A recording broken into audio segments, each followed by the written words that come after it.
Welcome in, everybody. Ready for some Sunday morning card game?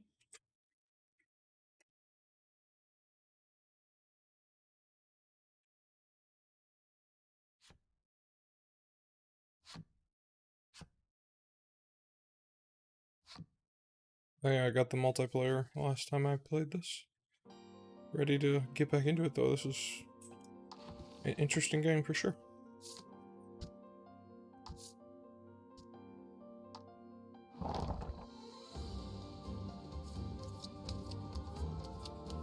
Oh yes, we must shuffle the deck.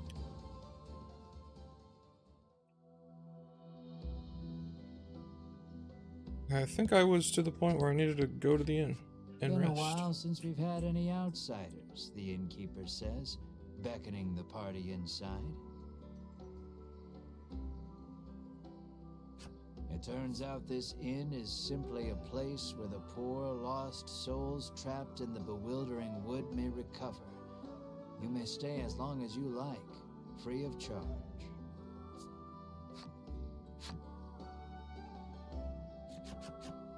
The wooden dining table practically groans under the weight of the platters upon it, all brimming with meats and vegetables from the bewildering wood.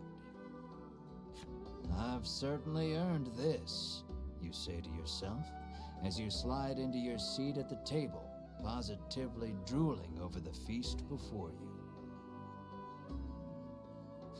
Melanie takes no note of your boorish behavior, uttering a small prayer of thanksgiving before reaching for a plate of vegetables. Mar sits, eyes fixed on the food upon the table, statuesque in his stillness. What a good boy. Nom nom nom. Mar clears the entire table in a matter of seconds, even emptying the water barrel in a single gulp. Well then, okay. He lets out a self-satisfied burp that sends a small jet of just drank water arcing out onto the floor.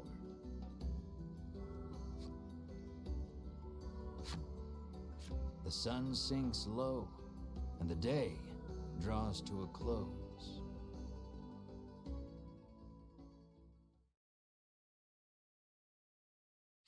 A scream pierces the silence. Fire! You leap out of bed, adrenaline coursing through your veins. The others follow suit, and before long you've burst through the front door and into the street. Riddis's house is ablaze, a nearby villager screams. Oh yeah, to Riddis's house. That makes sense. Over here. My mother is still inside, Riddis shrieks, darting past you to fetch water from the well south of the village.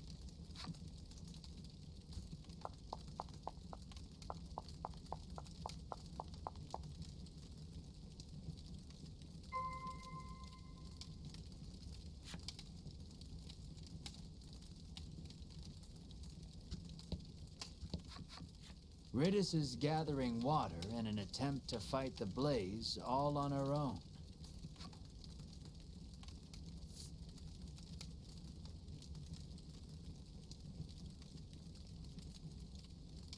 Interesting.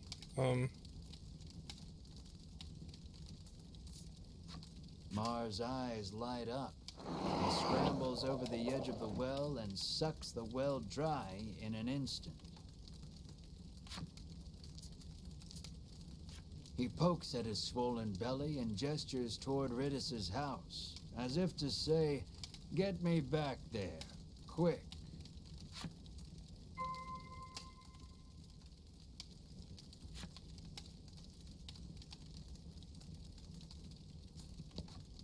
Quickly, put it out. You have to put it out, Riddis screams at Mar.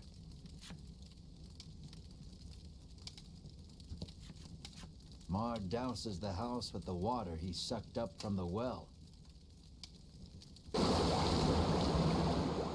He's a The Squirtle. fire is reduced to mere embers, and all is well.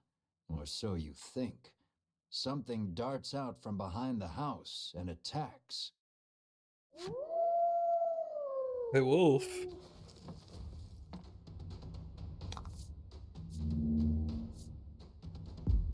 Oh, he's a big boy. Happenstance cards will trigger each turn. Decrease fire damage dealt to all allies and enemies by 2. Okay.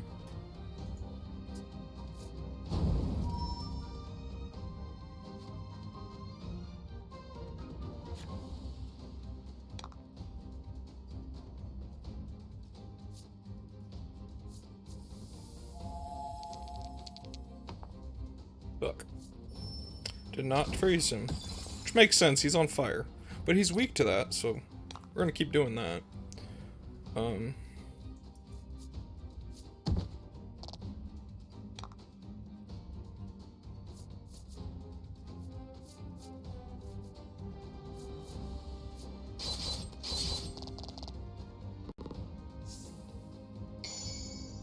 Add 3 to allies, recover it. Okay, that's a good card.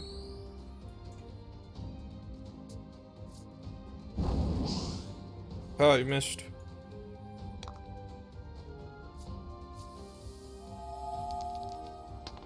Yay! I'll watch him be like immune to freezing though. Nope, he froze. Cool.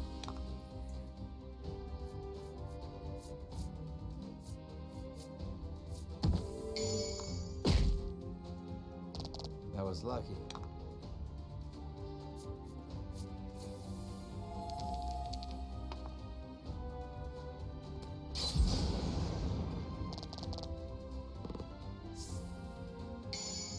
Add 2 fire damage dealt by allies and enemies. That's a bit of a problem. Oh, that's when he does the AoE. Cool game. Cool. Hey, he's frozen again though. He might actually die. Really?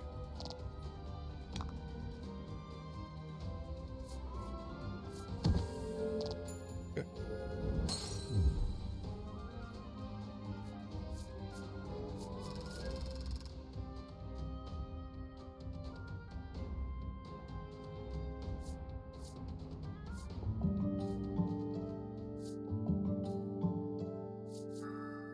Ready to restore own HP by 5 for 3 turns. Okay.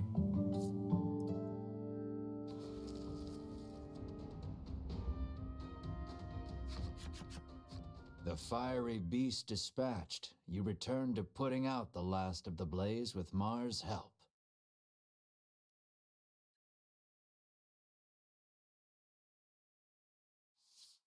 Ridus's mother, now safe, tells you the creature came out of nowhere and set the house aflame. What would bring a creature of fire to a place like this, you wonder?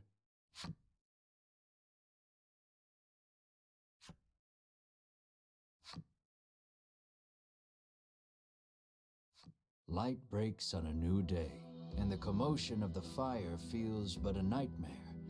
You lead your party to Ridus's house to ask for safe passage out of the bewildering wood.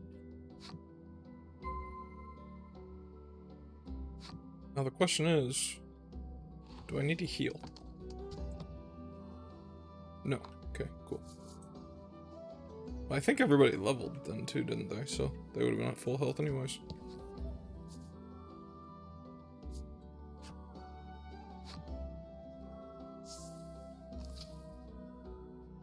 Though spared from complete collapse, Ridus's home has been thoroughly scorched.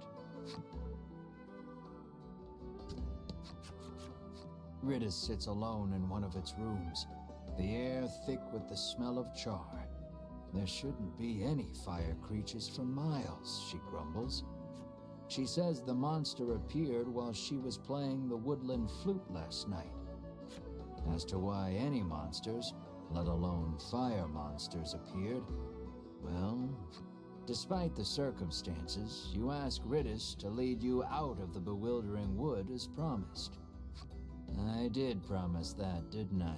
She says wearily, rising from her seat. The poor girl is clearly still in shock. Why do you want to venture out beyond the bewildering wood anyway? She inquires, as she gathers this and that in preparation to leave.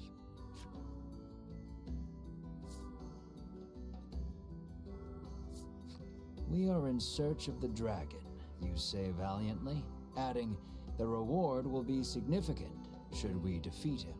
Honesty is the best policy. Sounds like a real risky way to make a living, she replies flatly, feigning interest. A group of Ivory Order people came through here just the other day, she explains. You connect the dots with malice. Those three, you seethe. At last, Ridis is ready to depart for the edge of the bewildering wood. Ridis joins your party. Cool.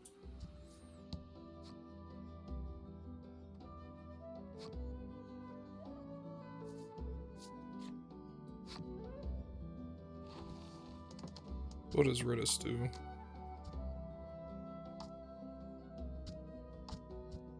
Can I know more about Ridis? Oh, there we go.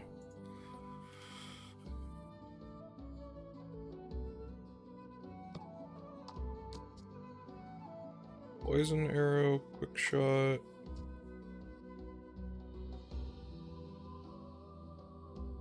Two times damage, okay.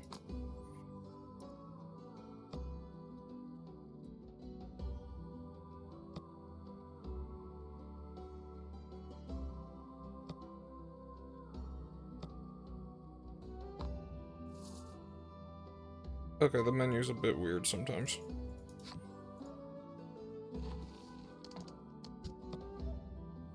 Go back to that.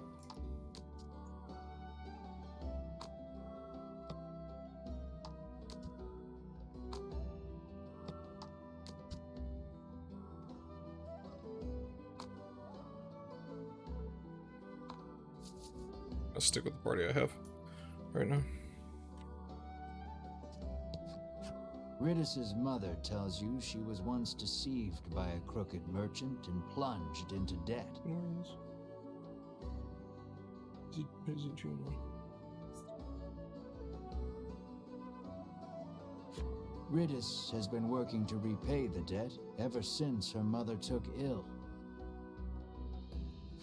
You lightly press your thumb and forefinger to the corner of each eye, a mixture of sadness and anger swirling within you.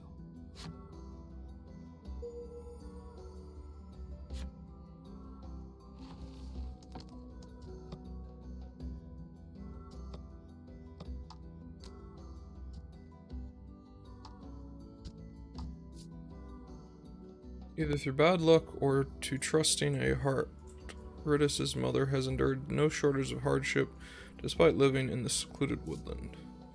You might think the repeated swindlings would get her down, but that would require that she realizes she's been defrauded. Perhaps ignorance really is bliss.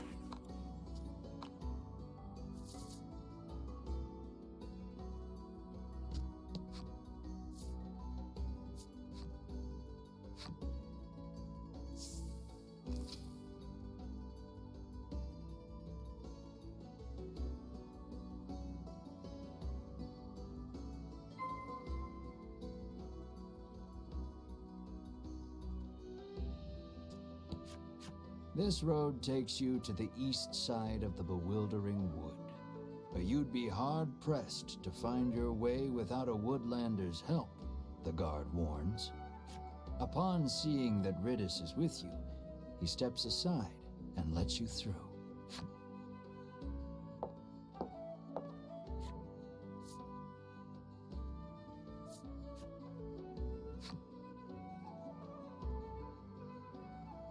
The eastern portion of the woods certainly does not want for thick, soupy fog.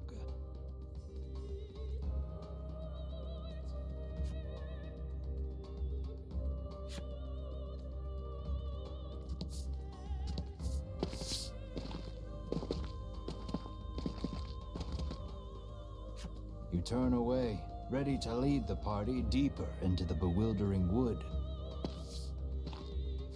"Wait just a moment, you lot," calls the voice of an older man from somewhere behind you. Ridis appears to be familiar with him. She calls him Mr. O.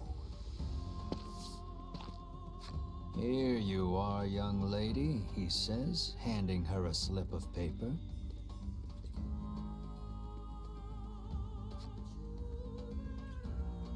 What?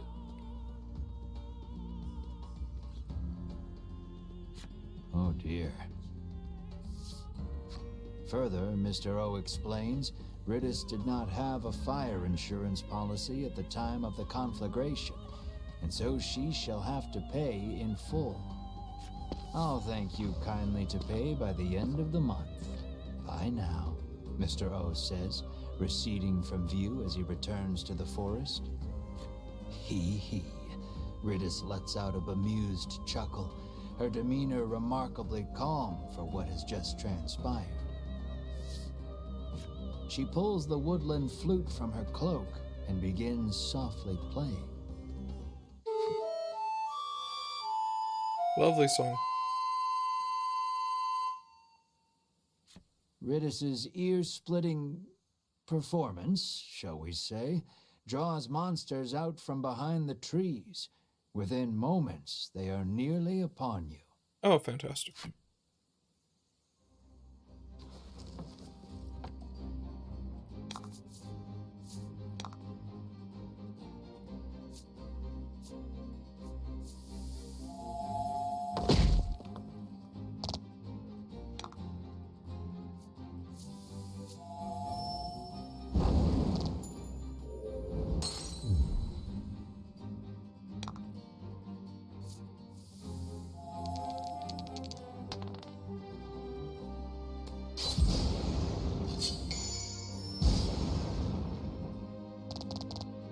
That was lucky.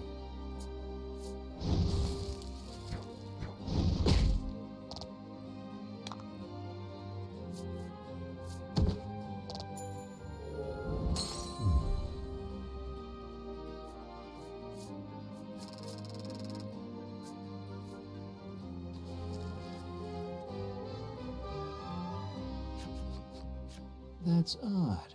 I must have made a mistake, Ridis says, burying her face in her old book once more.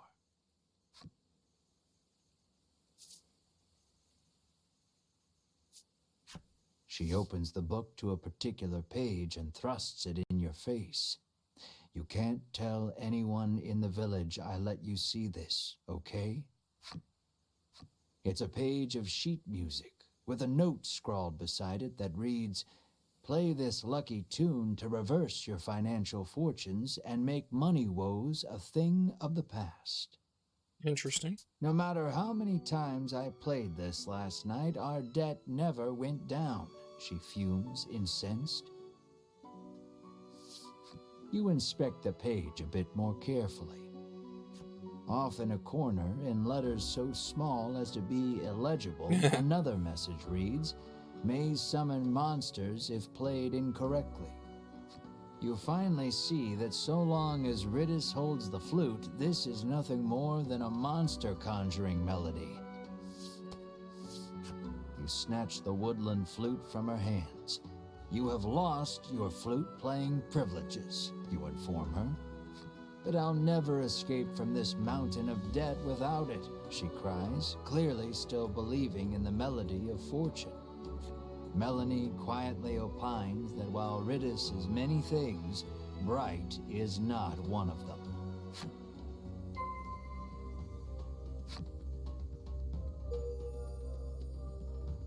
Ooh, I got the sapling Trent's story. We shall see what Trent has to say.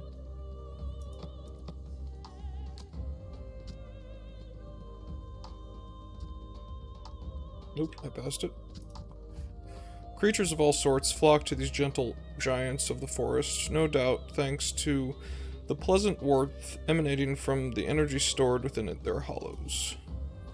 Trents draw a steady stream of energy from the earth, so steady, in fact, forests of these animated trees have been said to bleed the land dry, leaving naught but a barren waste. Okay.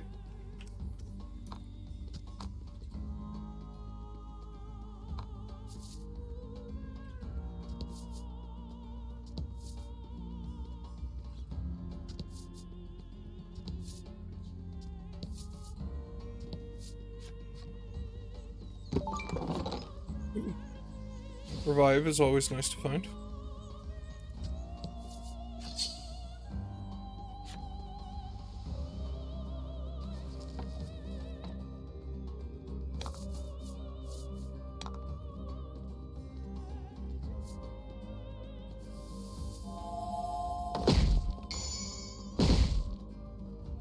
That's a nice ability to have crit. Oh?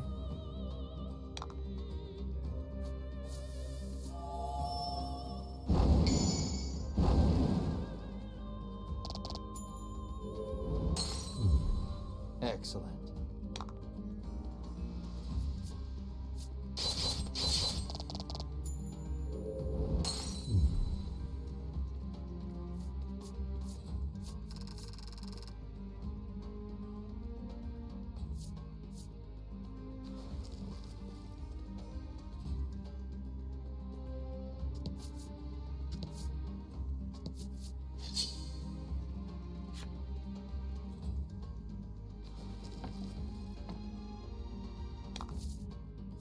About the enemy.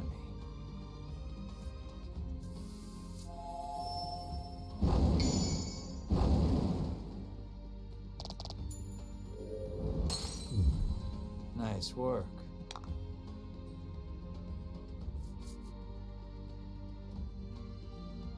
I want to just see how this works.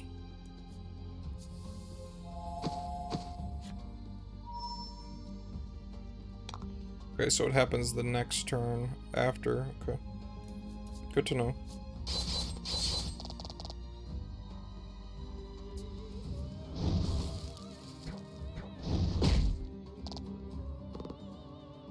Okay, it happens after anybody's turn. Even better to know. Cool.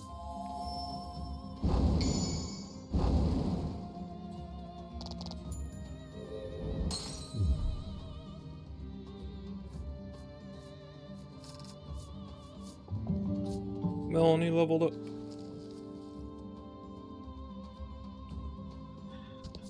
Hoping there's something over in this corner. Nope.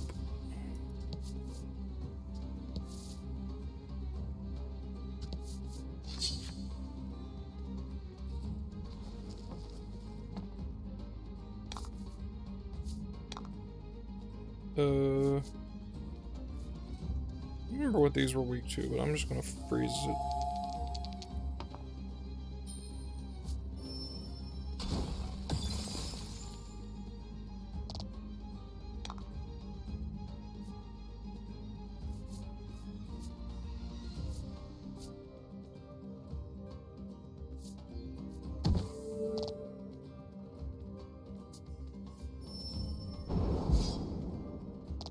Rude.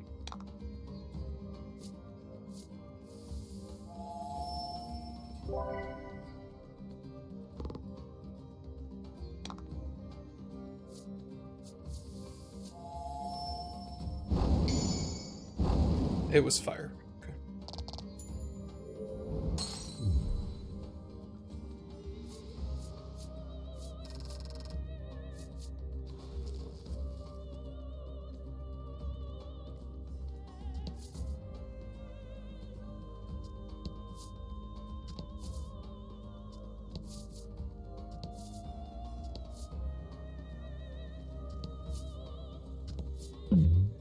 Event. Oh, the song again. As if drawn in by the voice, you head deeper into the forest, where you find a woman playing a stringed instrument. Why won't the right words come to This me? is different. She laments, her fingers stopping on the strings. Hearing her sigh, you offer to help her with her song. Very well then.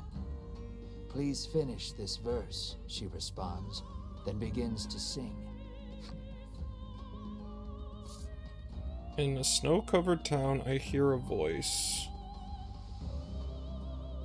What? Okay.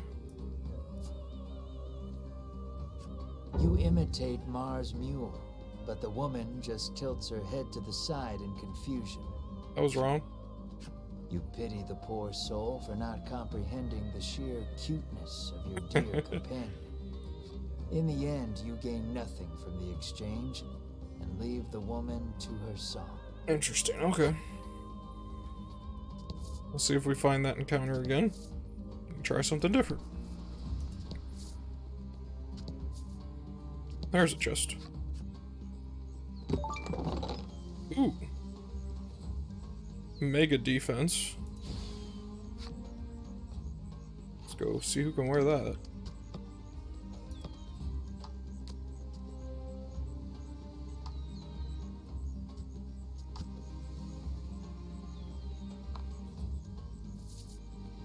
I gotta stop hitting the damn escape button. It's right click to go back in the menu, and I just cannot remember that apparently.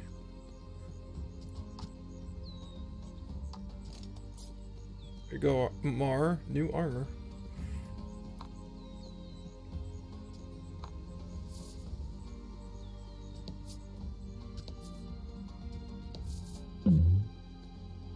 Another event. Oh, okay. We're back to this. We're gonna find her. Oh. This one was a harpy. Okay. Either way, that was the correct thing to do for harpies. So, we got money. Let's go up.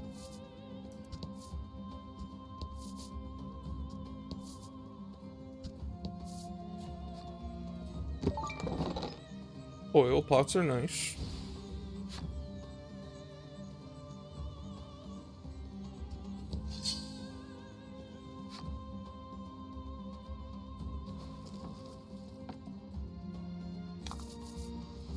Don't hold back.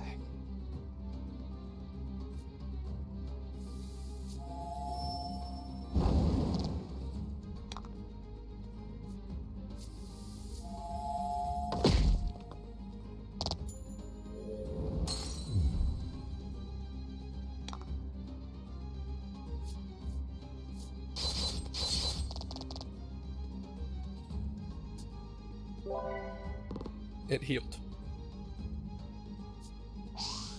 Ah, you missed.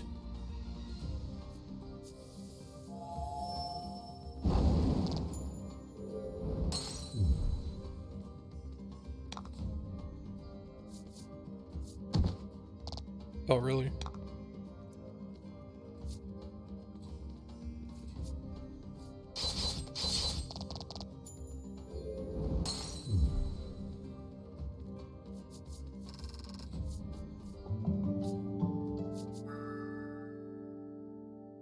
Oh, skill acquired.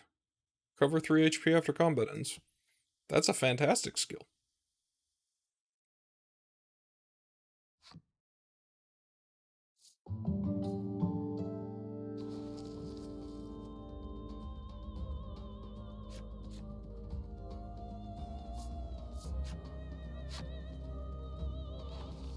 Sure, we'll view the abilities. Okay, yeah, and he already has it equipped.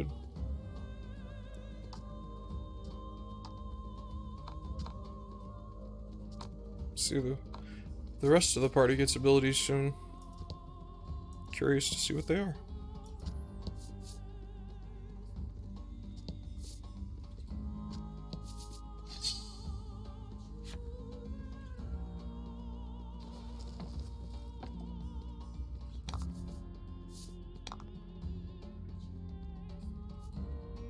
One's a different color than before.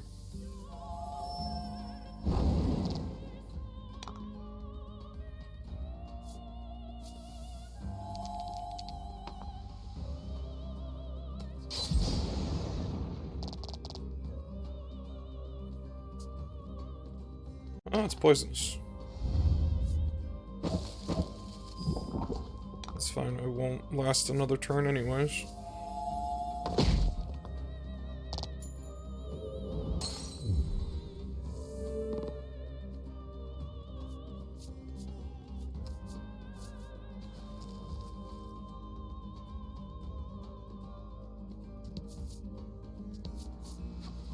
Here, Ritis chirps, pushing overgrown boughs and shrubs aside.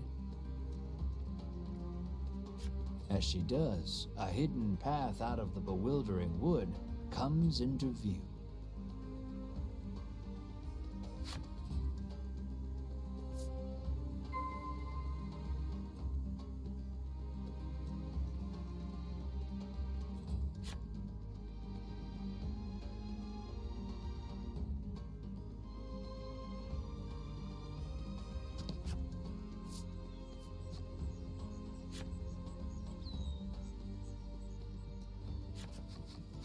At last, you are free of the bewildering wood. Praise the power of the woodlanders, you squeal in admiration of Ritis. She giggles bashfully. You've certainly kept your promise, you say. Thank you for showing us the way.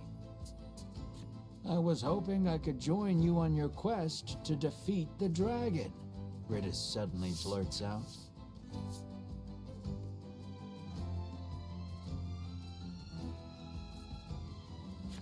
She takes out her old book and thrusts another page in your face. She's very rude, actually, with this book. This week's creature of fortune is the dragon. Boons may befall those who encounter him. Or death. Most likely death. Melanie's jaw goes slack. What is the deal with this book? Melanie asks. I can probably pay off my debt if we can just defeat the dragon, Ritis chirps, revealing her true intentions. No, I won't dilute my share of the riches any further. No more additions to the party. My character's an asshole. Have you no heart? Are you just going to leave a young helpless girl like me to drown in an ocean of debt and deal with that crusty old man? Ritis fires back relentlessly. I want to go. No. So goes the endless chorus of your thoroughly unproductive argument. Melanie calmly reminds you that the party in its current form stands little chance of defeating the dragon. See, you need me, Ritis says, sensing an opportunity. Your well-reasoned argument of no thwarted, you nod your head in resignation and welcome Ritis to the party.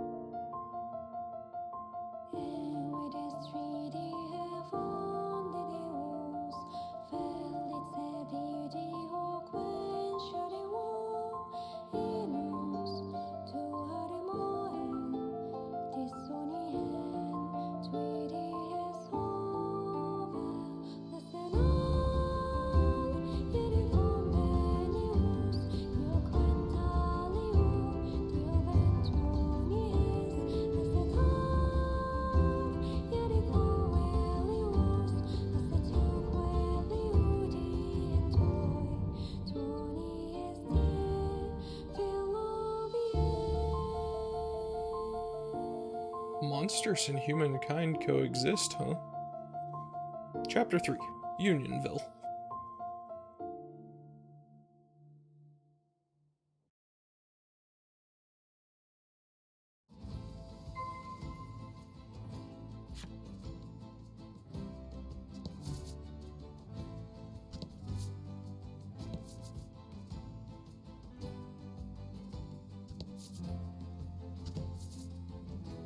Kinda want to explore a bit.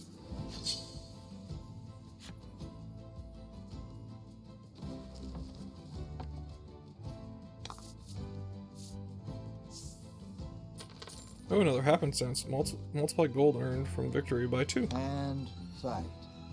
Cool.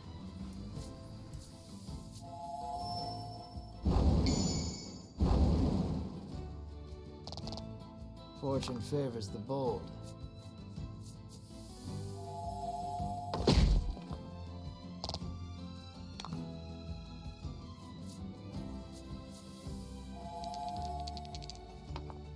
Yeah, 6.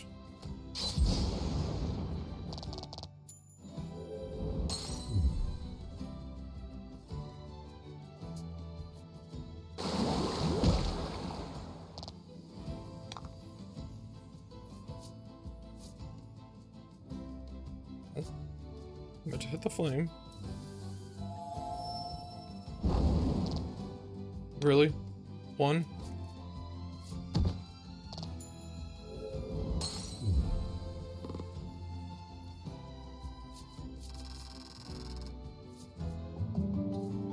Oh, cool. Ritis can still level up even if she's not part of the battle. Nice. Skill acquired. Add 3 to damage if target is afflicted by a status ailment. Okay. Oh, really? Finn's been acting weird this morning, so I'm not surprised. He saw Sharon outside, so he freaked out.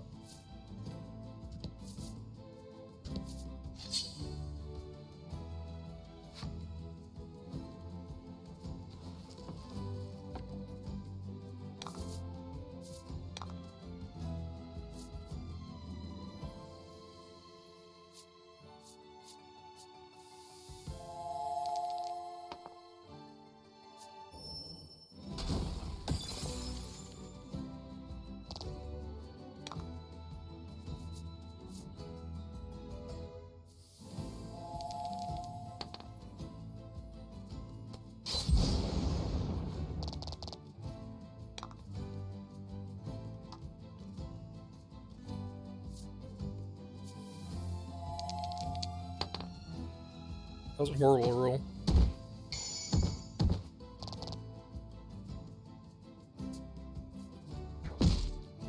Ow.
Good work.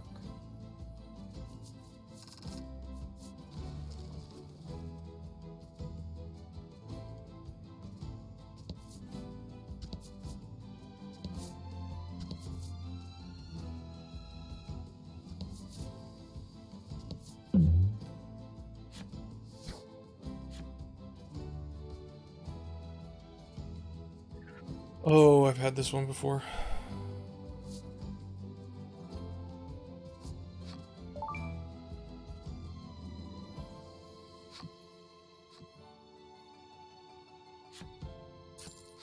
Gold.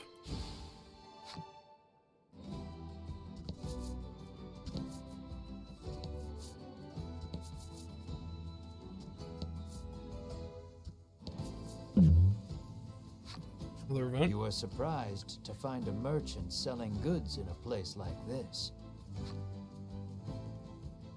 I mean, sure.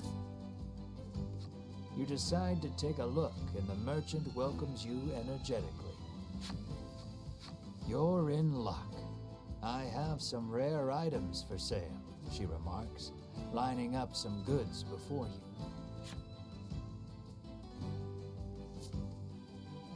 Okay. It might be sketchy shit, but it's good shit, it looks like.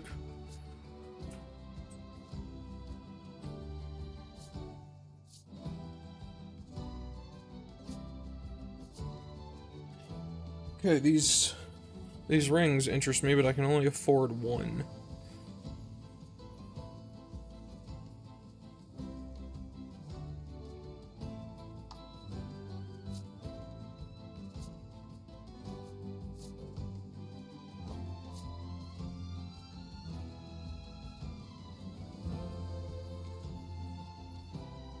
Okay, so I already have a ring of paralysis.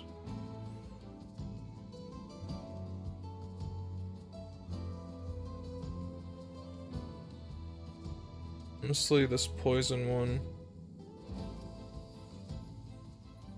And it increases attack.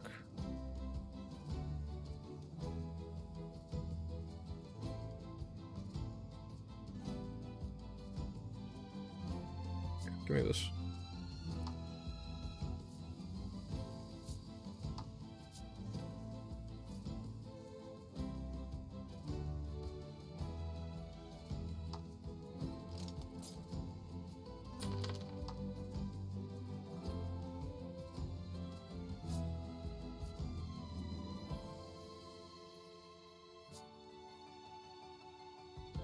She begins closing her shop, saying she needs to stock up on wares again. It seems you won't be able to do any more shopping here. I'm gonna go put that other ring on Ritus just to have it equipped. Thank you for the host.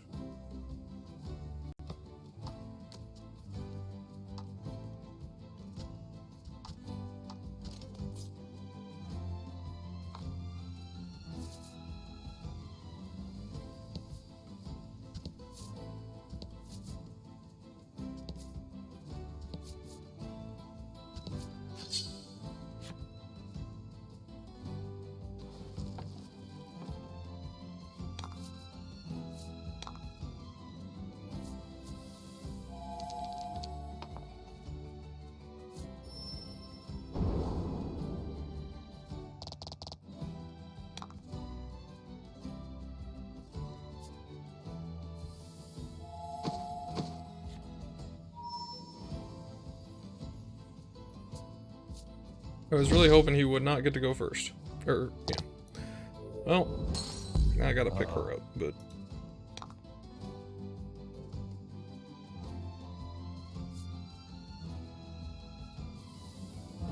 I'll deal with that in a second.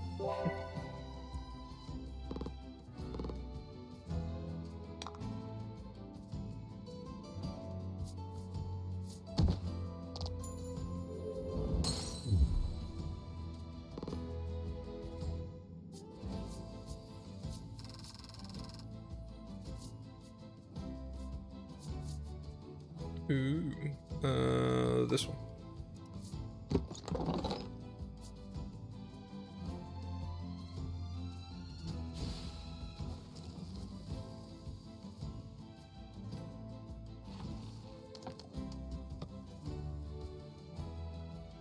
Okay, she does automatically go back to 1 after the battle.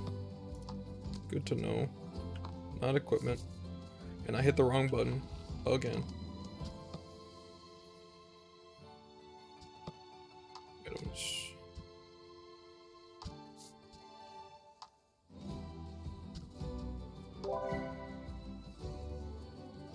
Honestly?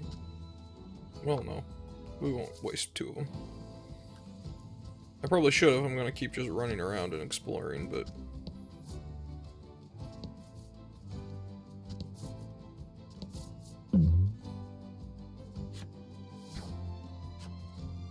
Another whoosh. You grab your weapon, thinking you're being attacked, Oh. and see only an empty bottle of medicine rolling along. So it the can be ground different. toward you. It's random. Interesting. No, let's go down here. Oh no, this is mountains. Is that mountains too? Yep, okay, we won't go down there. Ooh, a sign. This way to Unionville, Let's head this to way to Unionville Shoreline. first, shall we? Do I listen to the narrator? Probably listen to the narrator.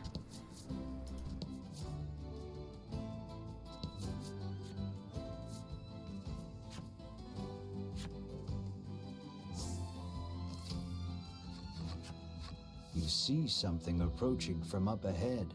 Slime. A monster, Melanie shouts, readying for battle. Mr. Flobby, get back here. It's dangerous out there, a young girl chides, Mr. taking the Flobby. creature I love back it. to the village. It seems you've finally arrived at Unionville, a village where humans and monsters live together in peace. What a weird place, remarks Ridis lightheartedly. I like it. We aren't staying a moment longer than necessary, says an unsettled Melanie, her distaste for monsters plain on her face.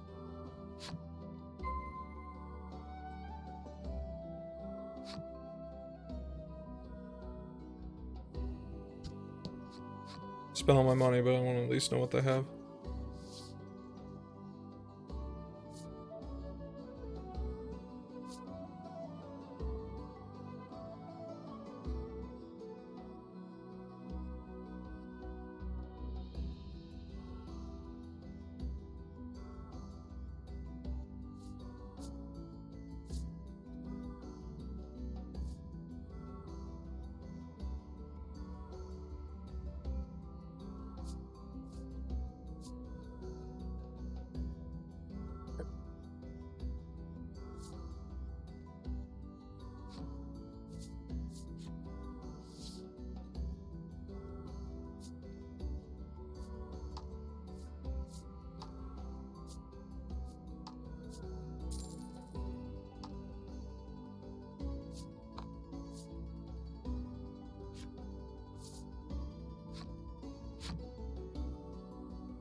Ooh. We have the story about the item shop girl.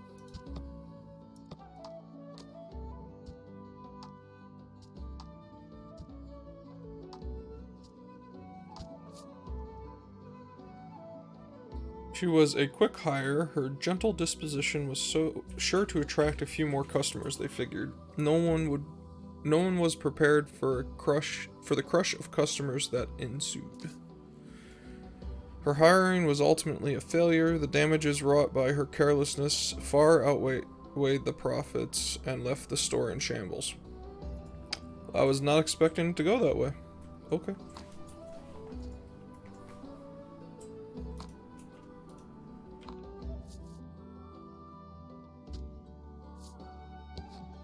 The woman frowns deeply, claiming the cakes she bought for her beloved furball have all been eaten by someone else. That sucks.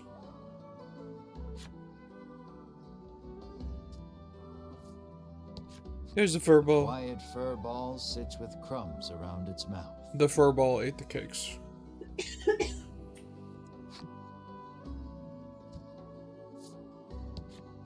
The child says his monster friend left the village suddenly to go back home. He claims the headman told him that he could go home when he grew up too. The little orc child pouts, but I don't know where my home is. You ask the old man if he knows anything about the dragon. No, sir, he answers. All I know is that it brings more trouble to this already troubled world. But our headman is a wise and worldly man. He might know something, he remarks, pointing at a house not far away.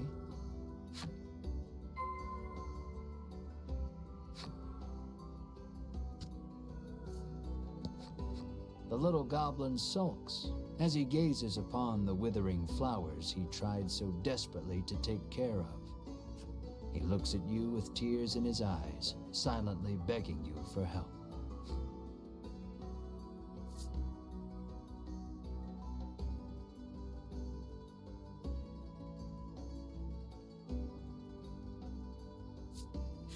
They must be thirsty, you think to yourself. Then douse the flowers in water until... I think I screwed up. Stop, stop, the goblin shrieks angrily. You're drowning them. If it were that easy, the goblin says, he would have done it himself. True.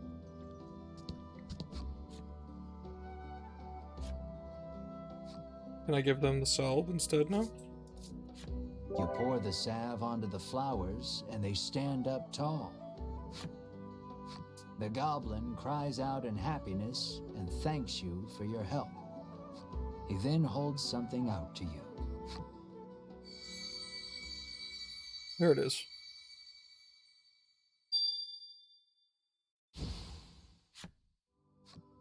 The I don't remember goblin if I got stares 4. lovingly at the beautiful flowers and gobbles them up. Oh, okay. Healthy flowers are the tastiest, he proclaims in glee. Did he grow those flowers just to eat them? A young boy wanders up to your group in wide-eyed wonder. You surmise his curiosity stems from the lack of travelers visiting the village. You realize you are right when he assails you with questions about your origins and adventures. The Inquisition leaves you exhausted.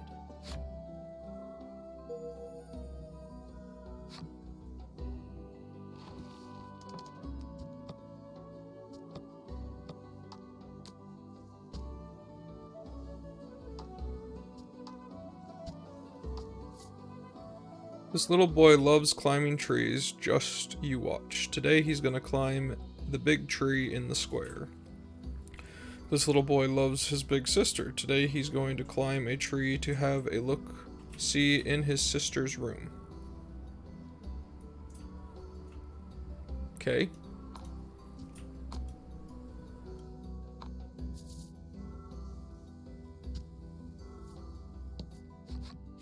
However, does your mouth become so filthy, Mr. Flobby? No, not creepy at all. Sighs the girl as she wipes the slime clean. How do you wipe a slime clean? I have questions. Clearly embarrassed, Mr. Flobby murmurs, "That's not my mouth." Oh.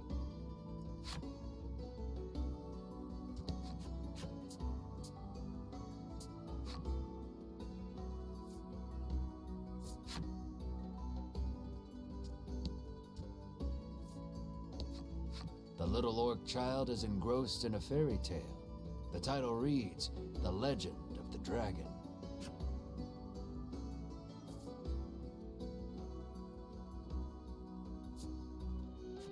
You take a peek into the picture book and come across a passage that piques your interest. Defeated by the king's army, the dragon hid itself away. To where, you wonder? Then recall that this is merely a fairy tale.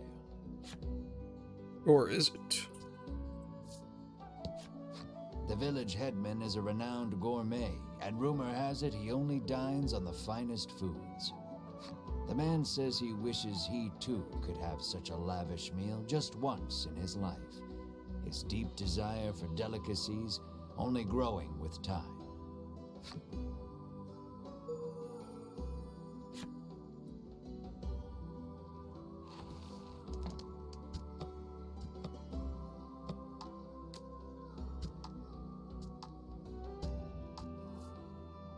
Not a day passed that he didn't wear his hair or arrange his clothes just the way she liked. She was the prettiest girl in the village, and one day he was sure she'd notice him. Before long, the village was full of men who dressed the same and wore their hair the exact same way. She ceased to be able to tell them apart. Average man. Makes sense.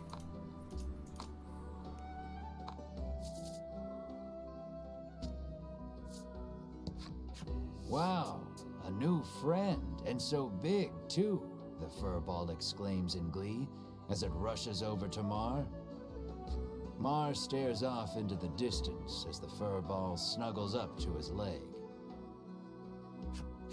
For some reason, Riddis joins in on the cuddling.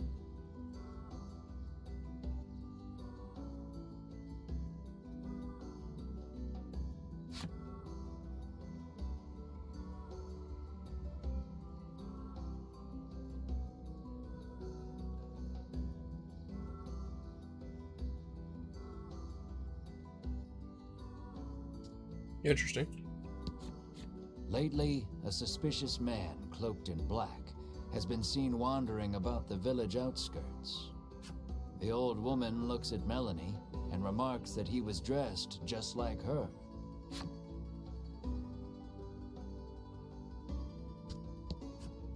Any travelers with magic? It appears the headman's long-standing pronouncement on the welcoming of all magical creatures also applies to you and your party. I wonder if there's ever going to be an instance where I actually have to pay to rest. Because every single time there's been an excuse so far.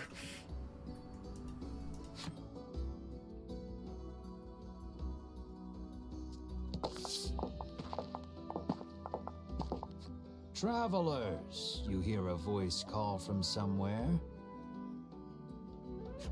Down here, at thy feet, you look down to see a small clump of fur by your boots. The clump of fur speaks. I am Lappy, and I should like to journey forth with thee. Wait, I get... what? Lappy the furball looks at you with amiable expectations. Hey there, Zayton.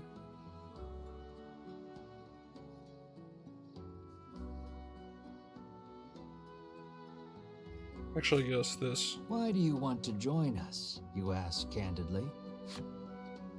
I heard a voice calling my name, so I must find to whom it belongs, he answers with a faraway gaze.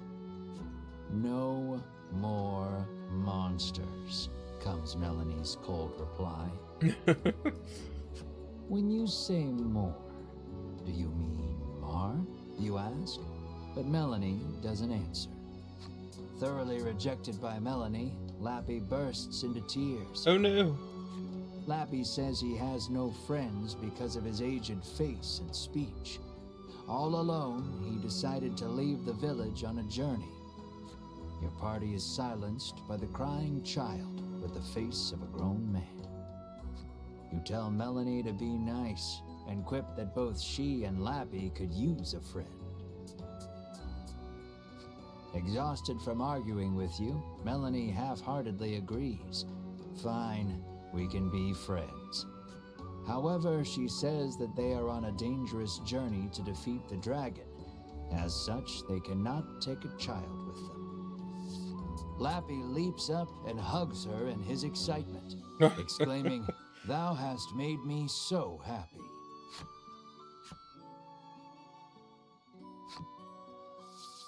Till next time, Melanie says, peeling Lappy off of her and placing him on the ground.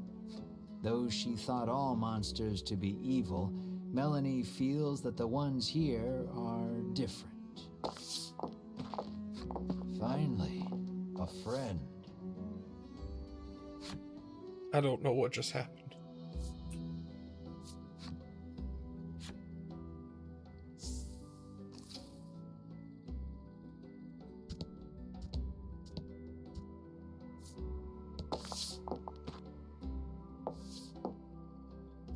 You bow, but before you can speak, the man suddenly introduces himself as the village headman.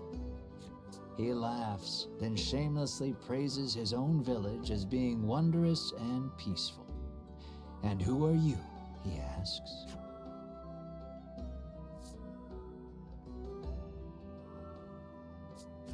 After explaining that you are on a quest to defeat the dragon, the headman invites you to rest your feet a bit in his village. He says that he had heard rumors of the dragon when he traveled the world. You must be tired from your journey, Have a seat. I will have my chef prepare a feast, the headman says, then claps his hands twice to summon a stewardess. That food looks really good. Extravagant dishes that you have never seen before are placed on the table before you, each one looking more delicious than the last. You're drooling, Melanie scowls. You hadn't even noticed. You wipe your mouth with your sleeve, then gasp as you turn to Mar. Perhaps in an attempt to hold himself back, Mar is gnawing on the table corner. Whoops. There. We'll eat soon, you reassure Mar while gently stroking his head. The doors fly open in the next instant, and a girl runs in. With tears in her eyes, she tells you that her dear companion, Mr. Flobby the Slime, is missing. The headman's eyes go wide in surprise. We must find that slime right away, he says anxiously.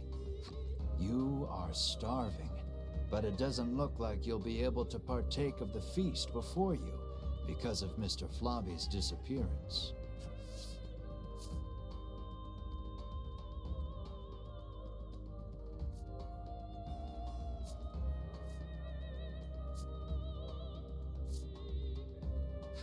We will find your slime, and then we feast, you add quietly.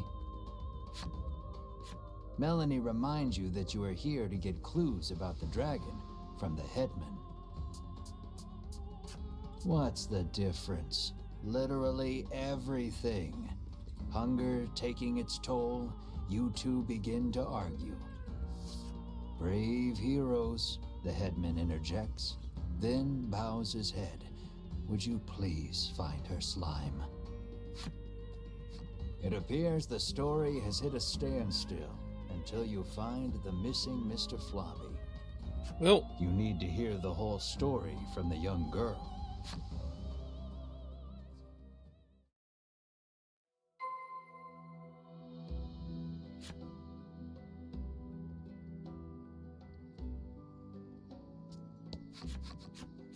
The girl sobs, wailing about the missing Mr. Flobby. Melanie places her hand atop the girl's head and promises that your party will find her companion. The girl then hands something to Melanie. It looks like the muddy handkerchief she used to wipe Mr. Flobby. She asks Melanie to wipe Mr. Flobby with it after you find him. The girl claims to have searched the village but cannot find her friend anywhere. Regardless, looking aimlessly outside the village would be a waste of time. You decide to collect more information in the village.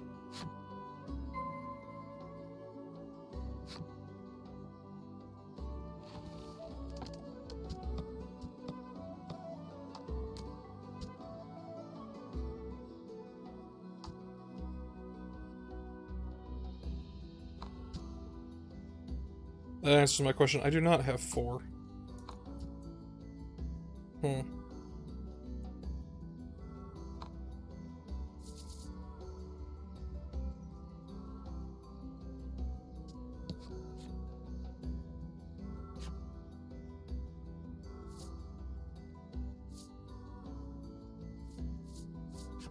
Having no interest in children's picture books, you continue on your way.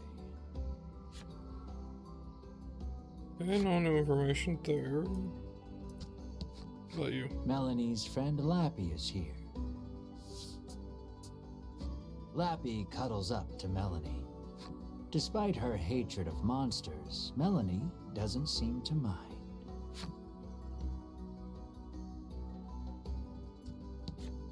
It seems like the girl who left the headman's house ran away in tears.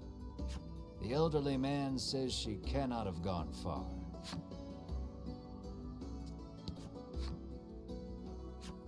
Nothing new there. The goblin dutifully tends his flower bed, eagerly anticipating the day they bloom.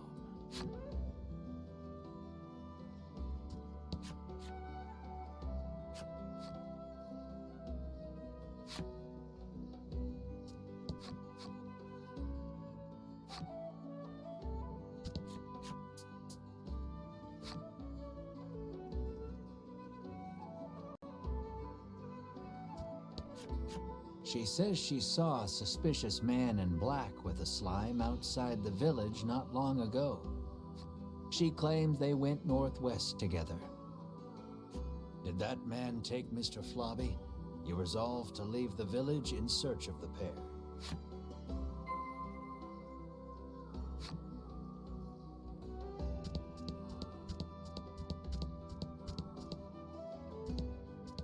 Oh wait, the door's down here.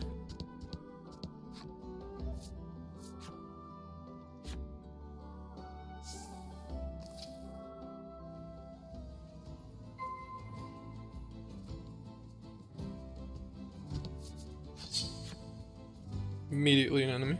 Cool. About the enemy.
Ooh, thunderstorm. And AoE lightning. Nice.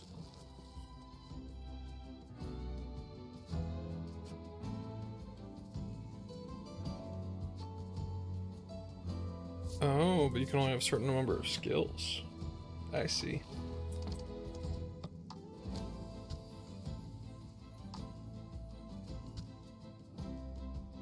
Hmm.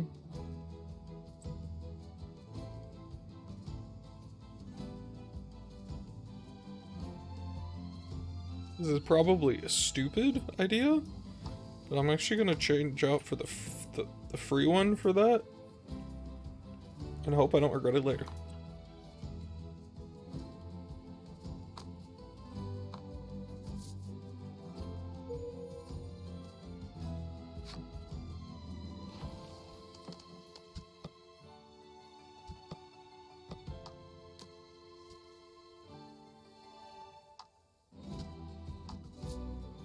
Umbral Goblin.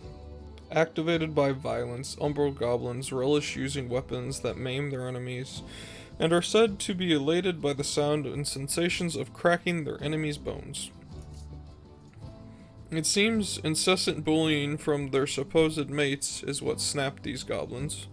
Perhaps humans are not the only ones preoccupied with fitting into society at large. Interesting.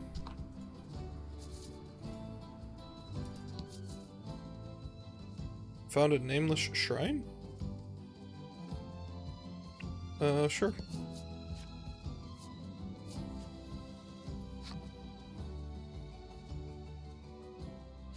Though a torch is not strictly necessary, it would certainly help you find your way through the dimly lit shrine. I need to remember to buy more torches when I go back to a city. I think that's actually using those, right? I should have 0 now.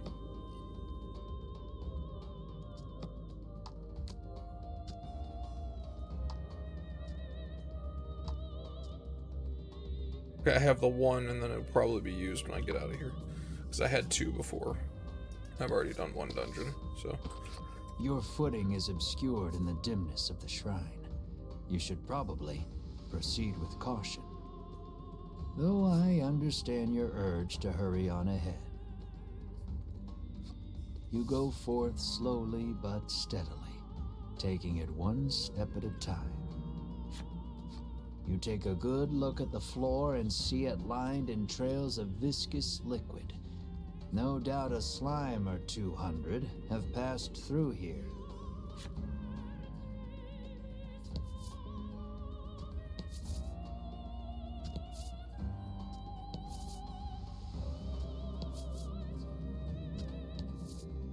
Who are you? It looks like poor Mr. Flobby is being held captive by the Mystery Man. Hand over that slime, you shout to the man in the dark. You speak as if I kidnapped him, he remarks, curtly turning to face you. When your eyes finally adjust to the surrounding darkness, you realize the man's clothes look eerily similar to Melanie's. Melanie's mouth falls open in surprise. It seems the man has noticed Melanie as well. It looks like the two know each other.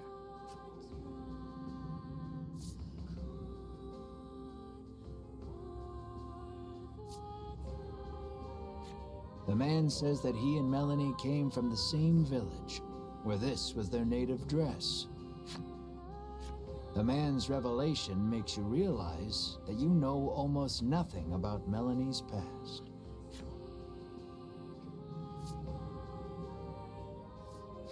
You ask Melanie about her hometown, but she holds her tongue. Then the man speaks. With forbidden magic, our clan has ensured the dragon, he begins, when Melanie cuts in. Excuse? She rattles on about the man, telling you that he is Vince, a lunatic obsessed with the dragon. Vince resentfully claims that he is searching for the noble dragon to protect it. You ran away from home with your tail between your legs, he ridicules. Enraged, Melanie lunges at Vince. You have so many questions, but realize that the most pressing matter is getting Mr. Flobby back. So you're ready for battle. Careful. Okay. Looks He like we're won't go fighting down Vince. Easy. He has 100 hit points. Cool. And there's happenstance cards. Increase water damage dealt to all allies and enemies by 3. I don't have any water attacks. We're gonna freeze him though, hopefully. Yes. He is resistant. Okay, that's the last time we're gonna try to freeze him. Oh, and if he's resists, it just doesn't work. Oh, that's fantastic.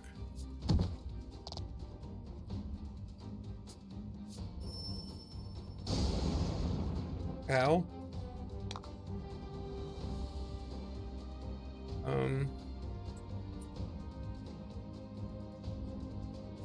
Try lightning on him, even though he just used lightning. See what happens.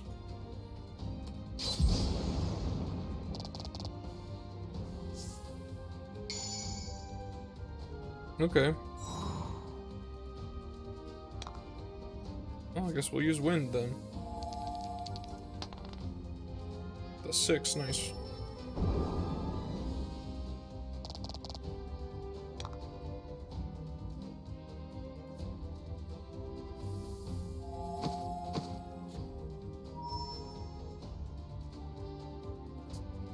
Oh.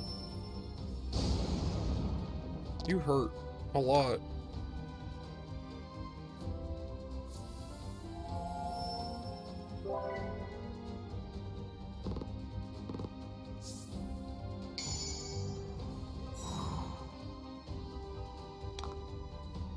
I have a feeling he's weak to fire, but they keep giving me the wind thing, so I'm just gonna keep using that.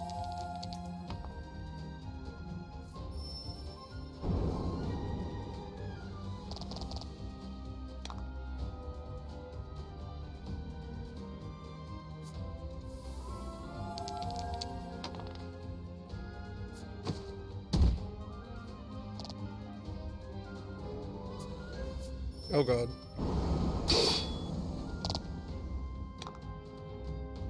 Okay.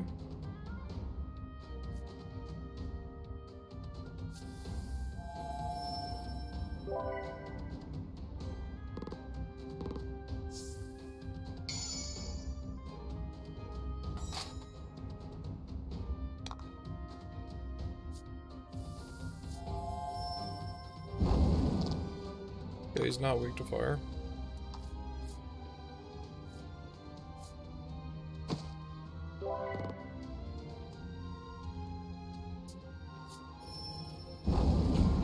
Well, he's dead. It's fine.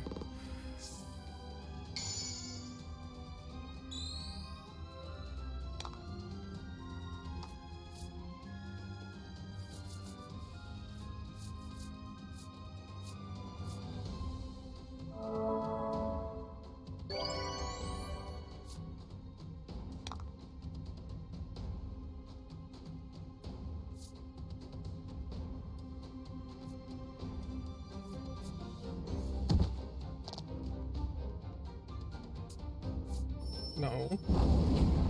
Damn it.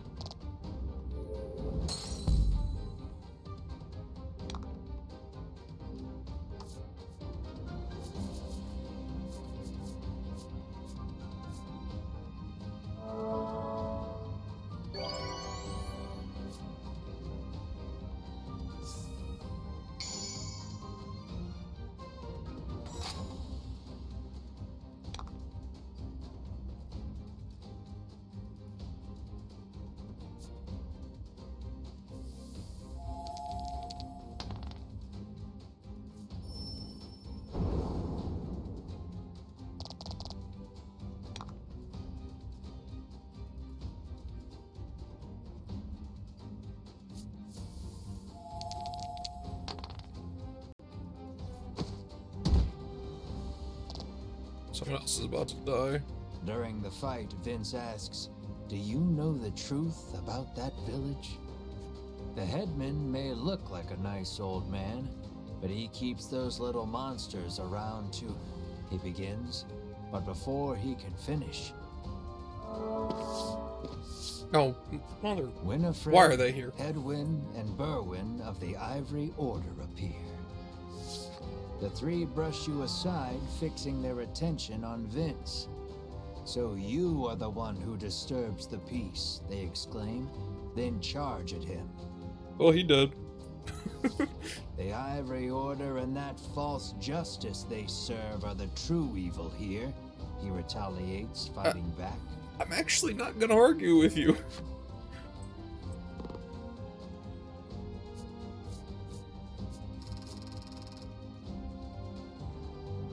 Results. Vince looks like he wants to say something. I got no gold. Got a shit ton of experience, though. Ooh, okay, yeah, we're gonna trade out that ability.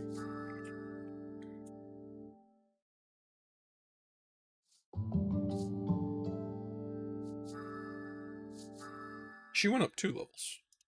Okay, we got some things to look at. Seeing the two parties occupied with each other, you realize this is your chance to grab Mr. Flobby.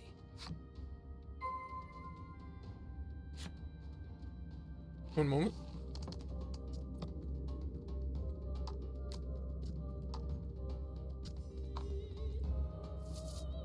Hey, guess what? I hit the wrong button again.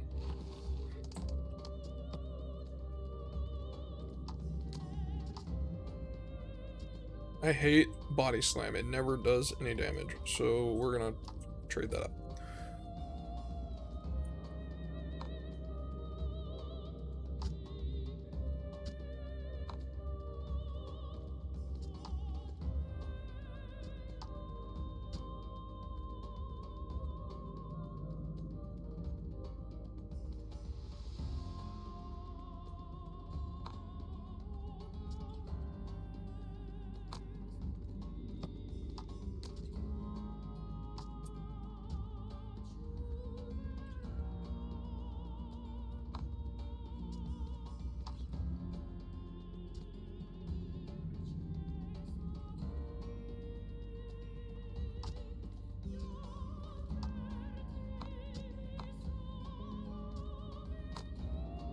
Mar needs to hurry up and get an ability by now. Perhaps wary of humans, Mr. Floppy dashes out when you draw near.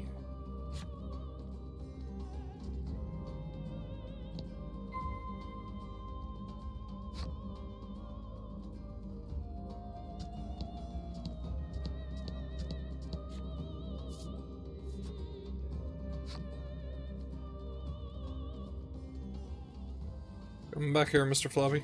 When you reach out to grab Mr. Floppy, he suddenly attacks. I don't Lower want to. Mr. Floppy's stamina to calm him down. I don't want to attack Mr. Floppy though. Don't want to accidentally kill him.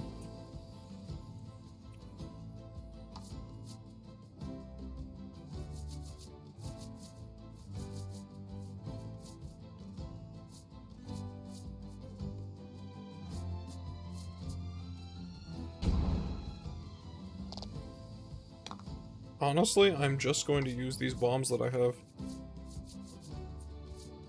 I don't know if I can accidentally kill him, but I don't want to. So we'll just slowly wither him down with the bombs, because I know they only do 5 damage. And when else am I going to use these, because they only do 5 damage?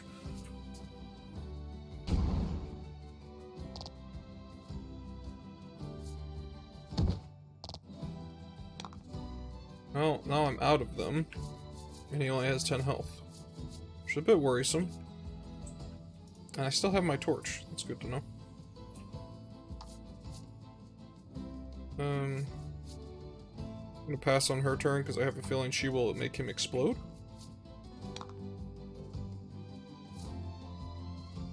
This will also probably make him explode, but yeah. Oh, and I crit. Hopefully you were just supposed to take him to 0.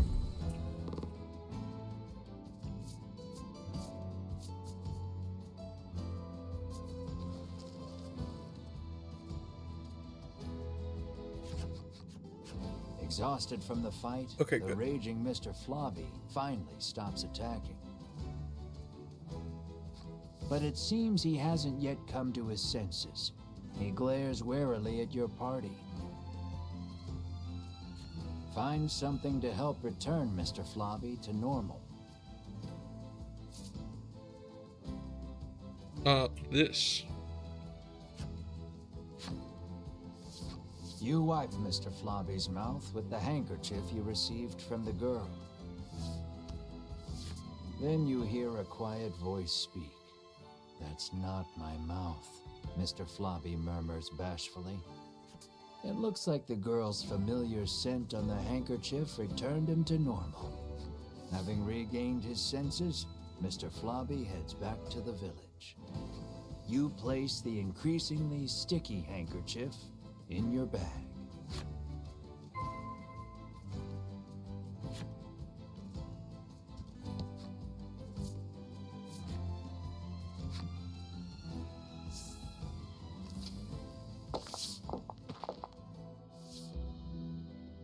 Lappy approaches and tells you that Mr. Floppy has returned.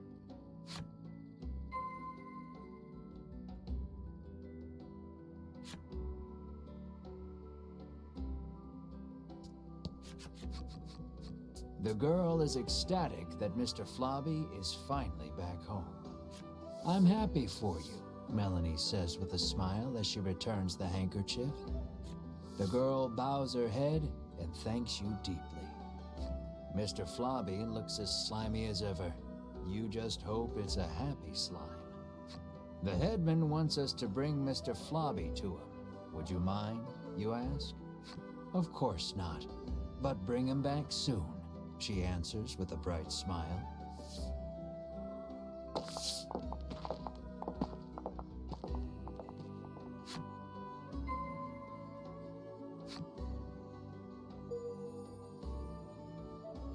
Oh, I have Mr. Floppy's story now.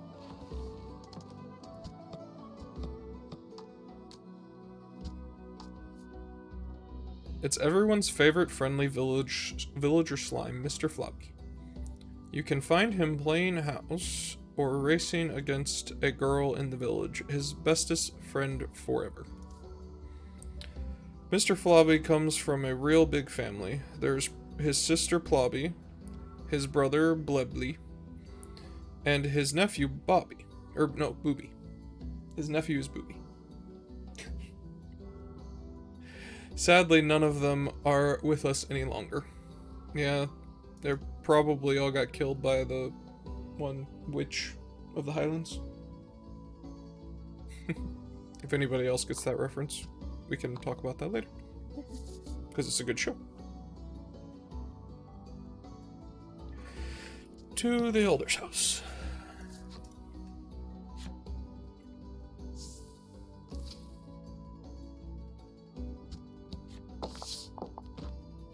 I am so happy to see you safe and sound, the headman exclaims, giving Mr. Flobby a hug. You explain everything that happened, including the incident with Vince and the Ivory Order. He expresses his relief that the Order will be taking care of the criminal. He then thanks you for your hard work and instructs his stewardess to prepare dinner for your party.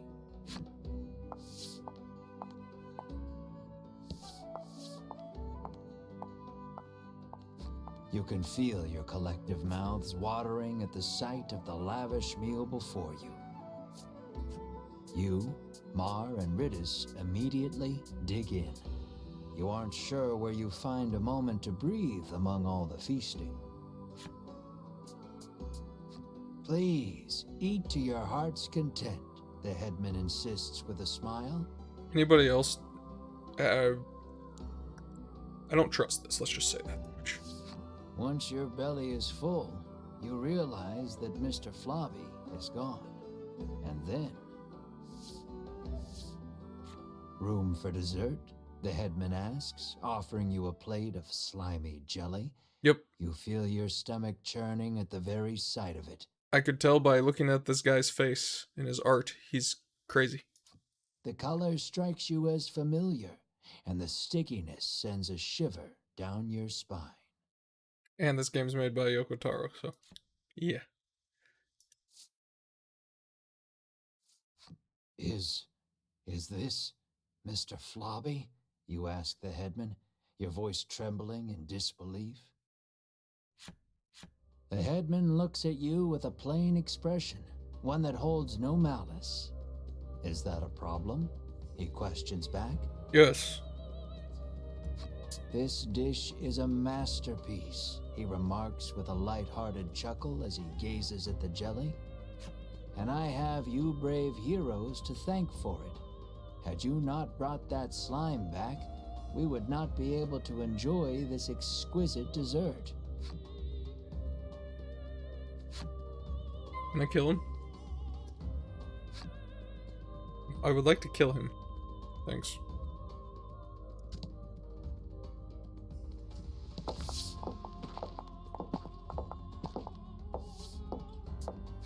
You move to leave, but the headman stops you.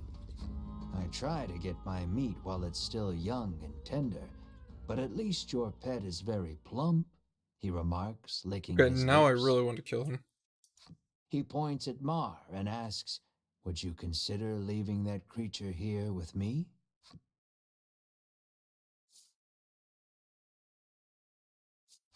Never, you refuse flatly, not bothering to hide your discomfort. Think about it, he entreats. And then you grab the headman by his lapels, hands trembling in fury. Oh, I actually get to attack him. Cool. Oh, it's just me and him too. He has 10 hit points. And 1 attack and cut. 2 defense. Oh, he gonna die. Here you go. Have some lightning damage too. Oh yeah.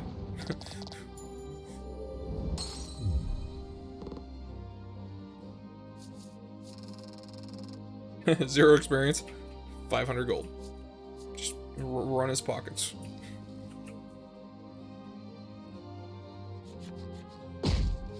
You pummel the headman with all your might. Curled up on the ground, the headman groans in pain, but insists that monsters were meant to be eaten. You hug Mar tightly, reassuring him that you will not hand him over to anyone.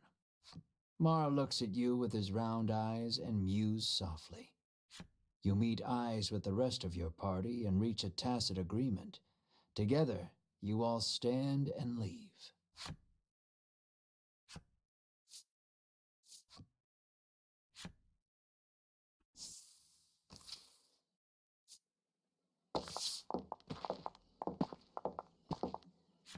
As you are about to leave the headman's house, though, the old man suddenly charges at you from behind. But Mar, the keener of you two, is quick to block his path. With a crash, Mar and the headman tumble to the ground. From the headman's hand falls a small blade. It clatters to the ground, covered in blood.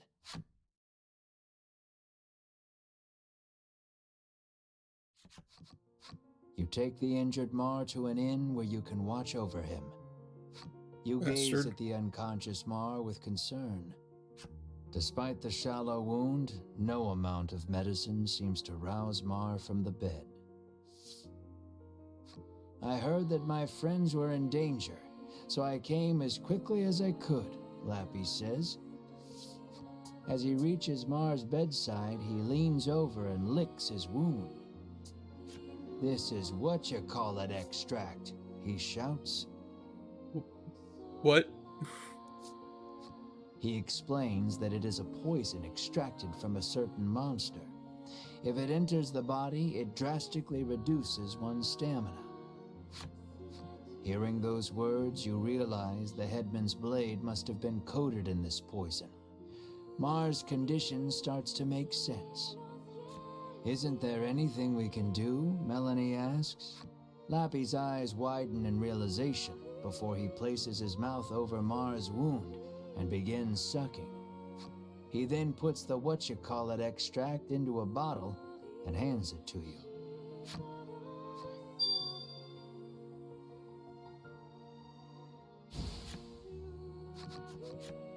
Lappy says that if you follow the road south of the village, you will reach Shoreland.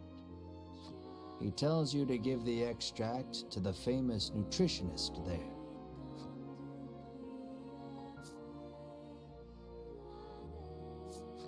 Realizing that you are at fault for this, you don't hesitate to undertake the quest. But this is strange. The extract comes from a monster, so it should have no effect on one, Lappy remarks with a curious tilt of his head. No! They took Mar from me.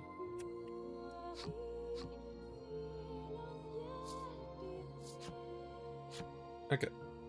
I got some preparation to do now, though.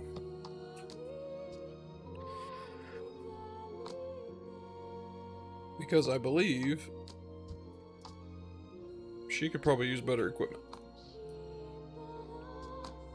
And I also want to go back to the last town and figure out where that fourth card was.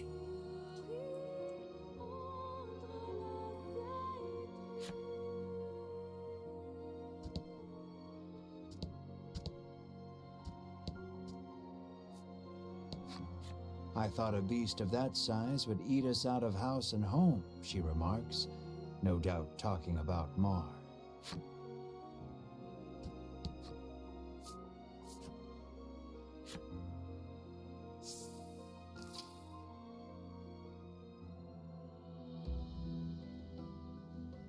Okay, hold up.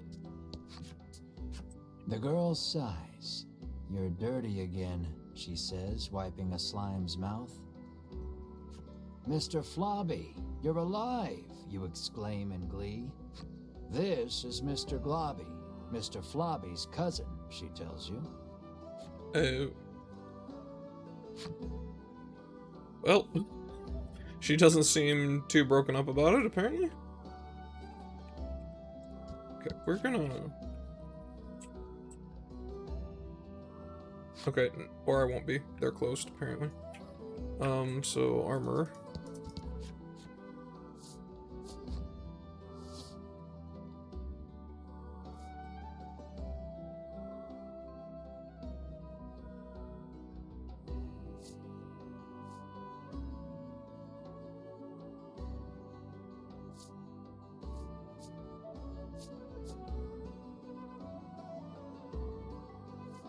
Wait, she can wear the Knight's chainmail too?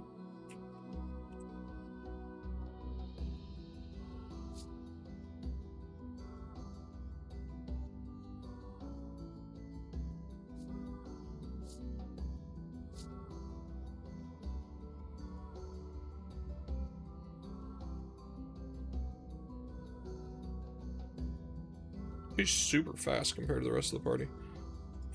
So I kind of want to give her the bow. Let's give her some upgrade before we start using her.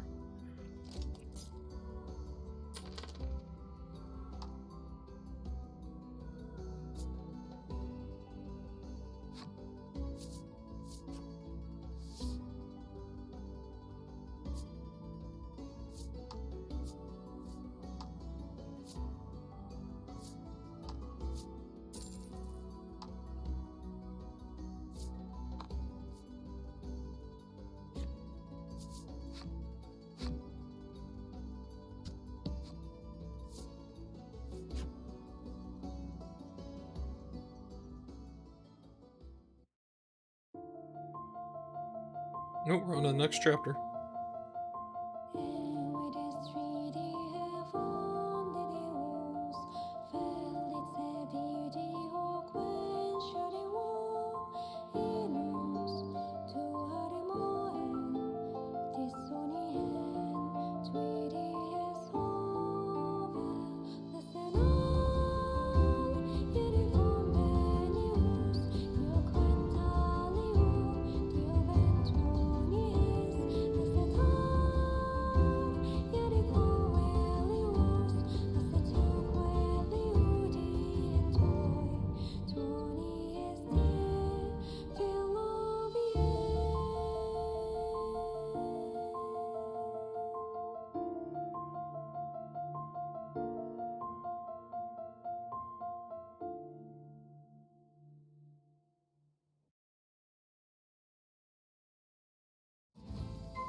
Before I do that, I'm actually very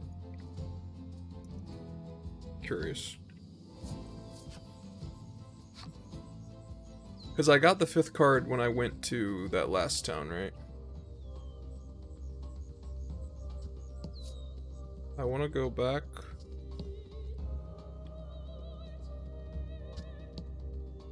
Into here and figure out if I missed something with the 4th card.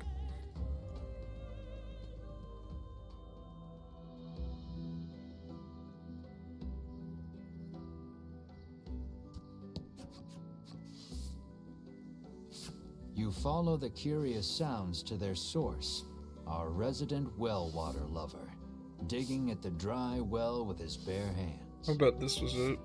He digs and digs, but no water is forthcoming. What's worse, he has injured his hand in the process. Melanie beseeches you to help the poor man. But well digging was forbidden by our ancestors long ago. You've heard the legends, you protest. How is that the best lie you can come up with? She snaps back, appalled. The man turns towards you both, oblivious to the squabble playing out before him. Do you have any salve that might ease my pain, he asks. You hand the man some salve. The instant he applies it to his hands, he resumes his furious digging, this time punctuated with shouts of "I feel incredible." Not long after that, water erupts from the ground with a force unlike any you've seen. He sidles up to the jet of water and begins drinking from it as one would from a fountain. He is once again in his element. The man hands you mysterious card 4 to show his appreciation for the salve. I don't know what all these are for, but I want them. You give me a collectible, I collect it. Okay. Back to what we were doing.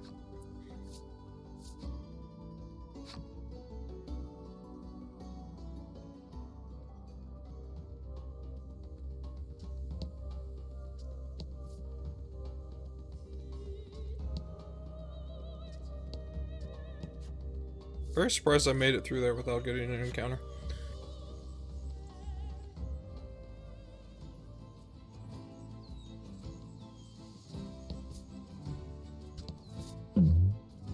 Event. Oh, I understand now. You can actually see the card. I've never actually noticed it before. That was a slime card that flew across the screen.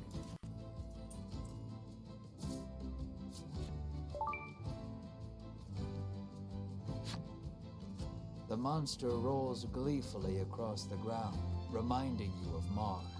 Your expression softens. Your friends give you strange looks. With a brisk clearing of the throat, you stride away.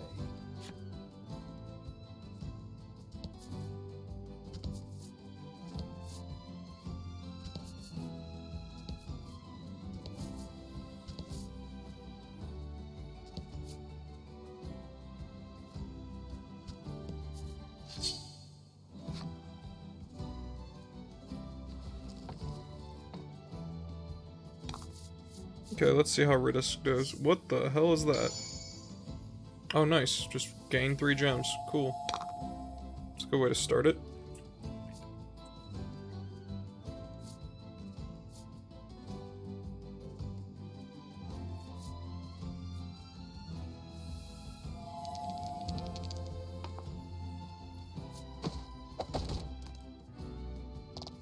Yeah, that did nothing.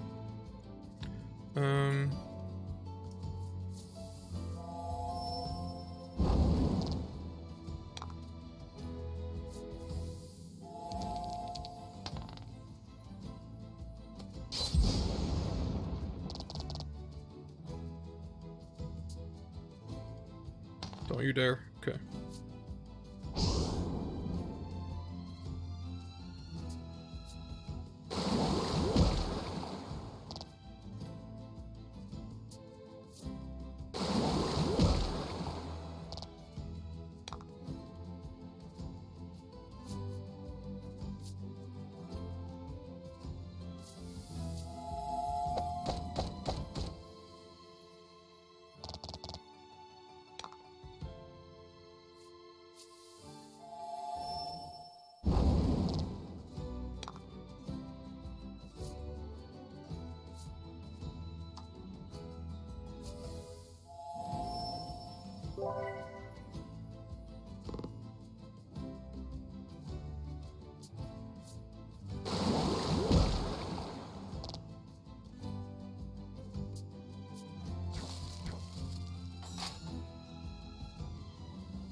Really?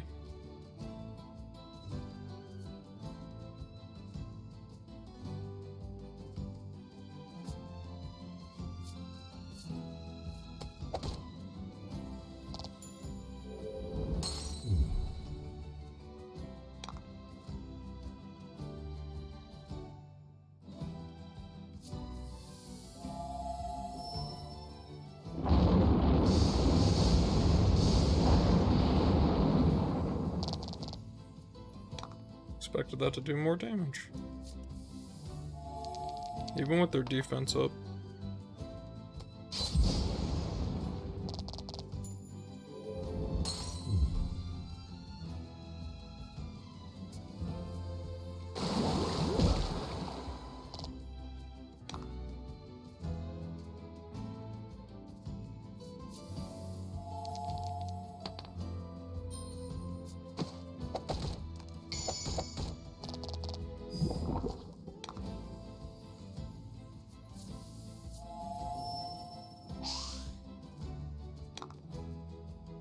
Wait, what?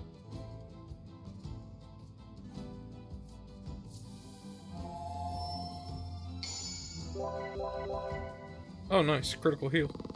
It's the first time I've seen a critical heal, actually. I miss not having Mar? Just saying.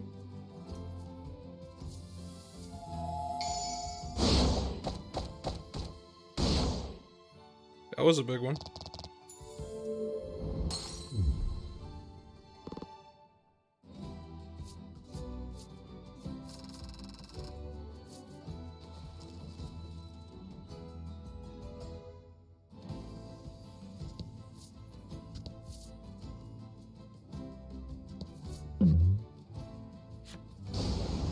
thunder roars overhead. Watch out for lightning. Roll a 4 or higher to avoid the danger. Oh gosh. And we rolled a 3. I got struck by lightning. That Cool. one almost hit you.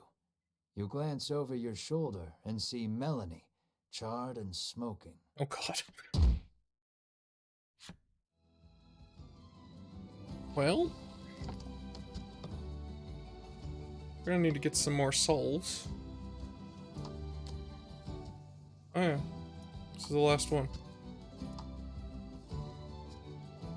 These will be the first thing I buy at the next town. Health potions.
Get poisoned.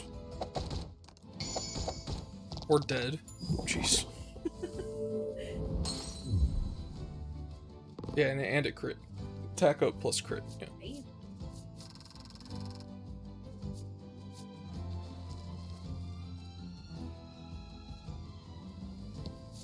Where's this stupid town? There it is. Look, you two, it's the sea, Riddis exclaims, frolicking in glee. You, on the other hand, trudge along as far as you can from the coast, ignoring the hair sticking to your forehead.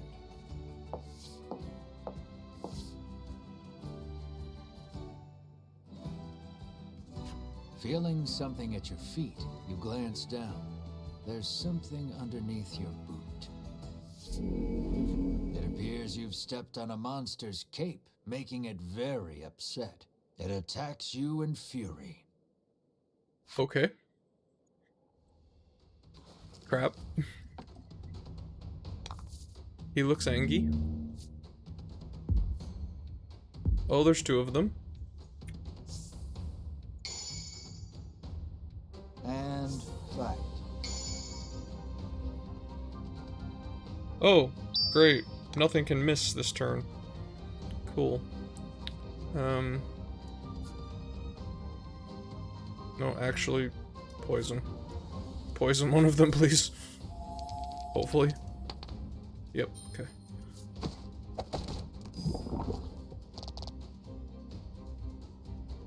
Oh, they're fast. Leave her alone.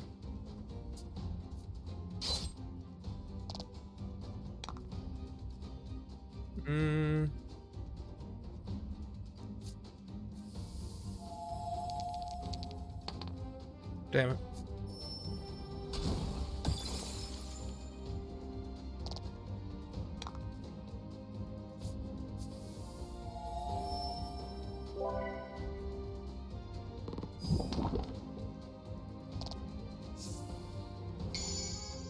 That's a good one.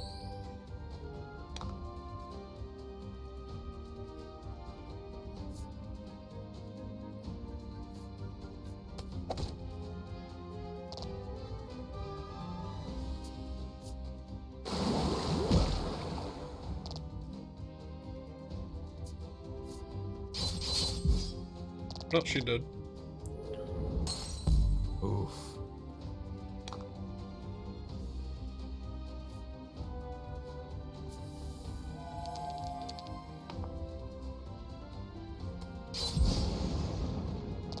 Okay, they're weak to lightning.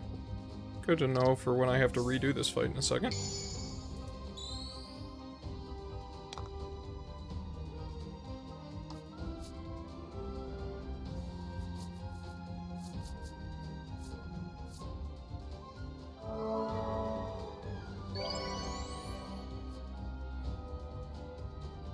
They immediately kill her again. Oh, they're gonna kill her.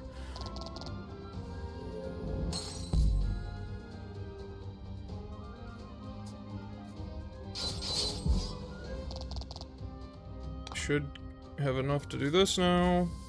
Please crit.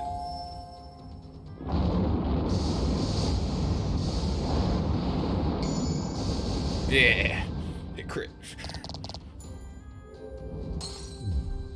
Excellent. And this should kill. As long as I don't roll crap. 6 that's great.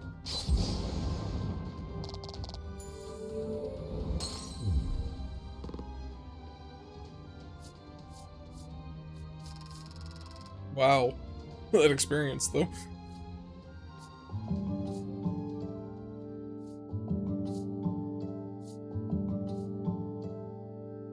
And everybody's back at full health now because they leveled up. Fantastic. Get in town before we die.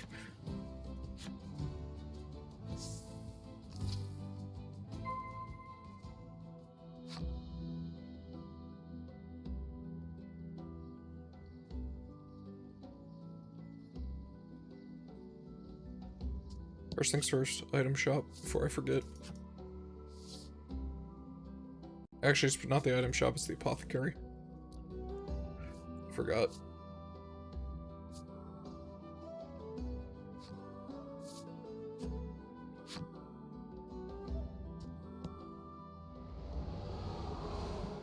You hear a roar in the distance. According to the townsfolk, it is a very recent phenomenon.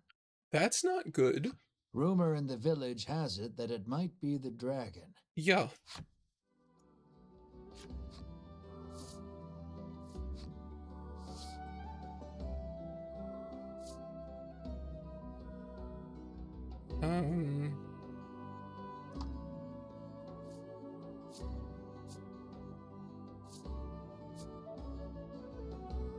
Give me 5 of those ones. And 2 of the big ones, and then I'll feel better.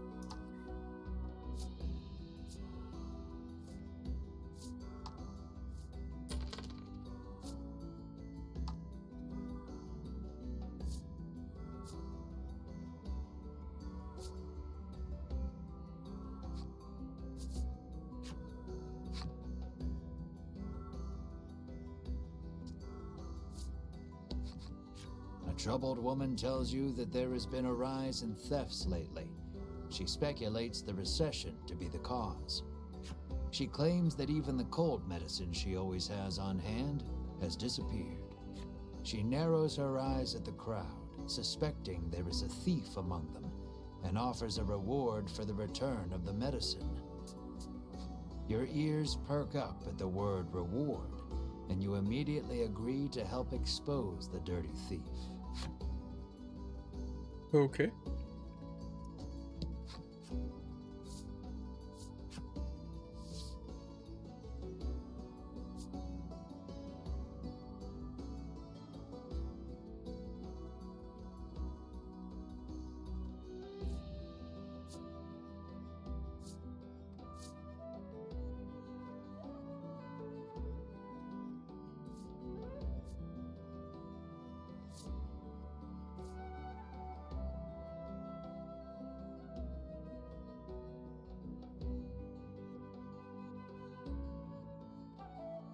Actually, honestly, wrong button.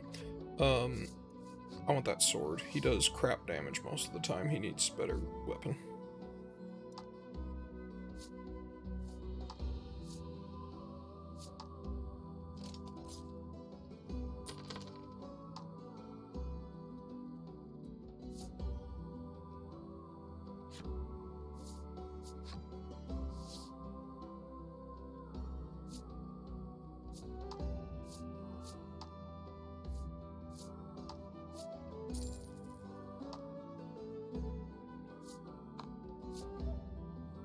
I love that this is this music playing right now too, because this is the music that plays in the city at the shoreline in Replicant 2. Ooh, I have the blacksmith's story now. No. Collection. Characters.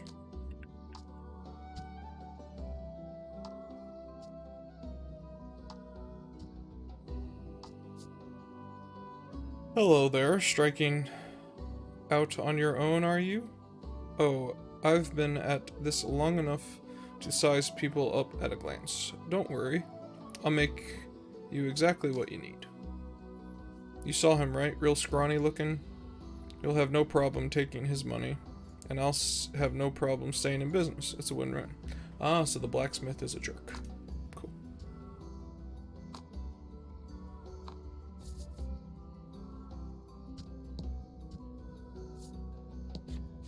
The man says the fishing industry is usually He has no thriving clothes. in their seaside town, but recently nets have been coming up empty.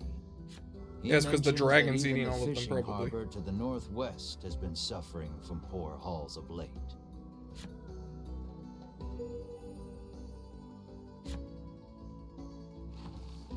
Now let's see what the muscle man's card says.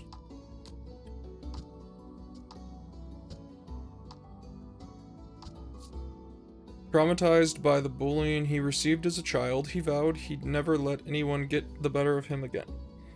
His pain was the springboard for the body now before you. Elsewhere, another boy masked his own body issues by teasing another. Fearing retribution, he too bulked up. Thus did the world gain two absolutely ripped men. Okay, game. Is that this guy up here? No. You approach a woman sneaking around in a corner of town. Ah, the thief. Hearing your voice, she turns in surprise. You see a vial of cold medicine clutched in her hands. You explain that the person she stole it from needs it back. The woman begins to explain her own situation with downcast eyes. My poor little boy is bedridden, she says tearfully. He needs medicine, but I don't have any money, so I took it.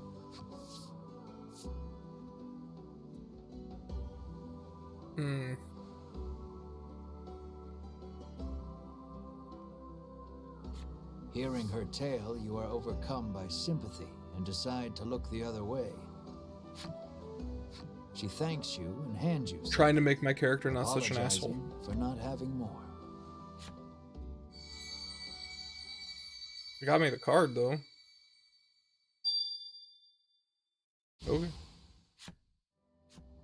Medicine in hand, the woman leaves quickly. Now then, what to tell the other lady? I mean, I could just give her some of my own medicine. That's probably what's going to happen here. You explain that you are unable to find the thief.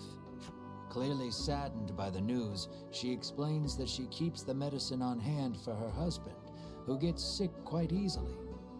She laments that she may not have the money to buy more. Unsure if you made the right choice, you return to your journey with a heavy heart. Or not. Okay.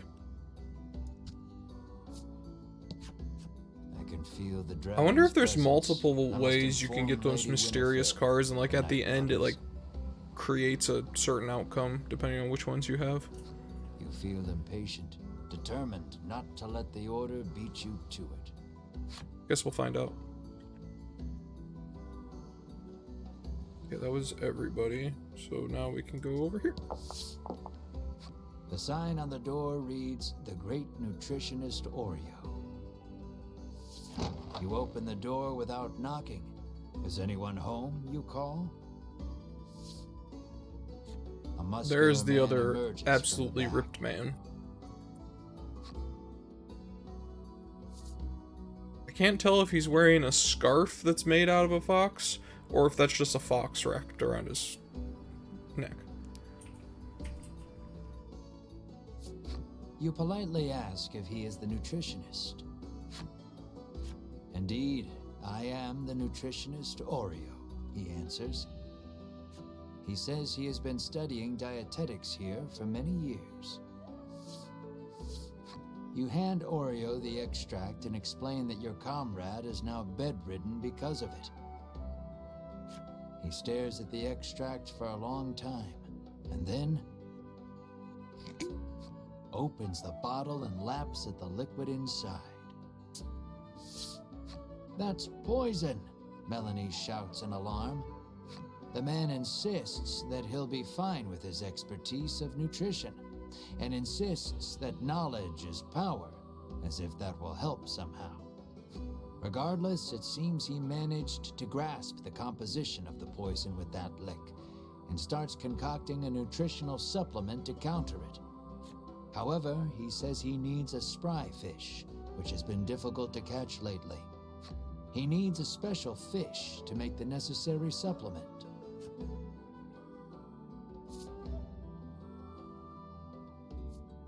When he explains that you can catch one in the surrounding sea, Ridis confidently interjects. She shows you a page from her ancient tome, which explains the ecology of the fish in detail.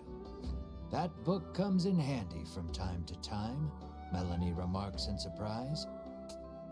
Oreo gasps as if remembering something. He says that his son went out fishing and, with a bit of luck, may have already caught a spry fish. It sounds like his son is fishing on the wharf. You decide to go find him.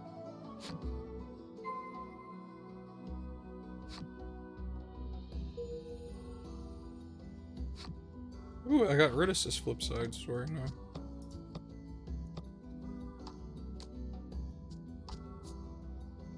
Wait, I know that sound. The tones of the most familiar flute pull this lively young lady away from her fruit-gathering chores and towards our merry band of rogues. She carries a book she has read many, many times before, and is never happier than when she has the time to let its pages carry her away on its soaring visions of the future. See, that was a nice card.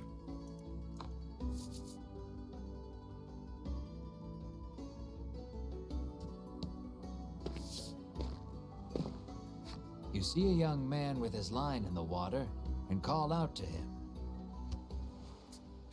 He turns around and flexes, shouting out suddenly, "Power is power." You stare, enchanted by his bulging musculature. There is no doubt in your mind that this is Oreo's son.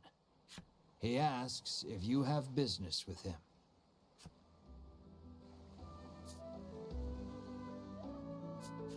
Though you are pretty sure of the answer, you ask the young man if he is the nutritionist's son. "That I am," he answers.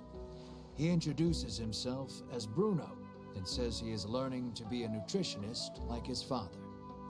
You introduce yourself, expressing to him that you are a hero on a journey and require a spry fish to save your ill comrade. His eyes begin to sparkle the moment you utter the word hero, and he becomes engrossed in your tale. More or less grasping the situation, he regrets to inform you that he has not caught any spry fish yet. He says that a monster has settled near their town, and its thundering roars have scared most of the fish away. You know Oreo needs a spry fish to make that supplement. Hearing the despair in your voice, Bruno speaks, his words like an ember in the dark. He tells you that there is a harbor near town where fishermen gather. Perhaps you can find the fish you seek there. You thank him for the information, then head to the harbor with your comrades. Just as you are about to leave, Bruno offers to escort you there. Is it a reward you're after? You are about to ask, but Melanie smacks you on the head before you can voice it and allows him to come along. Oh, we have Bruno now. Okay.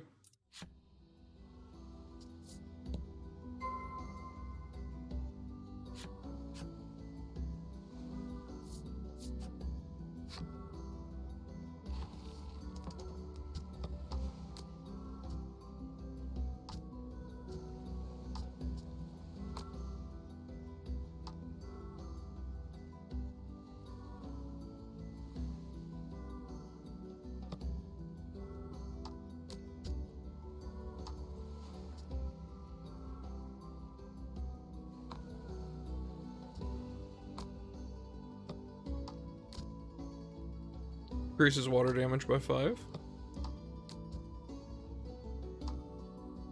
He's got, like, literally no gear. Maybe I should stop selling old gear.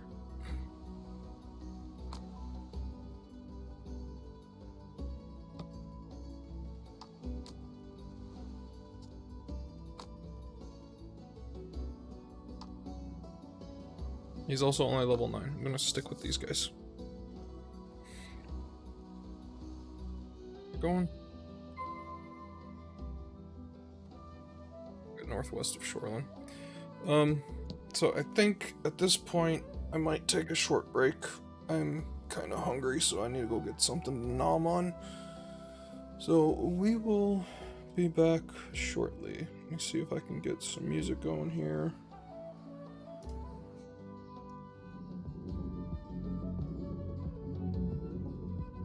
Get the game music turned down.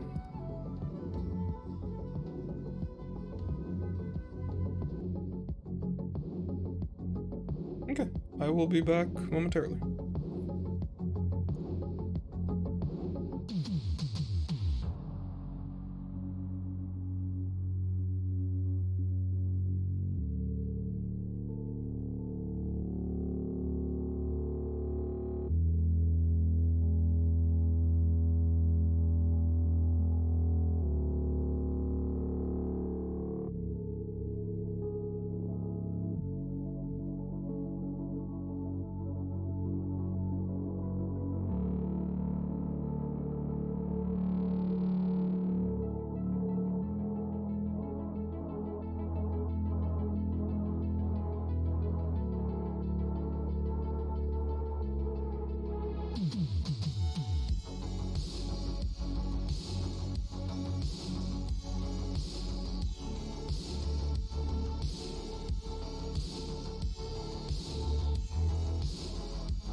Okay, I'm back. And I got my leftover pizza.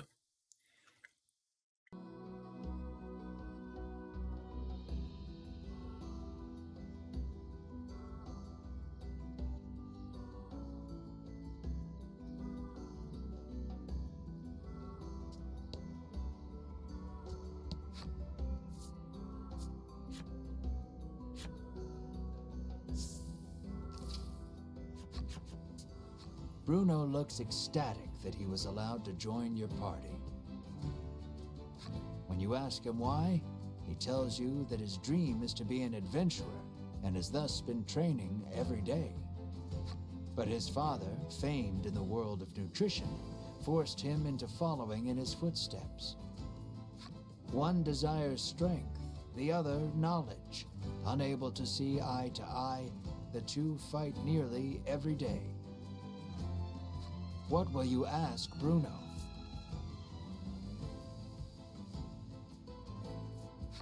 You ask Bruno about his sword arm, saying you are something of a swordsman yourself. Bruno replies that he specializes in hand-to-hand combat, then flexes his bulging biceps as proof. Hand-to-hand combat? You're carrying a sword, Finn?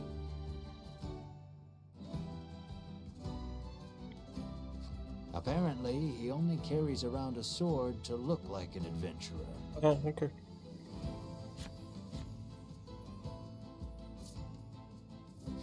Curious about his attire, you ask why he does not wear armor. He confessed that he once wished for armor, but deemed it unnecessary after gaining so much muscle. No, it's still necessary. In that moment, you realize something. While his passion for being an adventurer is true, he is dumber than a sack of rocks. The words "birds of a feather flock together" run through your mind, but you quickly chase them away, afraid of what that means for you. Yes, you are also dumb as a box or a bag of rocks, I guess, if the game wants to call it that way. Northwest. Okay. So.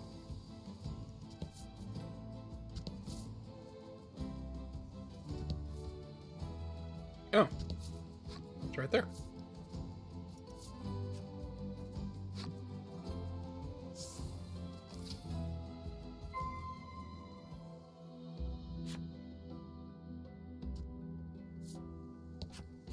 He has been fishing for several days, having decided not to return home empty-handed.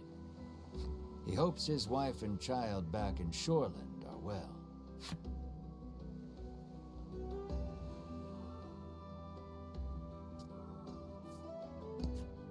The woman says she has been waiting here for days, worried about her husband, who has yet to return.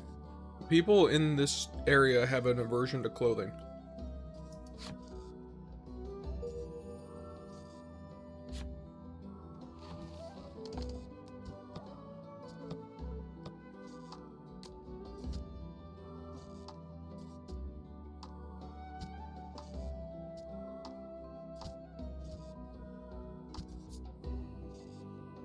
I want to be cute and stylish, sure, but I really want to live happily ever after.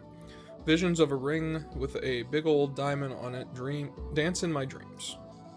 But nobody gave me that ring, so you know what I did? Well, I just look at these muscles. Aren't they cute? And they shine brighter than any diamond.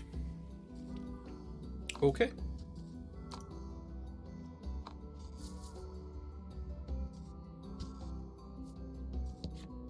Lately, a monstrous roar has been disturbing the seas and scaring away all the fish. He sighs, lamenting that his catches have been poor as a result.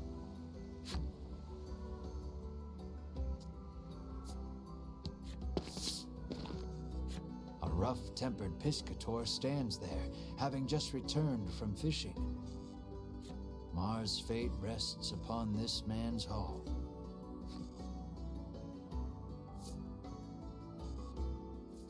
Terrible, he says, showing you the few fish he's caught. Inside, you see A spry fish, Bruno shouts. You ask him if you can have the spry fish, but he says he won't give it up for free.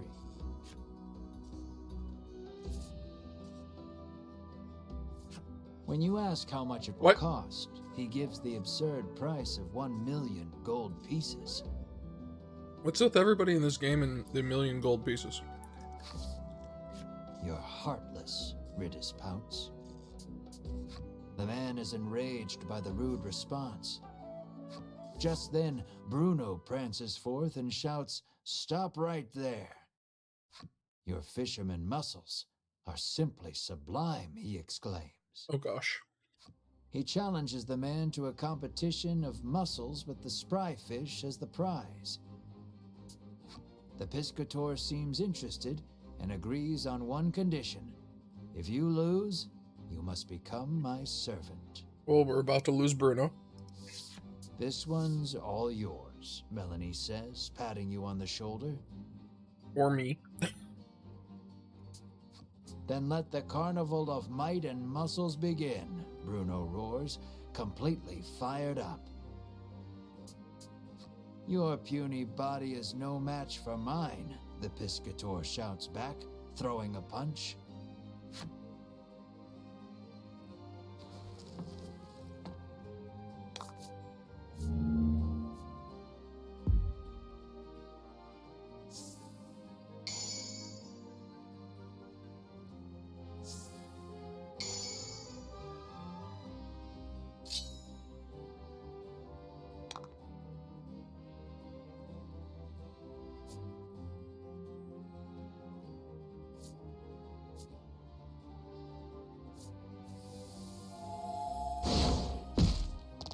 You're doing great.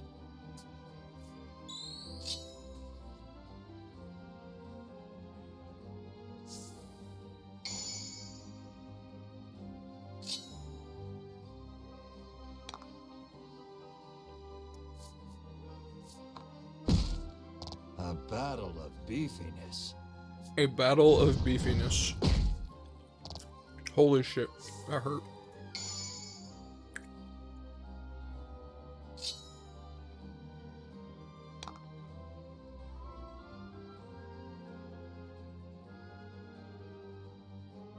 I don't think I can kill him unless I crit. So I either have to heal, which probably won't matter, or hope he doesn't attack on his turn.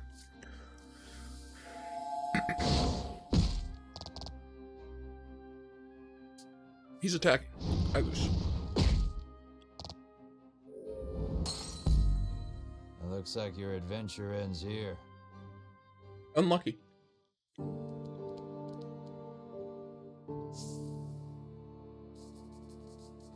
Okay.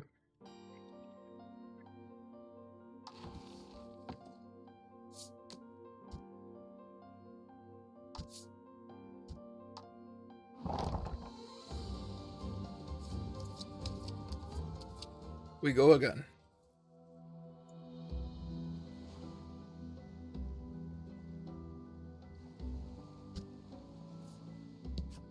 The woman says she has been waiting here. I'm gonna for do all days, that again. Hold on. worried about her husband, who has yet to return. He sighs, lamenting that his catches have been poor as a result. So we don't have to talk to them again when I fail again. We'll actually do a real save. Since I haven't since chapter 2.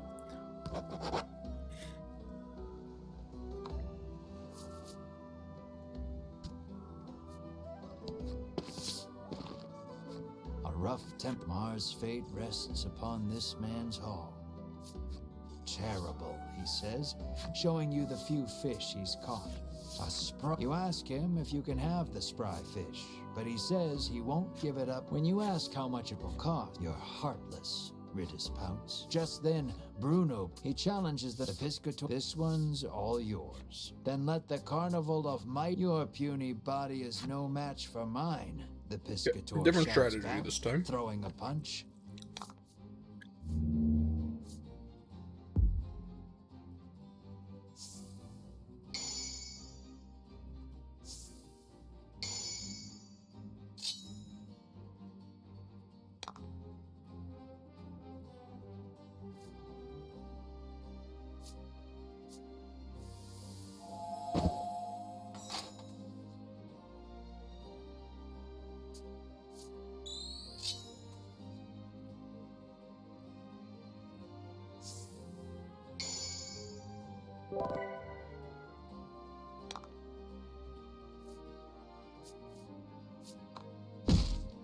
You're doing great.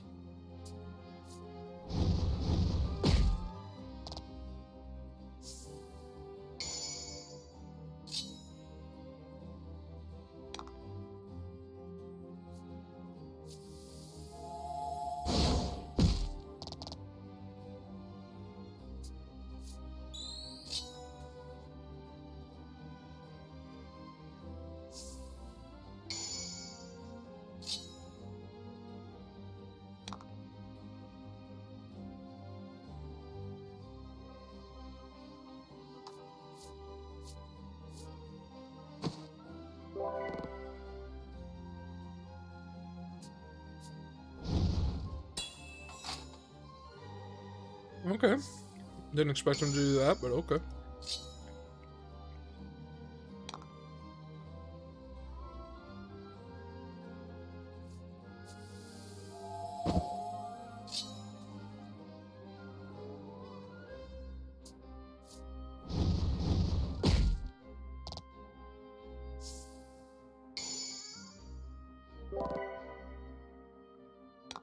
That was a very clutch happenstance card, actually.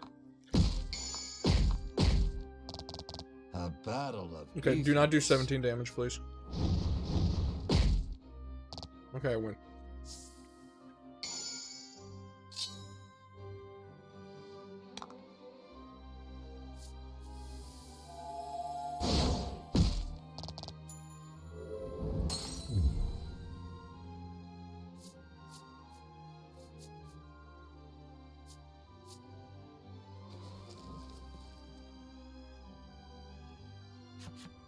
His victory sealed, Bruno strikes a glorious pose and shouts out, "Witness the power of power." Defeated, the Piscator hands over the spry fish to Bruno. Bruno extends a hand to the Piscator, who has fallen to his knees. With a serene smile, he takes the offered hand. An unspoken friendship begins to form between the two. Or at least, you hope that's what the prolonged silence between them means.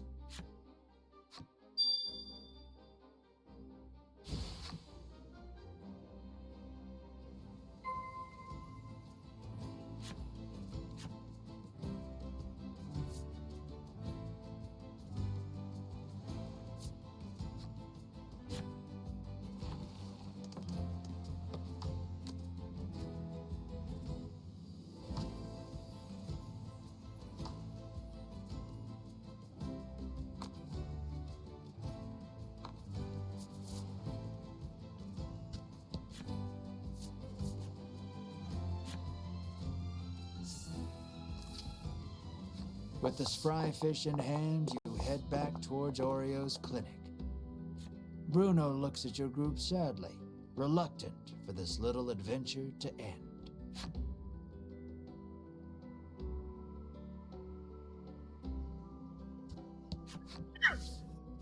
You hand the fish to Oreo and ask him to make you the supplement.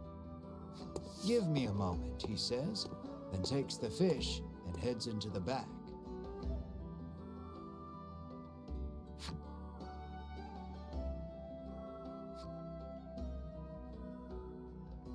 Please don't bring that in the world. "It's ready," he says, emerging from his room and handing you a bottle.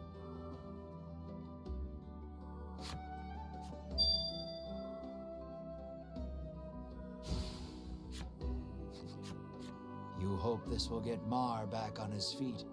You need to get back to Unionville on the double. But before that...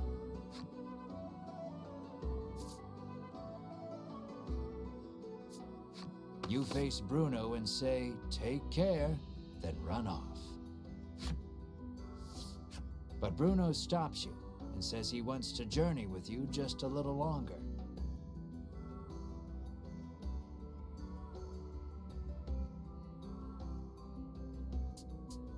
But Oreo is quick to douse the flames of his desire. "You will stay here and study," he commands. "Then you leave me no choice. Bruno's expression reads as he raises both hands behind his head and squats at hyper speed. Okay, we went all Final Fantasy VII. I want to show this power to the world, Bruno proclaims to his father. You have much to learn, my son, Oreo retorts as he starts sidestepping at breakneck speed. Oh my gosh. Only the sound of their labored breathing and bodies moving resonates through the otherwise silent room. You can only look on in stunned silence at the enigmatic display. Oh my gosh. 30 minutes later. Bruno falls to his knees, panting. This is my limit. You have grown, my son, Oreo says, looking no worse for wear. So are you coming with us or not? Melanie interjects, ever the blunt one. Only our muscles know the answer, comes Bruno's cryptic reply. I don't get it, Ridis remarks frankly. On the condition that he study nutrition upon his return, Bruno is allowed to go with you for just a little while longer. You realize that these two have a very special way of talking that no one else can understand. Okay. That was weird.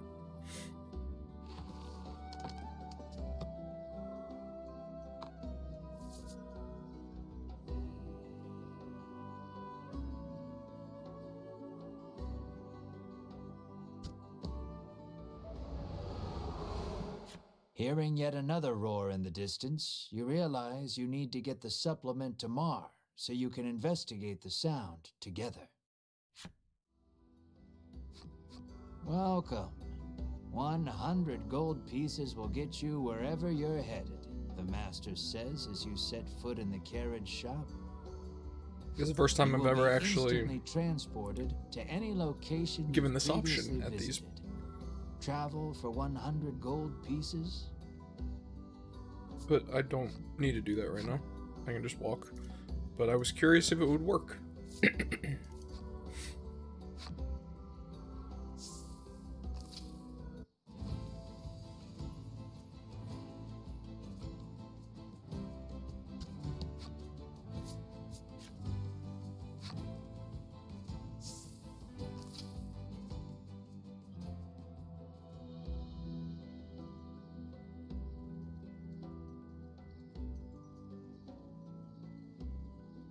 Is that the inn?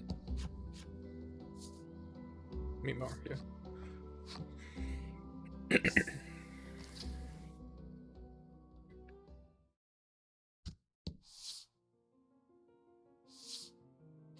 NieR lies listlessly upon the bed, looking somewhat haggard. You help NieR sit up. Drink this, NieR, you say to him gently. He weakly opens his mouth, and you slowly pour the energy concentrate inside.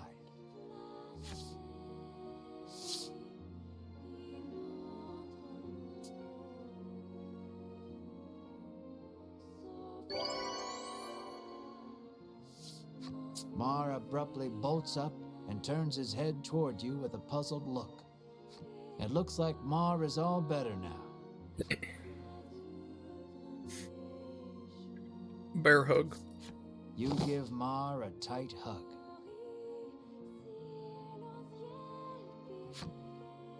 NieR mewls softly in discomfort. Overcome with joy, you sob and stroke NieR's head. Melanie and Ridis watch you two with a smile. Bruno is deeply moved to see nutrition bringing a smile to others.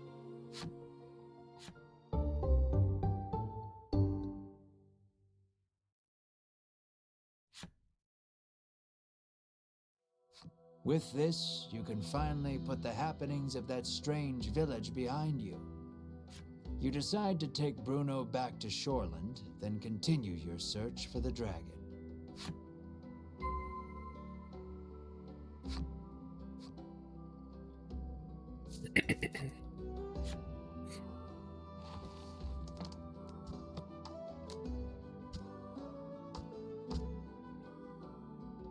Gotta get the party back together. Before we leave, though,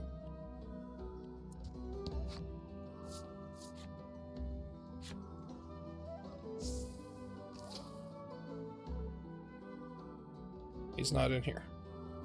Okay, lucky. I was gonna attempt to rid this town of him because he stabbed Mar, and I don't like him.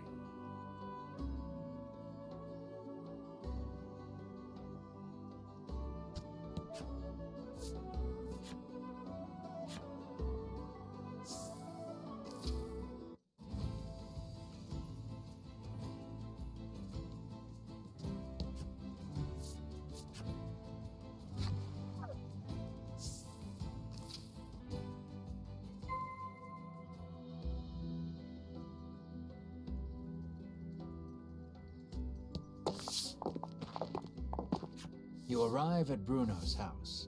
Though he seems to want to adventure a little more, he reluctantly enters his house. You ask Oreo if he knows anything about the monster behind that mighty roar. He says that the creature nests atop a tower not far from town. With that, your next destination is decided. Here, you will part ways with these two, but you owe a great deal to the nutritionist and his son. Bruno looks at you, his eyes begging you to let him come along. What will you say?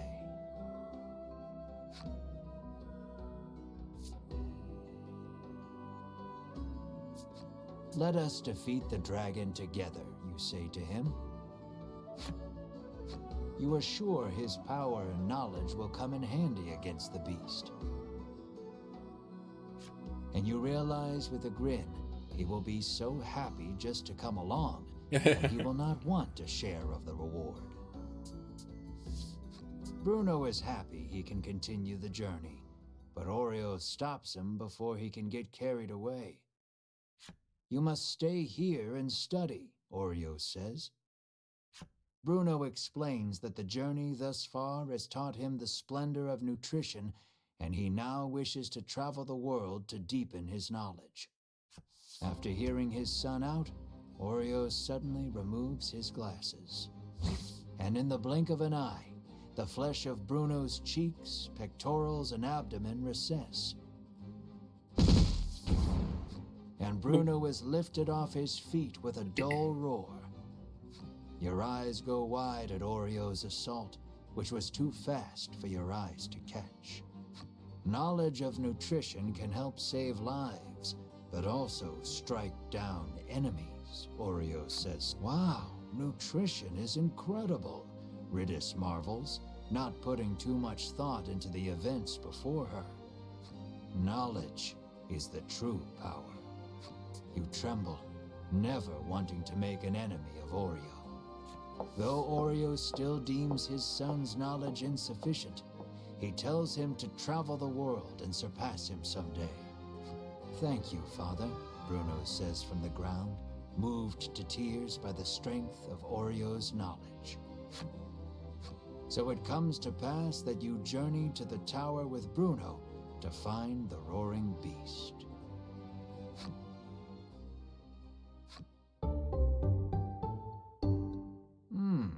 Yet another colorful character. Yes.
The Dragon's Tower.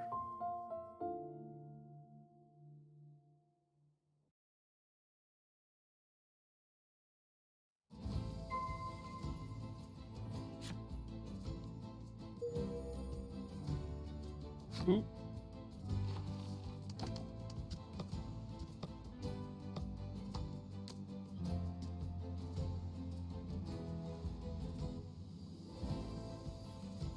Oh no, yeah, the music's fantastic.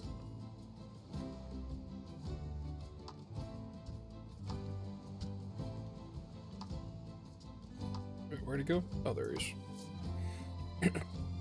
Oreo develops various supplements at his nutrition clinic in Shoreland, a few of which he even gave to the royal family in lieu of tax once, or so he claims. He'll tell you men keep nutritional secrets to avoid disclosing his formula. But he'll note it's nothing like the Ivory Order's medicine. Rumor is, though, that boogers are involved. Okay, so avoid that medicine, because that's weird.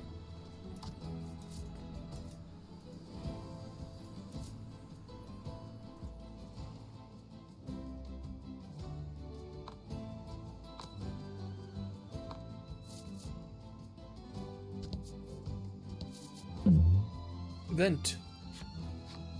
A bizarre rock appeared. It seems primed to explode. Problem. Roll dice to see what it becomes after it explodes.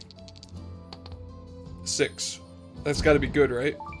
The bizarre rock transformed into a gold rock. It's fantastic. Money. And I didn't die, so that's a win. Where am I going? Southwest, yeah, this way.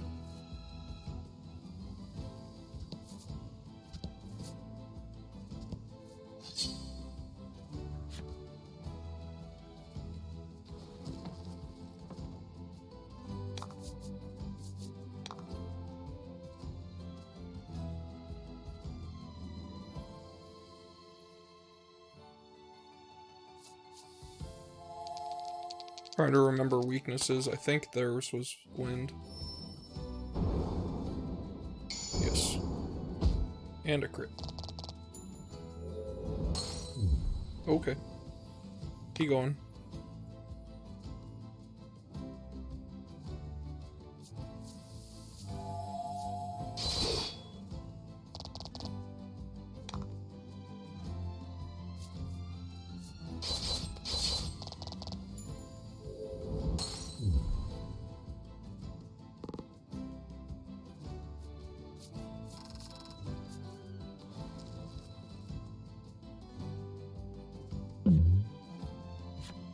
Immediately into an event. A scrap of paper dropped by some manner of monster. It has a message scrawled on it in crude lettering.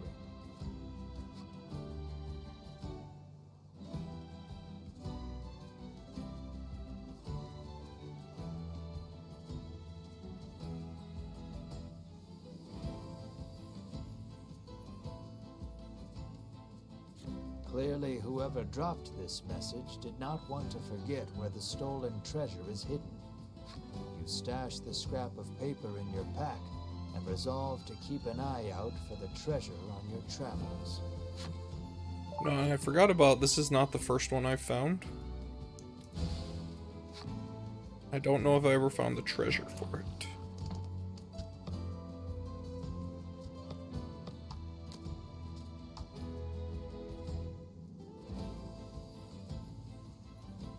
Stolen treasure, cave, and mountain, past.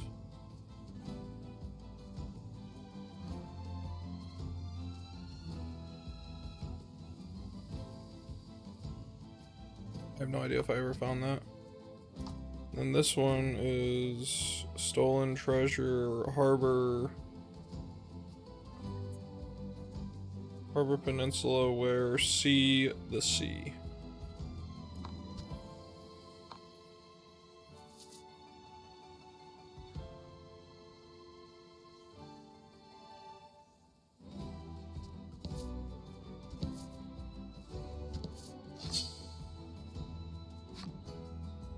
I don't know if that's in the harbor or around the harbor. I don't see a peninsula, but... Oh, this is fantastic.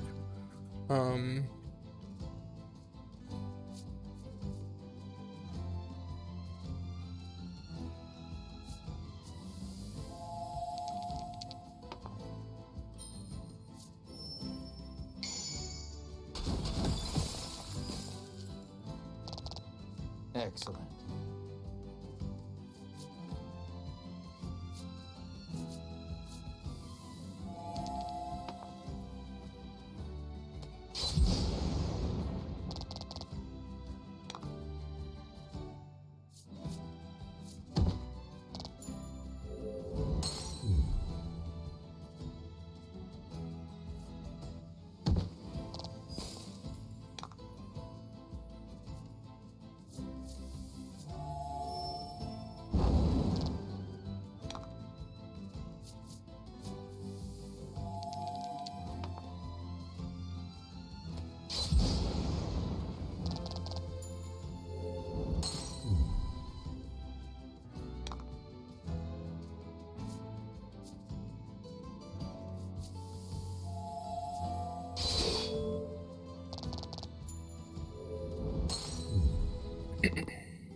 That might be useful to carry, but I like all of her attacks too.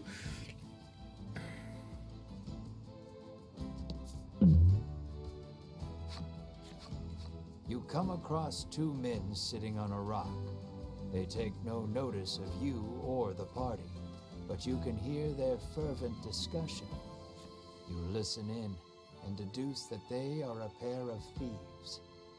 You lean in, trying to hear what else the thieves are talking about.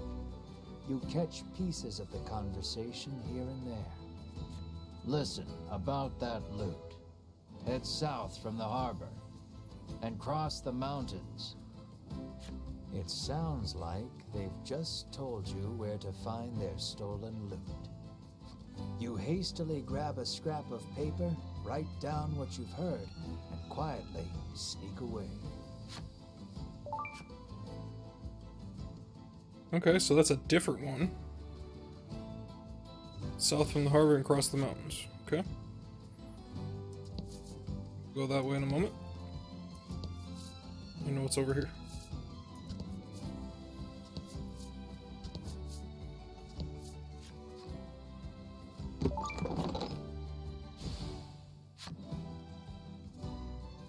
So I don't know if that was the chest that I had that note about already or not.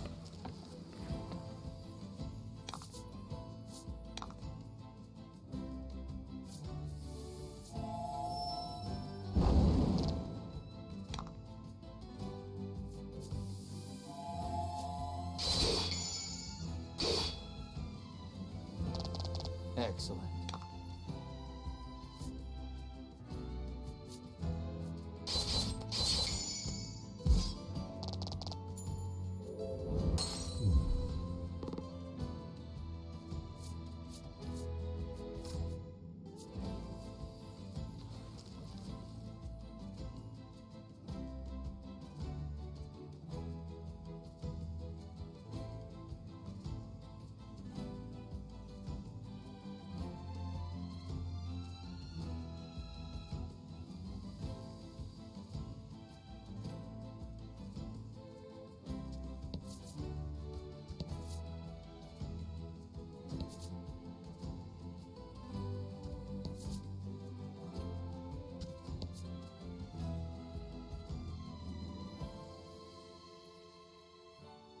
South of the harbor, across the mountains? What mountains? There's trees. Mountains. Problem is, I can't get around the mountain.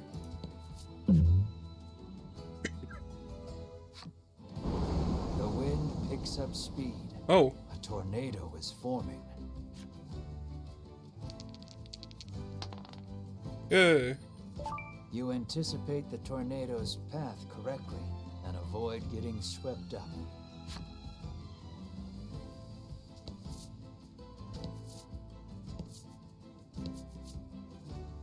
Okay, I don't know how to get past the mountains right now, so we're just gonna continue this way.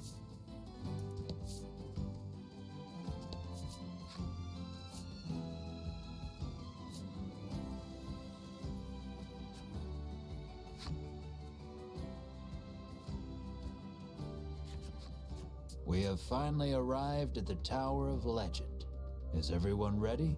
You ask with a posed look. Bruno is the first to respond. But this is just an old lighthouse, he remarks, oblivious to your sudden embarrassment. Riddis snorts to herself, seeing you red in the face from jumping to conclusions.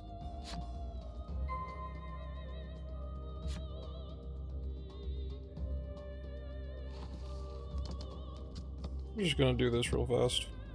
I don't think we're actually gonna fight a dragon yet. But I'm just gonna put a save there.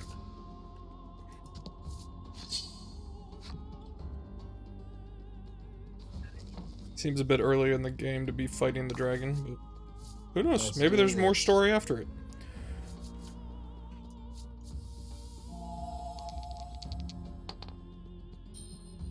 I love when freeze works. So now I only have one enemy to worry about right now. Oh?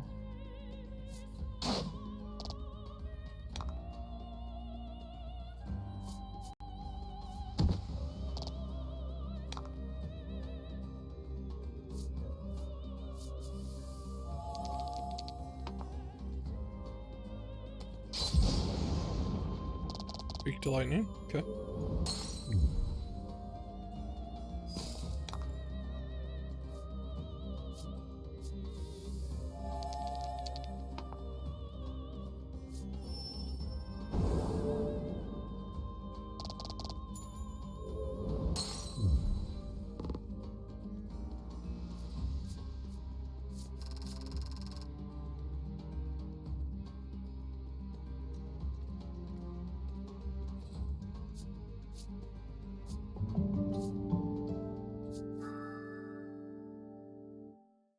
Light damage, huh?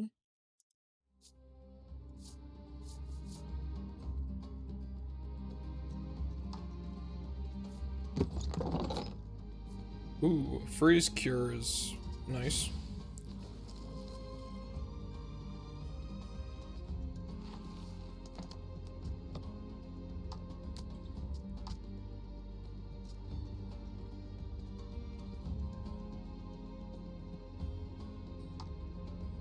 Probably gonna regret this, but I want light damage.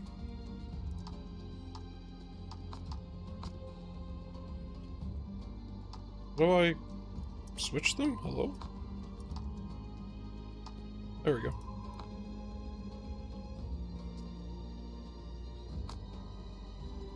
Does Mars still not have an ability?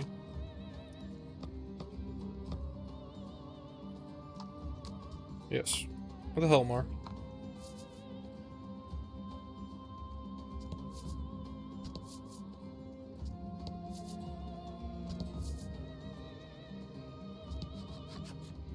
It appears this sturdy door has a magic seal on it. Unfortunately, it is out of her realm of expertise. Riddis rolls up her sleeves and shouts, "Open Sesame." You swear you have heard these words somewhere before. Yeah. Yeah, I have. You all watch in silence as the door stays shut. Can't believe they went there. You snort to yourself, seeing Riddis red in the face.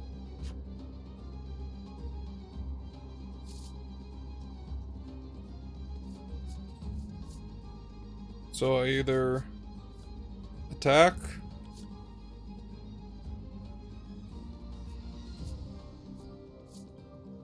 You know what? Melanie, you get in the door. Even Melanie looks vexed, lacking the proper skills Okay, to never open mind. the door. Fine. You break the frickin' door down. Bruno exhales deeply, then places both hands on the door. He pushes with all his might, his breath labored, chest heaving, sweat dribbling. And it opens. It seems the magic seal could not protect the door from the physical might of your most stalwart companion. This is the power of power, Bruno pants, but you promptly ignore him and enter the tower.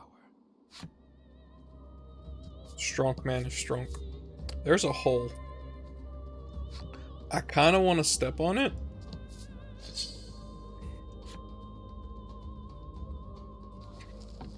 For science? Yeah, I saw that. This was lightning. We're just gonna attempt to freeze it, just because I don't have enough to cast that lightning. It's probably actually immune? What did I think about that? Oh, no, okay, it resists. Excellent. We could just kill it with this.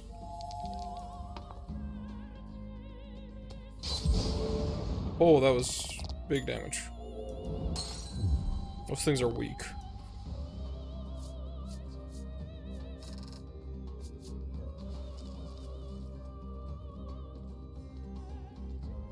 Okay, science time. Okay, it won't let me. Kinda sad about that.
Attack down still was not enough to save it.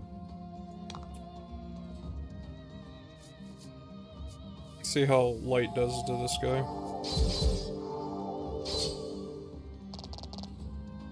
Not bad.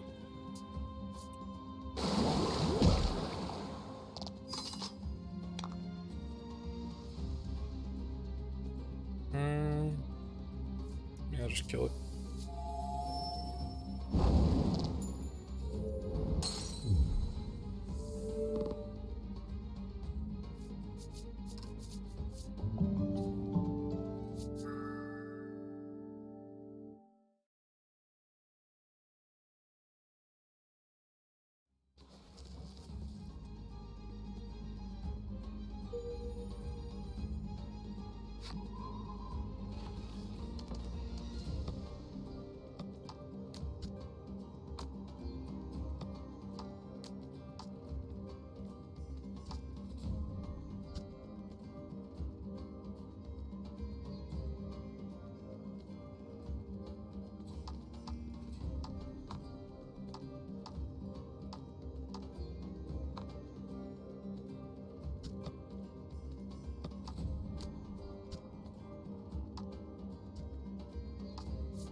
Trents are the tender, loving elders of the forest, well versed in the laws of nature, yet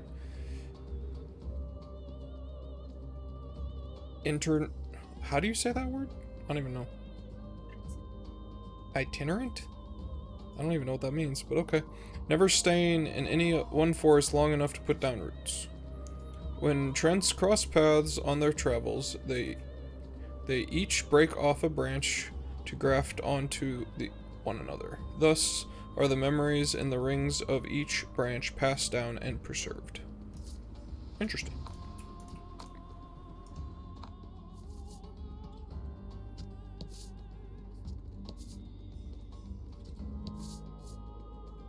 Okay, so we've ran into a dead end.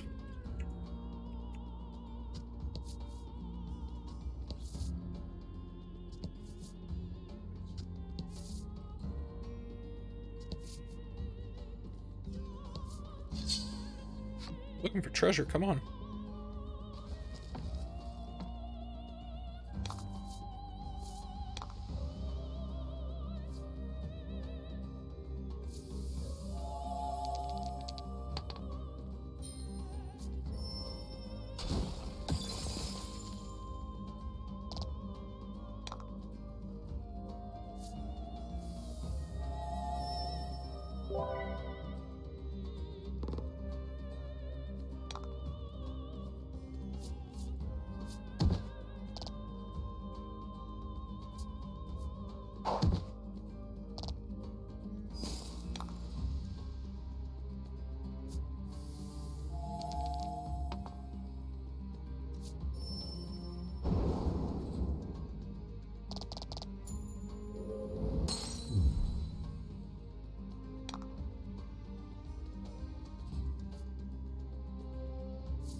That was big damage.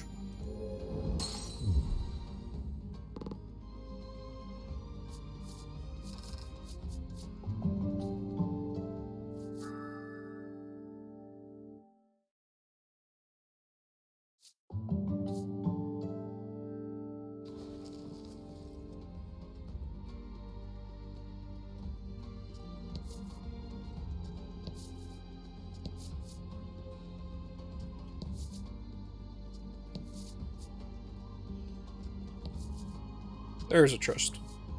So there's got to be one somewhere. I will take health potion. Those are never bad.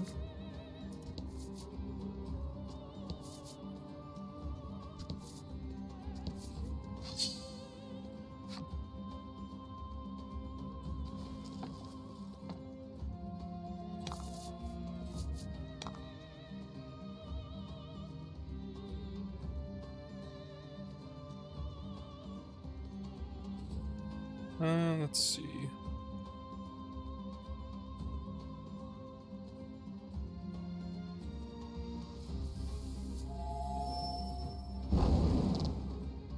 It's actually not what I intended on doing, but okay.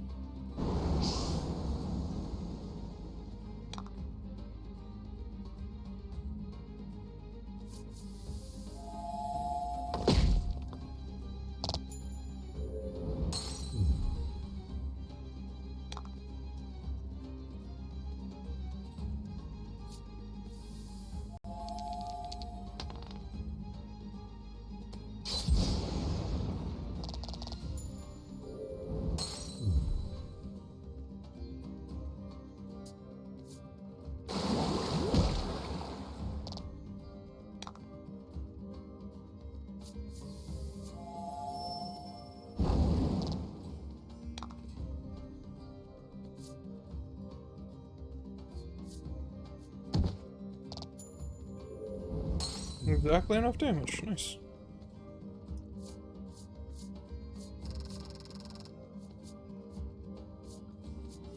Left, right, or middle?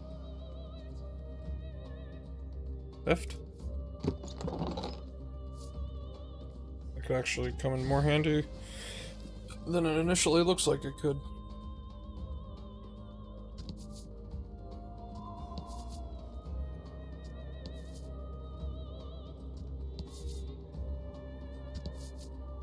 Okay, I found the stairs. But I must know if there's anything over here. Okay, to the stairs.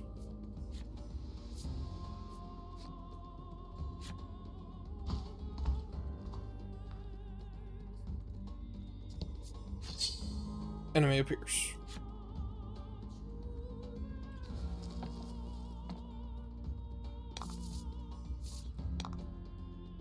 Harpy.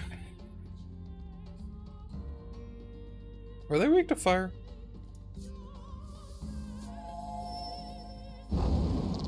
No.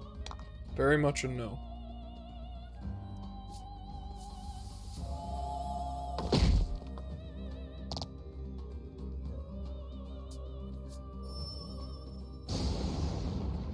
Well, that hurt.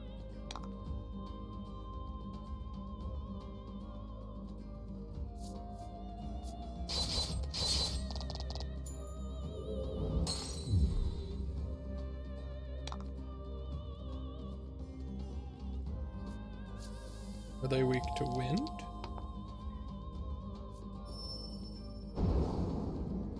Yes.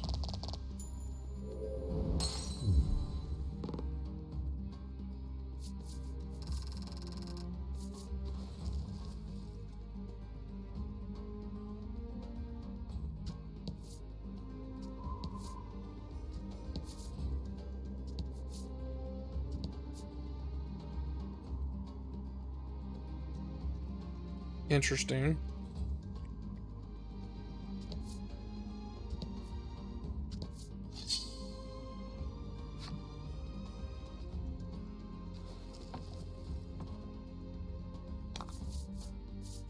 Let's do this.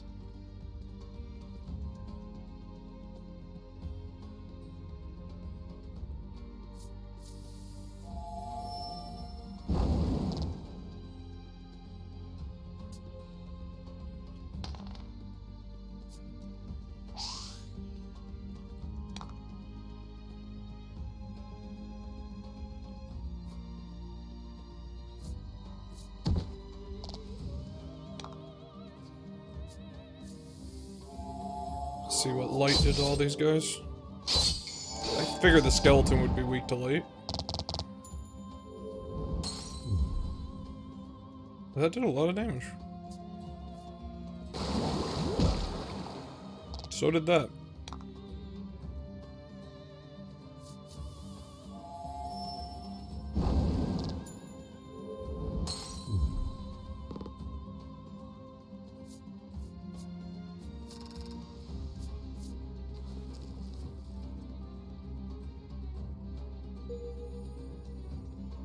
Brave Wolves. Hey, Krev. That is a very cute emote. Is that new? And thank you for the host. Is that new or is that a bit emote? It is. I love it. Just uploaded 5 of them. Well, hold on. Go to my emote tray.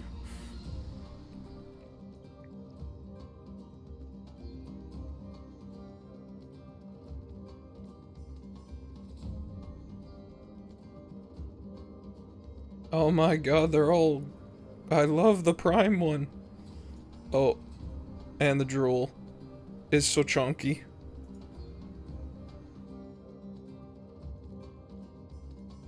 Nice.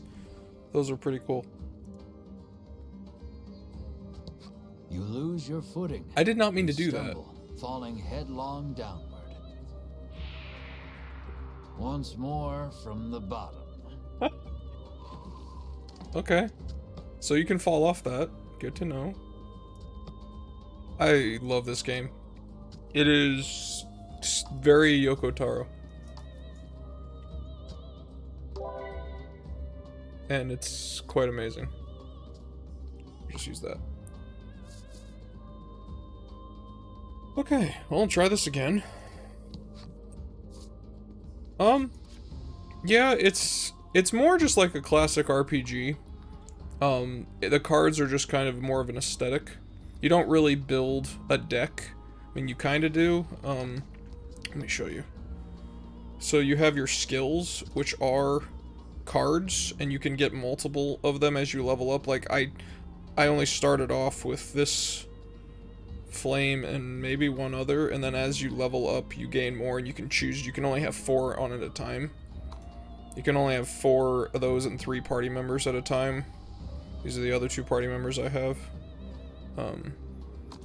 So yeah, the cards are more of an aesthetic thing, but they kind of still are important.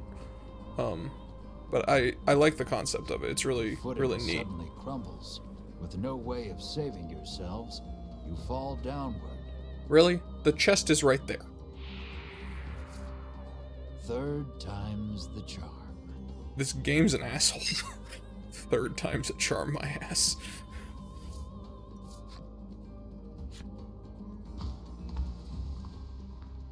Plus the music is amazing. Right, obviously right now it's playing the NieR music, but when the chapters change, it goes back to the normal music, which is still by Okabe, so you know it's fantastic. But I just have all the NieR stuff turned on right now because NieR. I don't think I need more explanation than that. But it's been very enjoyable so far. Enemy right in front of the chest again. And then, of course, the Grimoire book. Happenstance cards, okay.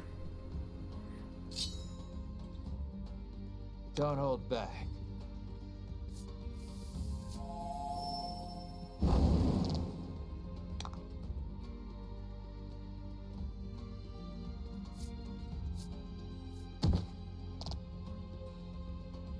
Of course, I'm not faster than the skeleton. I really need to get his speed up.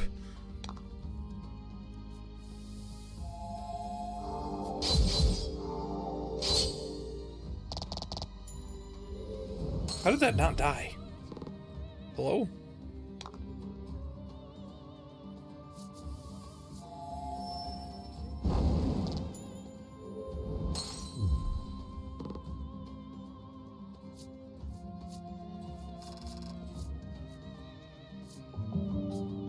Oh, Melanie leveled up. Cool.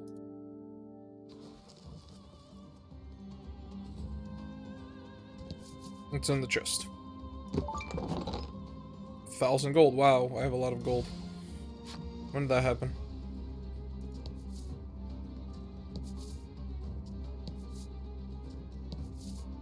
Okay, if I fall down going this way to get this chest, this game's a troll. Okay. Curse stay ring. That's never a good sign when they give you something like that.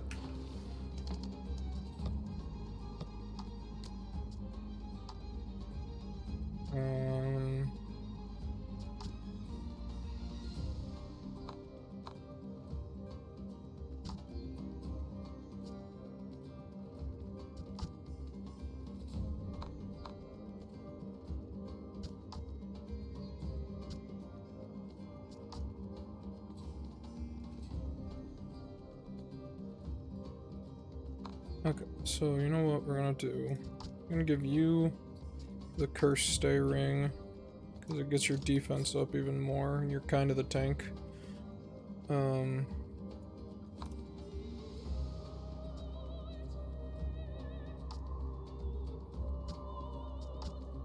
just mentioned getting your speed up so you can get that. What's your speed at? And yeah, up your attack. Yeah, that's good. And then I can give this other ring to one of these guys that doesn't have a ring. Like you. Okay.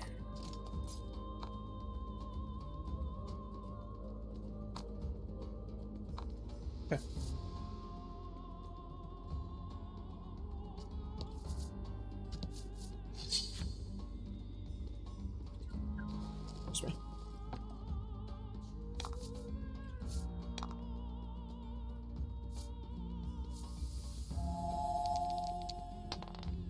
Yeah.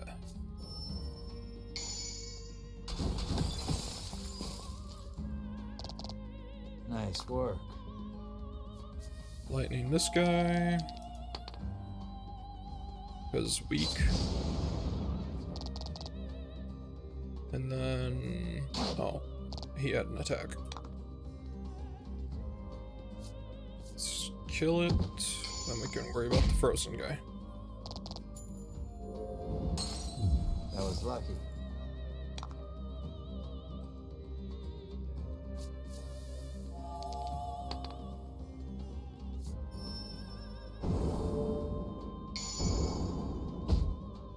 I love how when I get a crit like that, when it's not needed at all. But when I need them, Congrats. that's a different story. Bruno leveled up. I leveled up.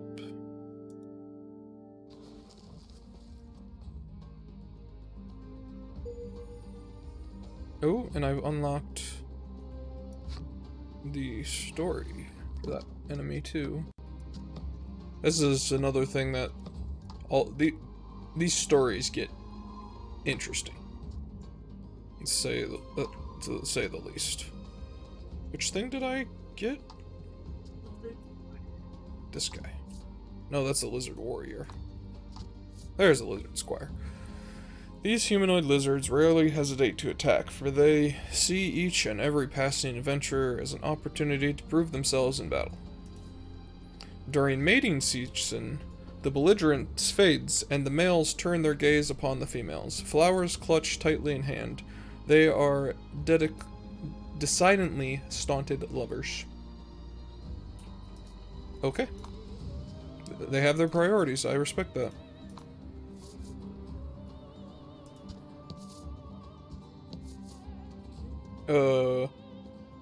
Hello. Foolish humans. Did you come here to consign the drops of salvation to oblivion? The monster asks. It sounds like he is saying something important, but you do not understand it in the slightest. Oh crap, I don't speak dragon. Or lizard. Whom will you ask to interpret? Oh.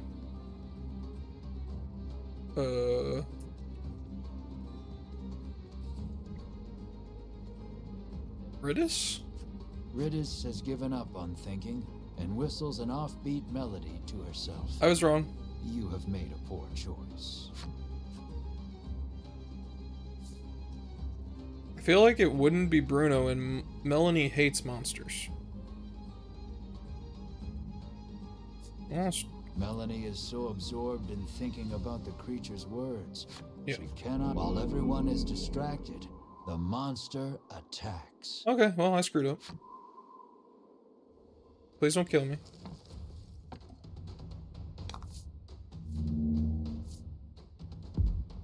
Okay, 90 HP. With happenstance cards.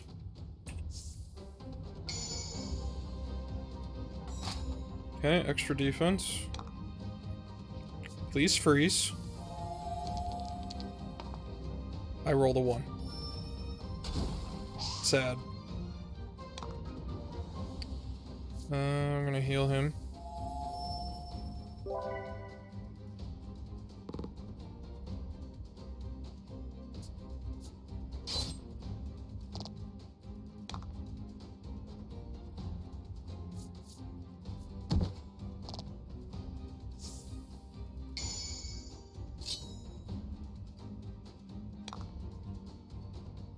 Okay, we're gonna try this again. I need you to be frozen. Thank you.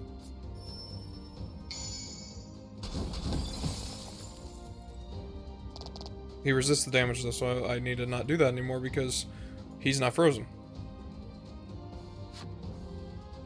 Crap. Lightning.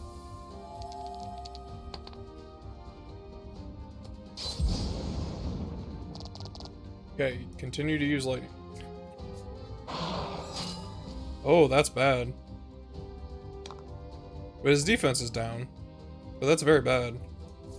I need to kill him quickly now.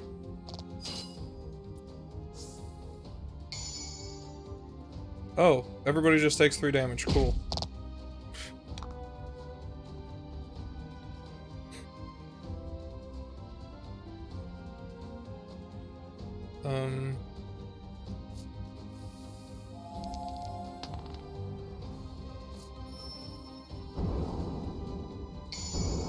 Oh, good crit. Good crit. Fortune favors the bold. Because now I should be able to kill? Yeah, especially with a 5. Yeah, cool. You did great. That was a lot of experience.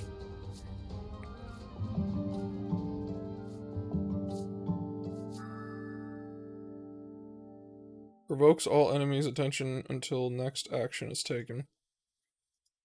Could be useful.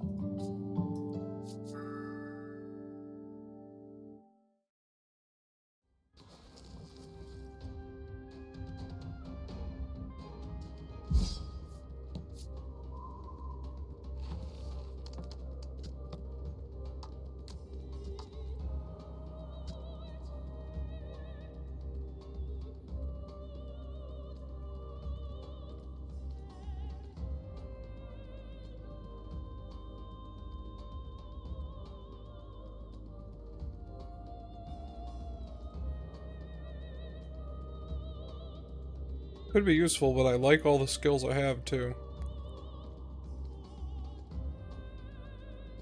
We'll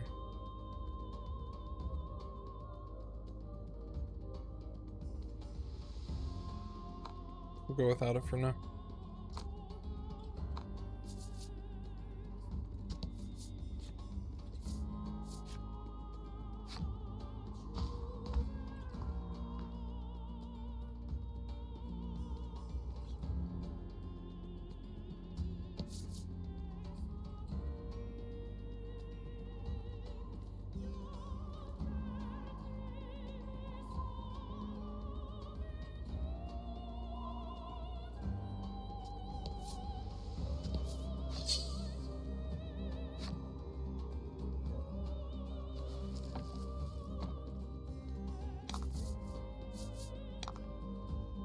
Okay, Harpy, Wind. I remember that at least. That was a horrible roll, though.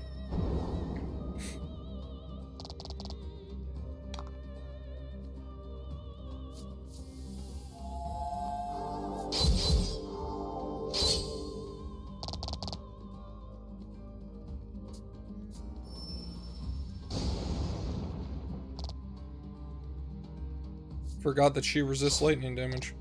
Okay. You jerks.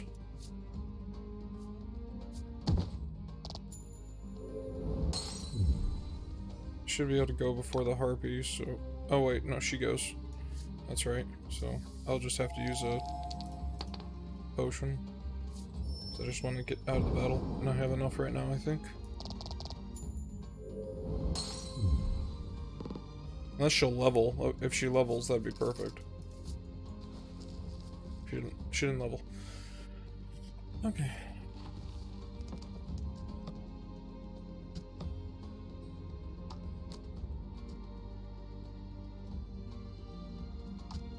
Give her one of these.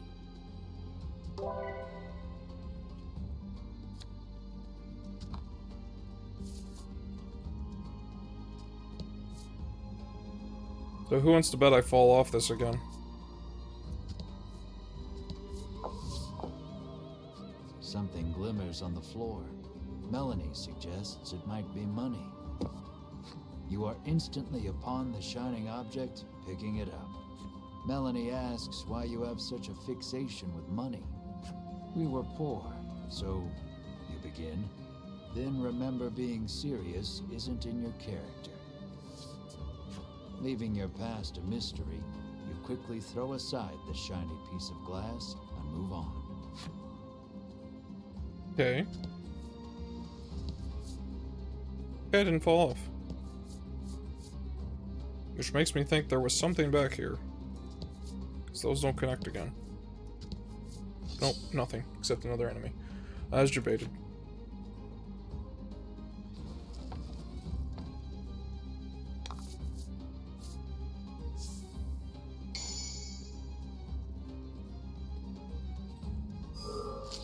What does Seal do? Rout the enemy. Okay, so I can't use any skills that cost gems. Cool. So, pass her turn.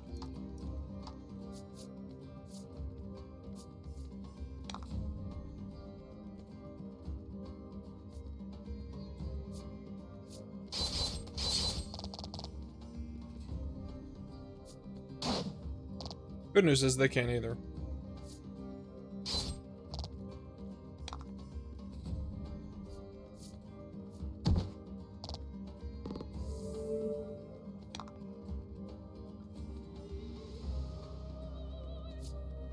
Also good news, now I have a wealth of gems to spend on that, though.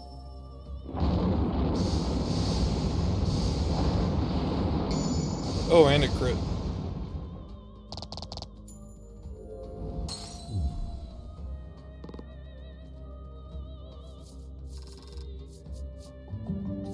Yay, Melanie leveled. Free heal. And a treasure.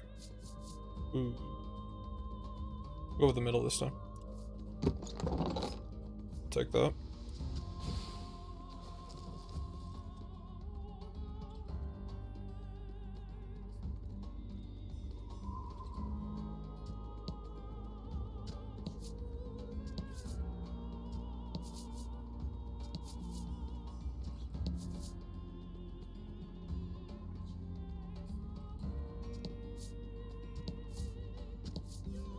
The ground collapses beneath your feet. Found the hole. You fall together with the rubble.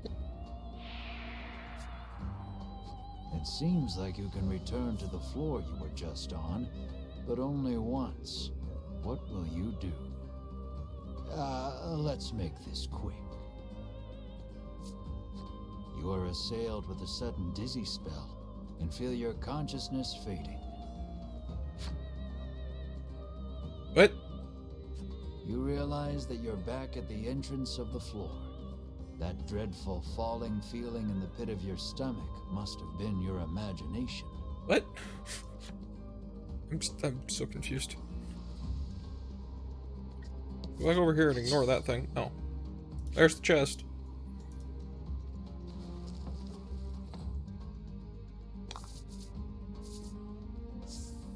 Okay.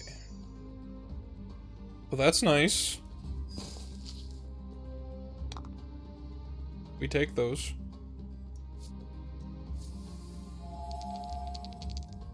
Exactly. Oh, wow, 1.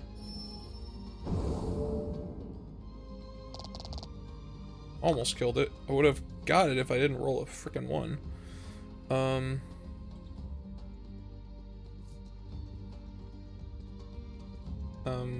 Yeah. I was hoping that would kill it, and okay, yeah, that really killed it. I took a risk by unfreezing that one. Lucky. But yeah. Oh yeah, perfect person for you to cast that on. Wow, it still did 11 damage while I have resist up. Okay.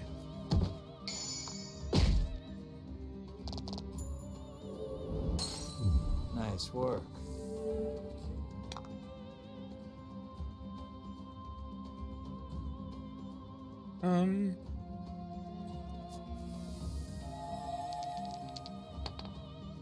Might be able to get some free heals out of this, since I can freeze him.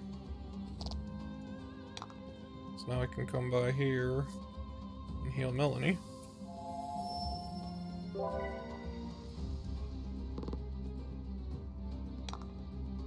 And then hopefully kill it with this. Oh yeah.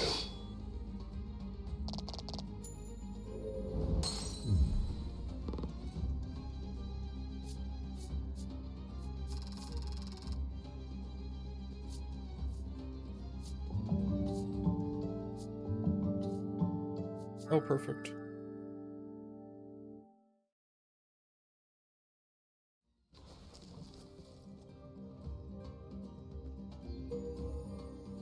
Skull Knight's enemy story.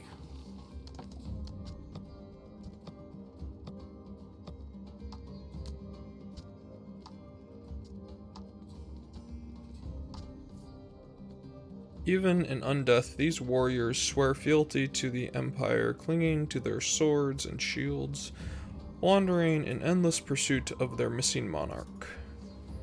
They know now that their ruler has perished, tormented by inconsolable grief. They have turned to an afterlife of crime. None remain who knew these once proud souls.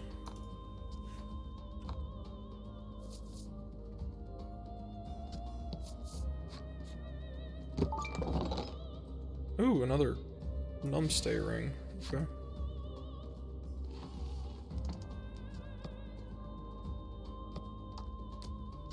Um,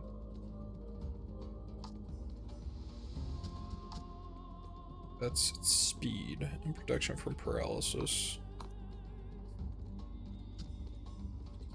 Guess I'll give it over to.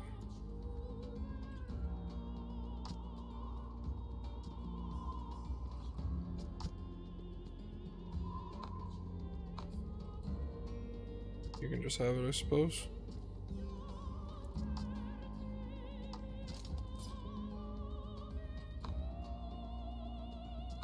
I only need to get him some armor, but not like I'm using him right now anyways.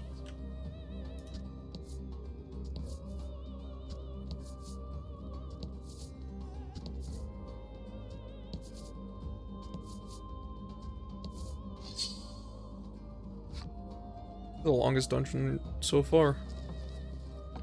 I guess it makes sense that they would get longer as the game progresses, but still. Decrease water damage dealt to allies and enemies.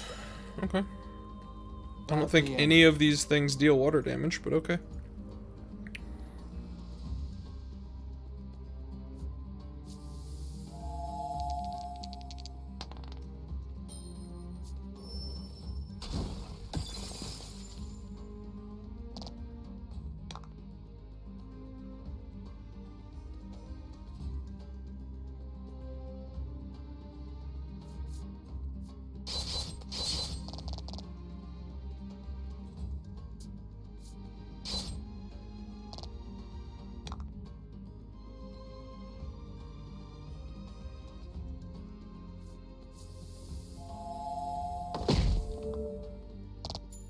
Wow. That was a lot of damage to that guy.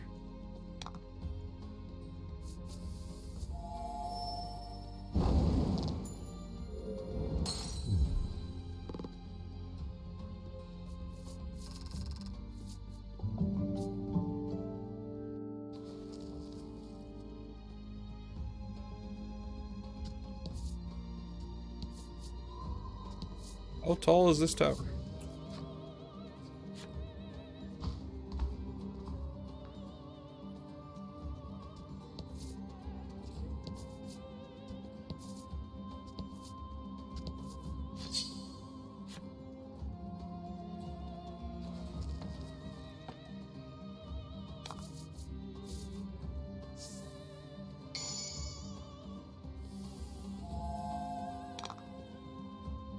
Oh, that was helpful.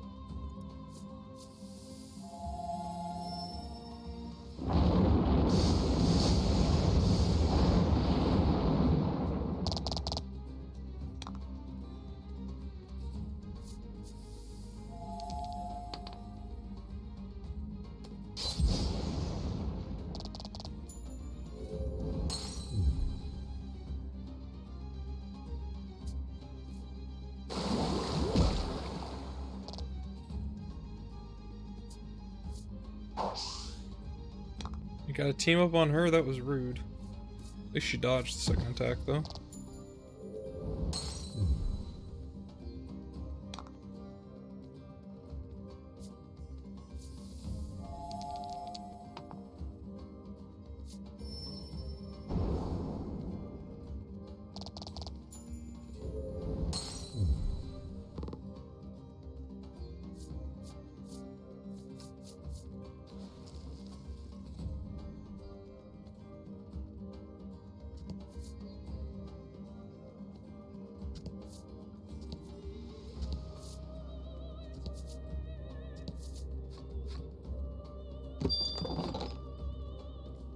Found a key.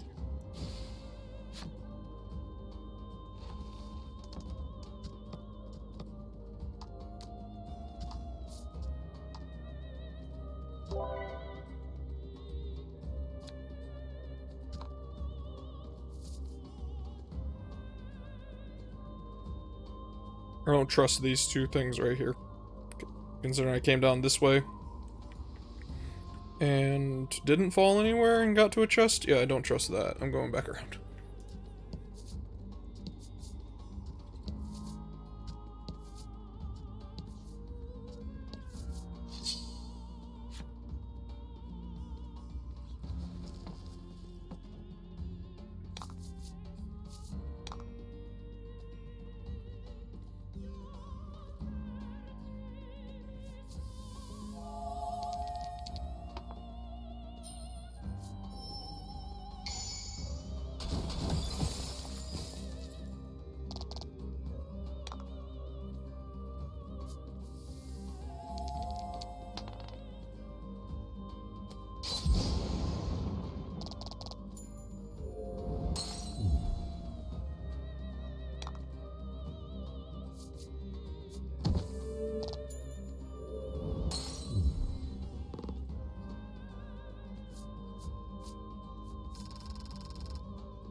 Another chest.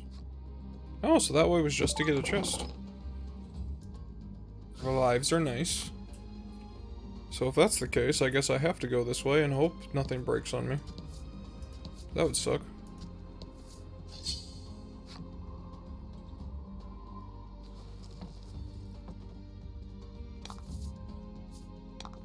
What in the world? I'm actually gonna pass her turn because I want to use light on that thing. 'Cause that looks like something that would be weak to light or take no damage at all. Okay. What about this? Oh, it has a defense of 50. Hello?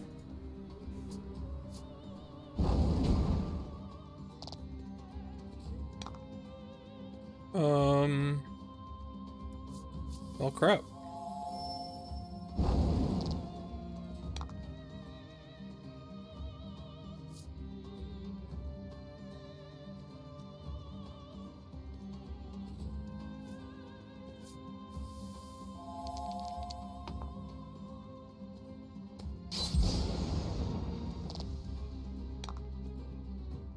I don't like this.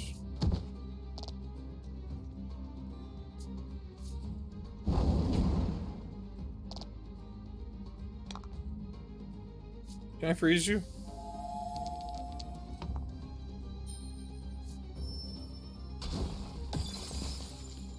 Oh, it's weak to... Okay. That's a good thing to know. Use this time to heal. Critical heal. Nice.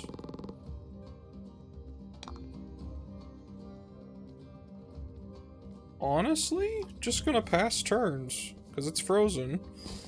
Just so I can get back to using freeze on it again. So I don't want it to not die.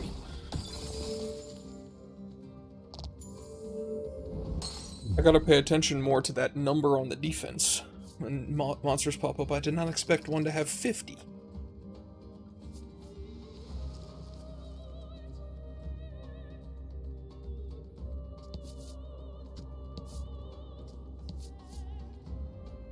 Well, let's see if I can screw up the interaction with this monster. Savages no mercy? The dragon's heart and body have already been reduced to naught, it says. It sounds like he is saying something profound, but you do not understand it in the slightest. Well, those two screwed up last time, so see if Bruno knows anything? Bruno silently compares his muscles against the monster's, then grins proudly to himself, the obvious victor. So that wasn't helpful. I don't think any of them can be helpful. Realizing the creature's words are beyond her comprehension, Ridis gives up on. You feel your eye twitch, realizing that your comrades may be the death of you. Yup. While everyone is distracted, the monster attacks. Yeah, I don't think there's any winning those ones. I think it's just put there to anger me? I don't know. He has 100 health. Rout the enemy.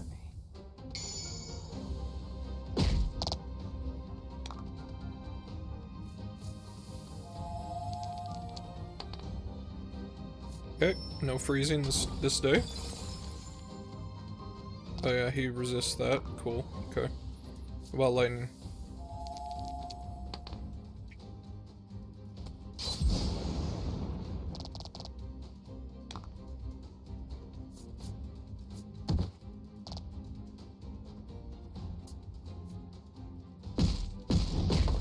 Okay.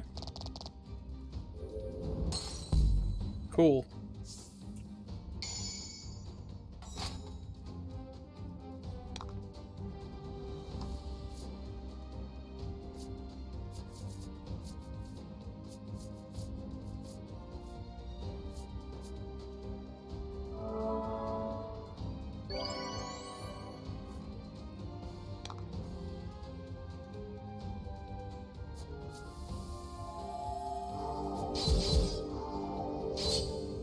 Light was not the way?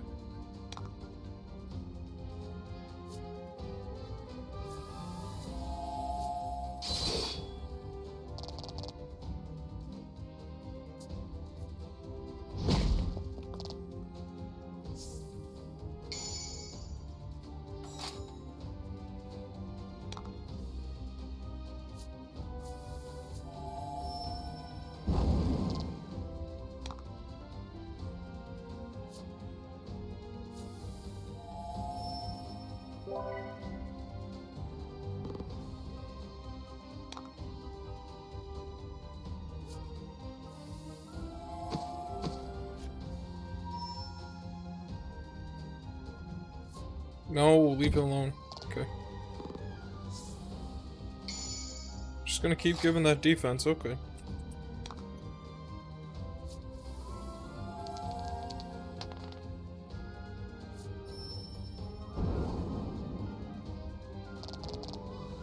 It was wind all along, and I forgot.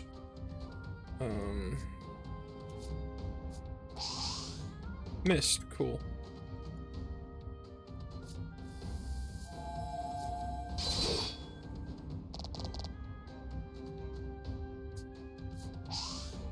Oh, I'm so happy that missed.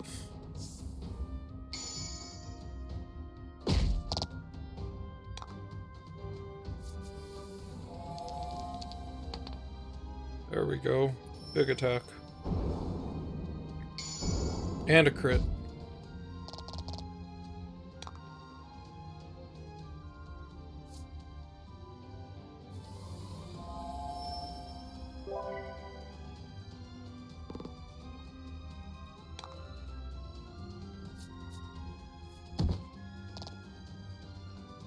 Don't kill anybody, please.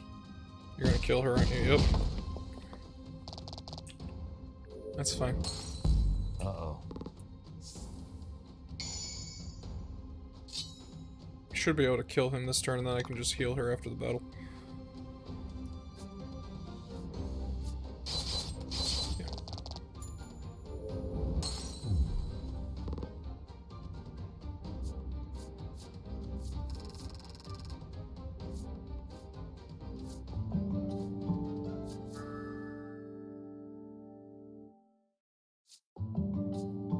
Or she gets auto-healed because she leveled?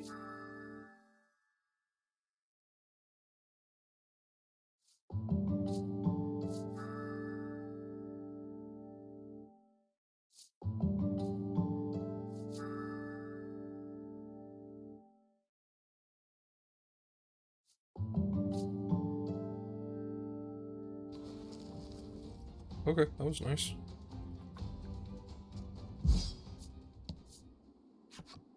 Though the battle is over, you cannot stop thinking about what those monsters were saying. Come on, we have to defeat that dragon, Melanie says assuredly. Why are you so obsessed with defeating the dragon? You ask her. She explains that her mother was killed by the dragon. She did not say any more, but her hatred for the beast was clear in her eyes.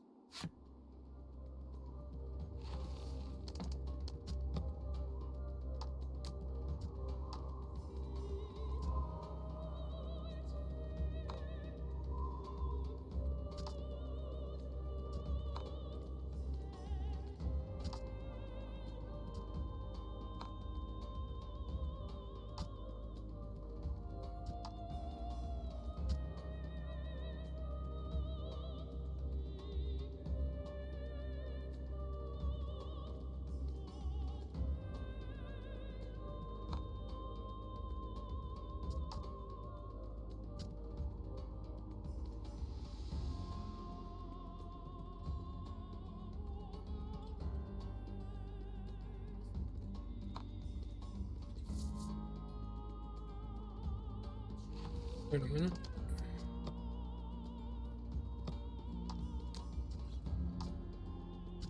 Okay, those were abilities. So she now has resistance to wind, bolt, fire, and water. Nice. He has immunity to being frozen.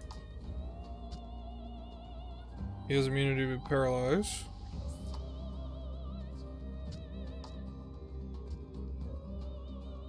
No damage and immunity to attack and defense down.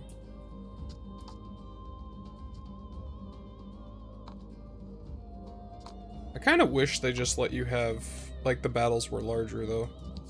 It feels weird having to choose between the characters like that. Especially if it's just 3. Like, a lot of other RPGs have at least 4.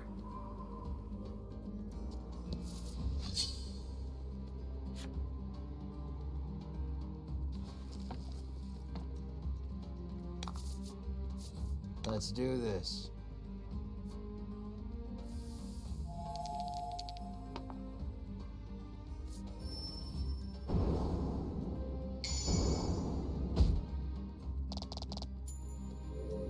Gotta love the crit one-shots.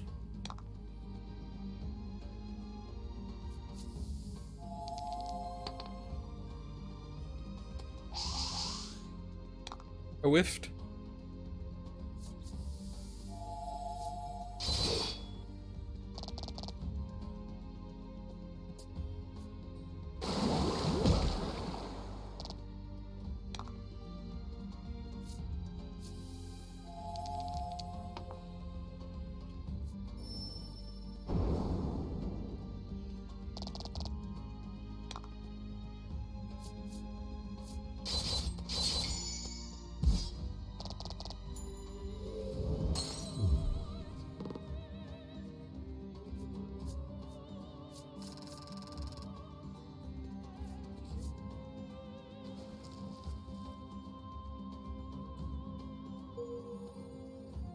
Ooh, I have the Harpies story now.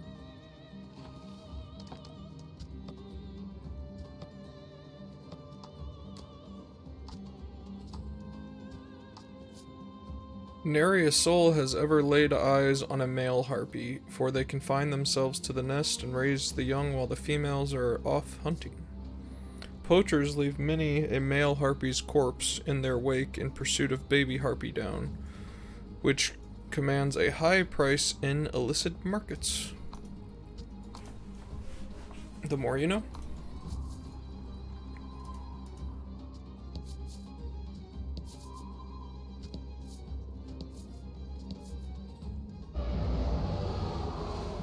Okay. You hear the roar again. It seems to be coming from the upper levels. Mar mules, as if in response to the creature's growl. Enamored by the adorable noise, you pet Mar on the head.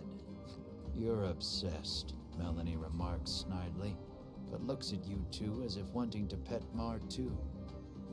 It sounds like the roaring beast is close.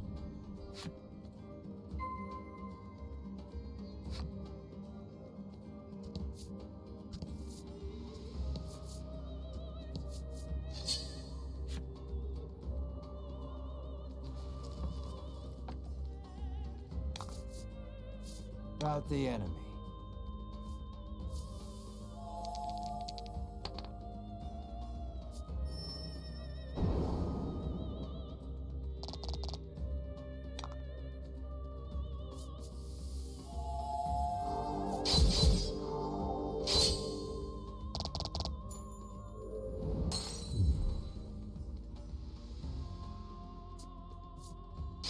Rude.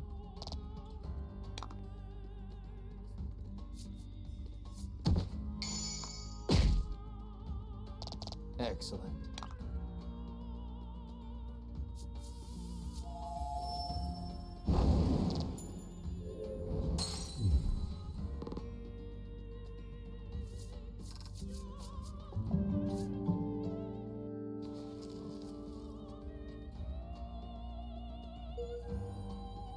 Lizard Warrior enemy story.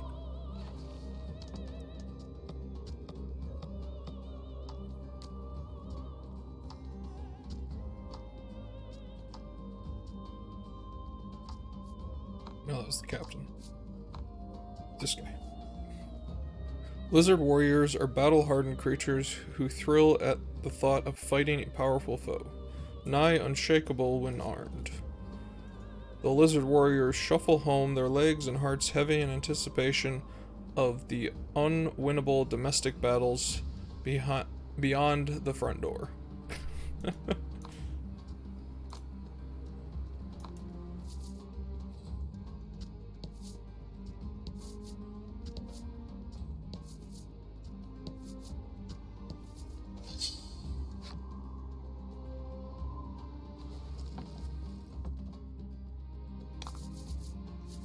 Don't hold back. Oh god. Was it freeze? I can't remember. I think it was freeze. Damn it. Didn't freeze though. Please kill at least? Didn't kill.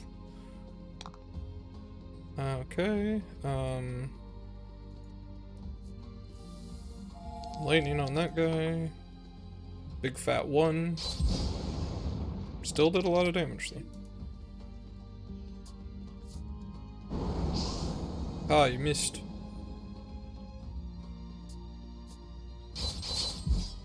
You did not miss. Ow. Let's kill this thing.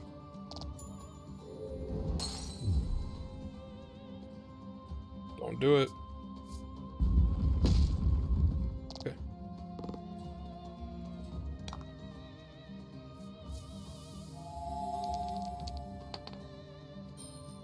Okay, at least it's frozen now if it doesn't die. Okay. You're gonna heal yourself.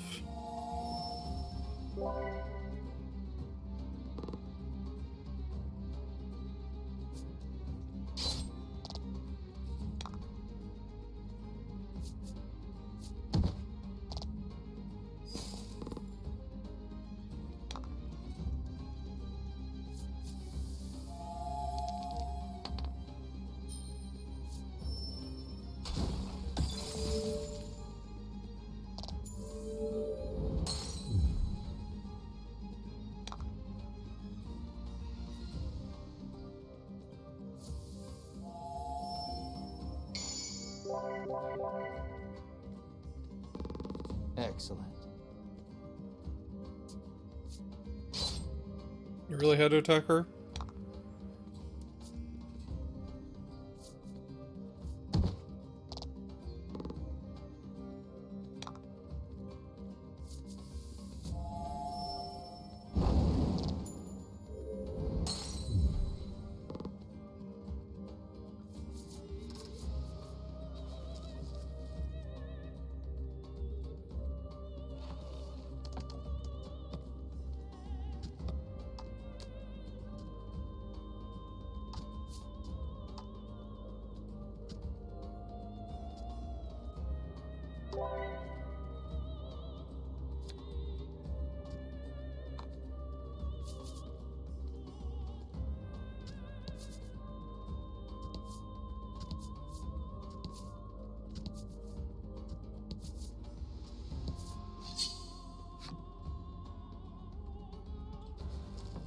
I didn't expect this tower to take this long. Kind of glad that it has, though. A little bit more challenging of a game. That was not the good way to start that out. You need to get frozen. Oh no, I can't freeze him, can I? I think I keep screwing that up. Is this the one that's resistant? No, okay, it's not. Cool.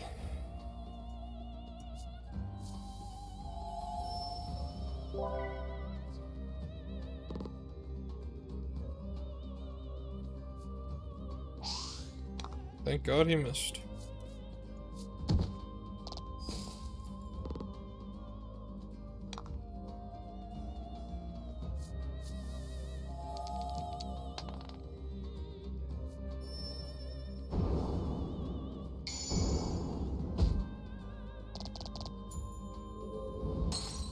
Fortune favors the bold.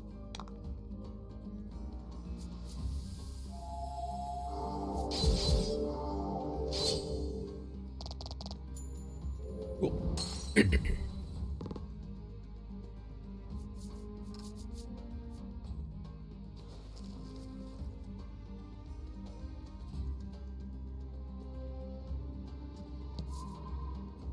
Okay. Time to go see a dragon? Question mark? Heavy door, which I have a key door for. before you is shut quite tightly. It appears to have a keyhole. The magical key may be of use here. You insert the magical key into the hole and turn. You hear the lock come undone with a loud clank.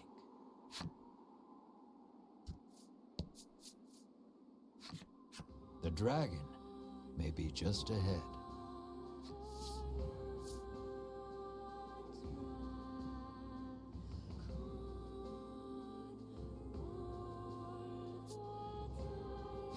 Now we slay the dragon for riches. On your demotivating words, everyone proceeds through the doorway. He is not good at what he does.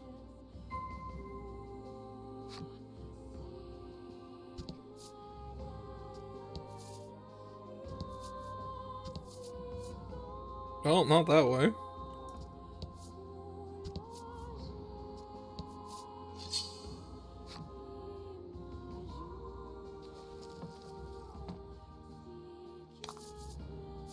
And fight.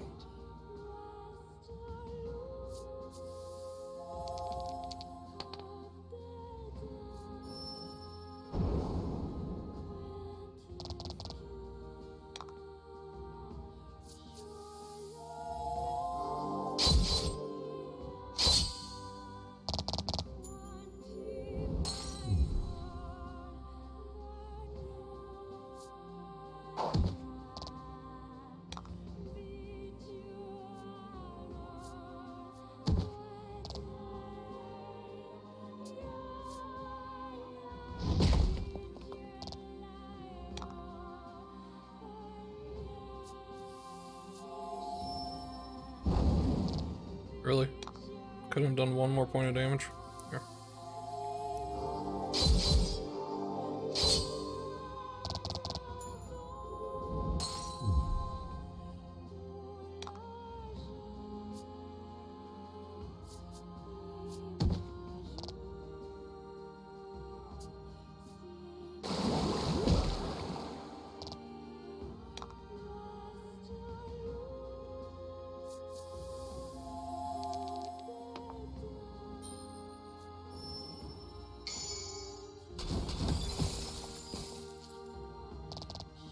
Fortune favors the bold. I was actually hoping it wouldn't die.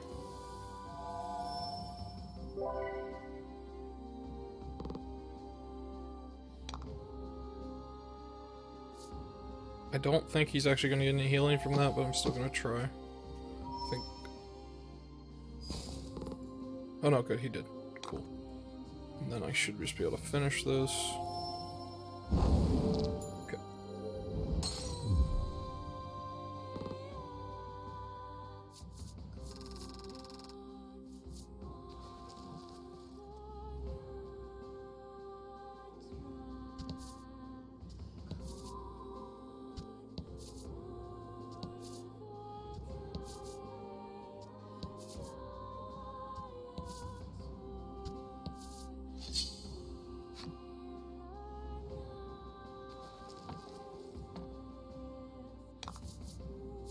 Rout the enemy.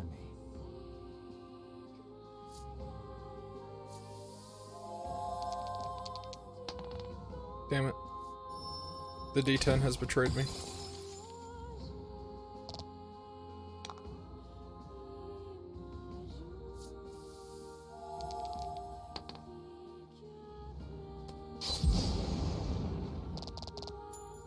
Kill it though, so that's just as good as freezing one of them. Now only one enemy can attack.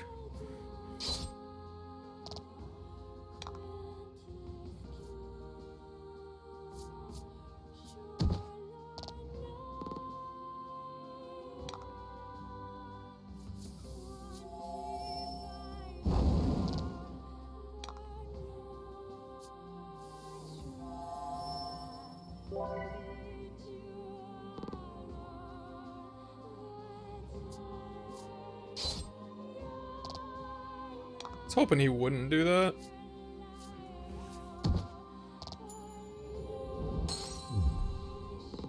Hopefully her being at 13 HP is not going to be a problem in a minute. Because I don't want to heal her right now.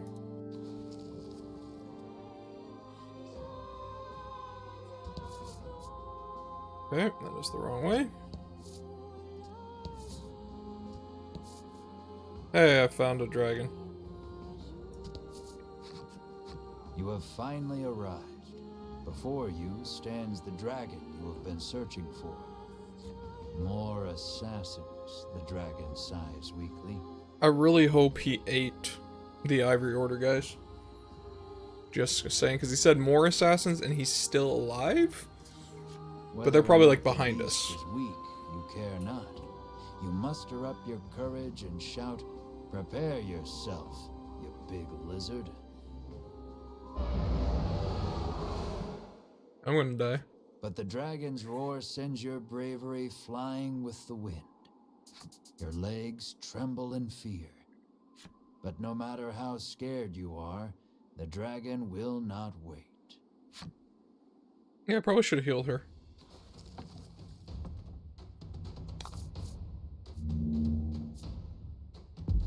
130, okay.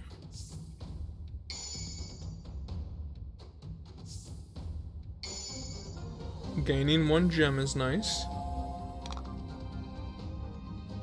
So we're gonna try to freeze him. Please actually freeze. Nope. He resists.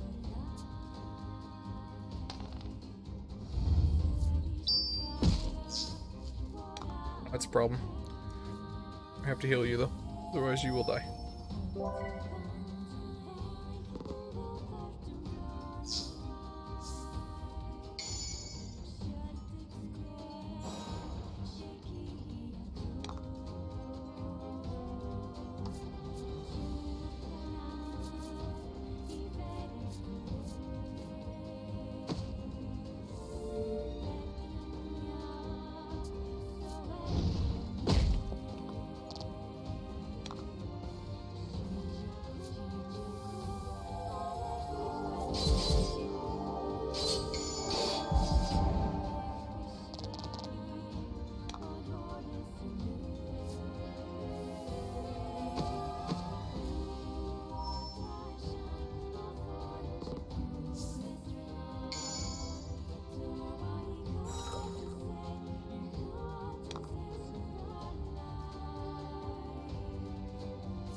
I have not found the trick to doing damage to him yet.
Fire damage is bad.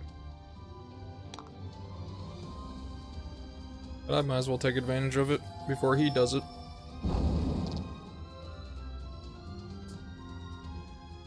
Okay. That's fine. It's not fine. It's actually horrible.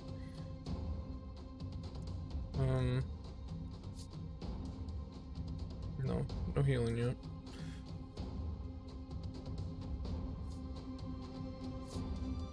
Let's attack him.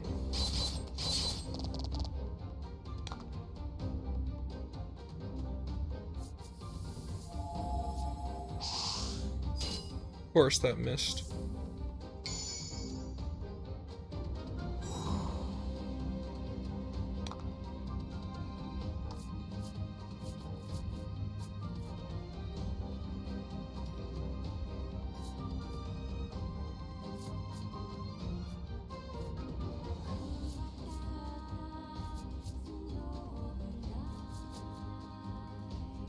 I regret not using one of those, but I don't want to use one of those right now.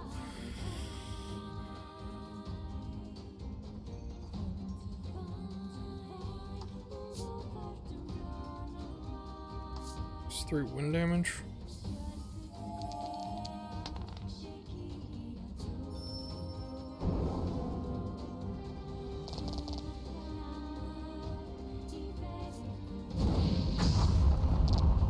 Oh, I'm very happy she has resistance.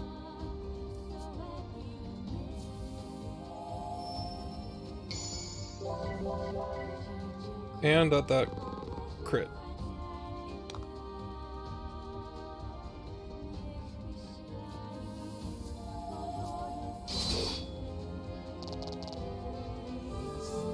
Okay, thank God that's gone. And I got an extra gem.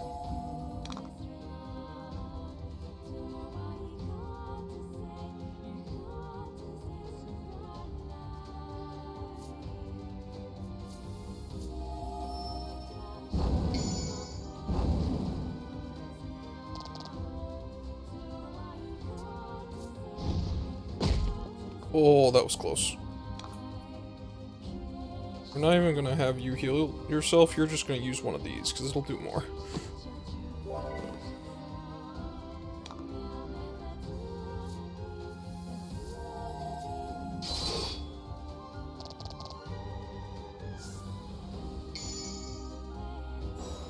Lightning.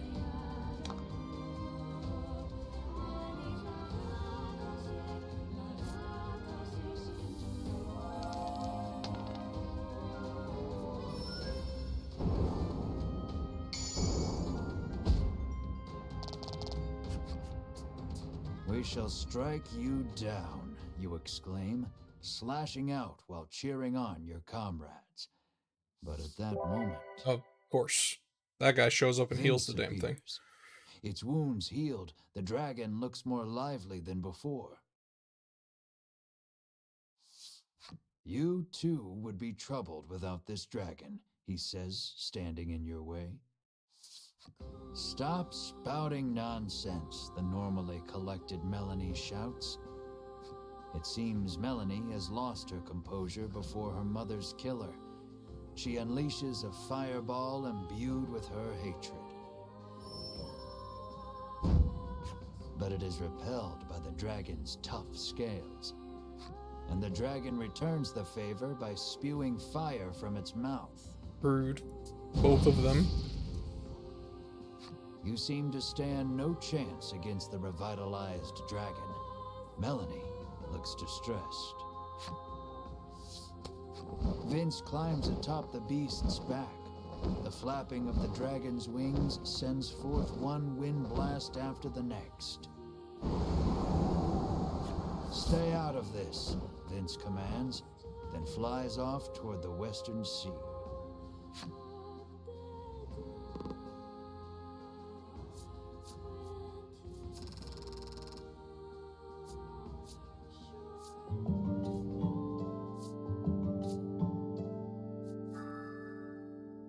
Yes.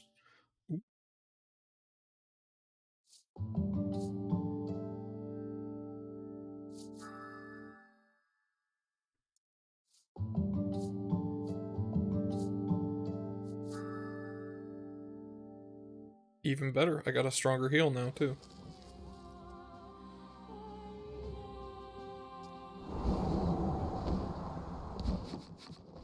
You worry for Melanie, who has been burnt badly by the dragon's fire. I can't get up, she whispers weakly. Drink this, Bruno instructs, Oh, God. offering her a small bottle. It will help you regain your strength. Bruno claims he drinks it every day. It is a recipe from his father, that of a custom supplement.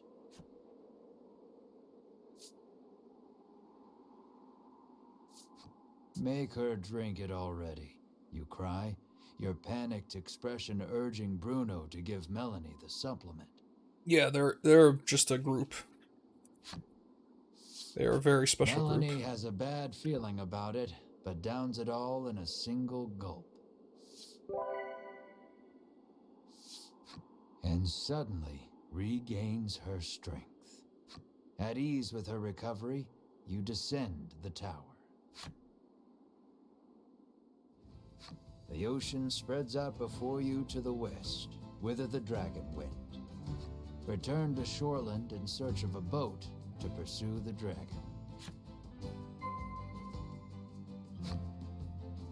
Okay, a few things before that. Skills. I never get a chance to use Thunderstorm, so we're gonna change it for Darkness, because that sounds fun. And I hit the wrong button again.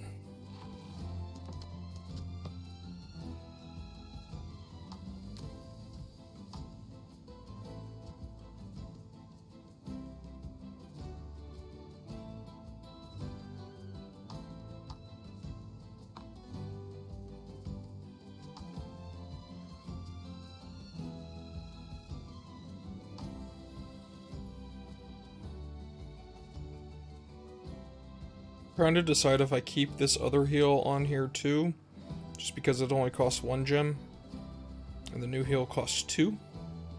And there could be a situation where I need to heal somebody and only have 1 gem.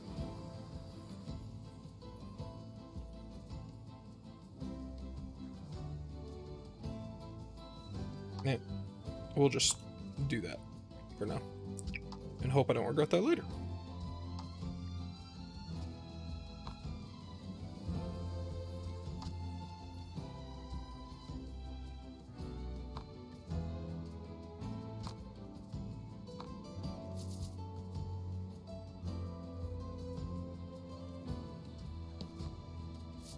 Got a lot of money to spend.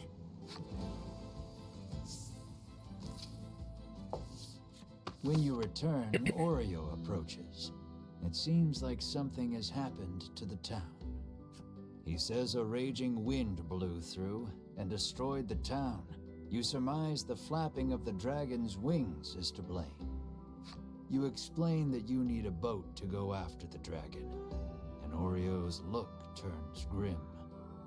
Sensing there may be a problem, you quickly make your way to the wharf. Take it the boats are sunk. So I know the town's destroyed, but can I still buy stuff at the at the armor? Priorities, man. Priorities. Okay. So you have that already. You need those.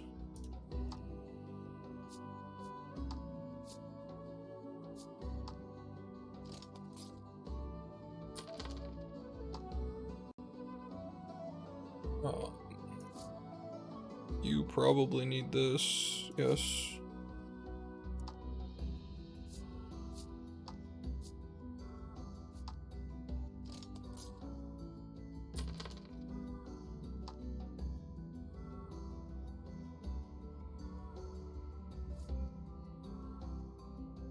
You already have the air splitter.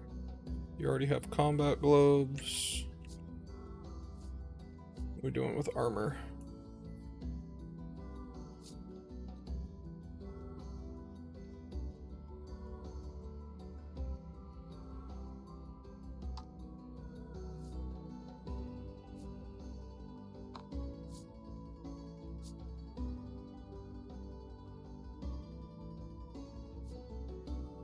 We'll give you the frost mail and then equip the old armor to the guy who refuses to wear armor.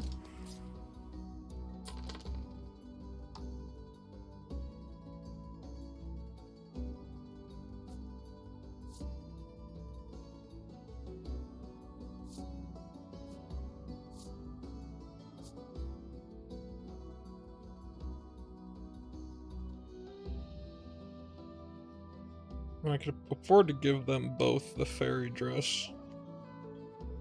I don't know if it's actually necessary since I'm not using her and don't plan on using her.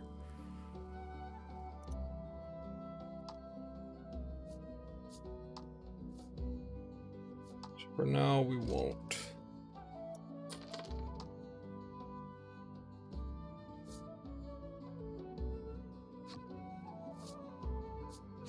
Sell the stuff that I can't equip to other people. Like this. And this.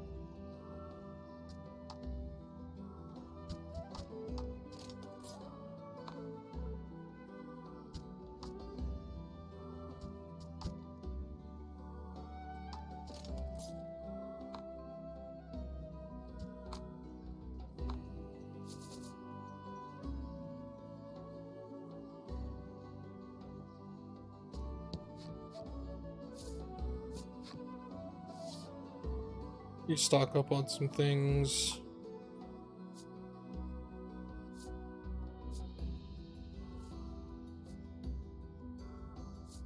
$1,000 gold worth of these.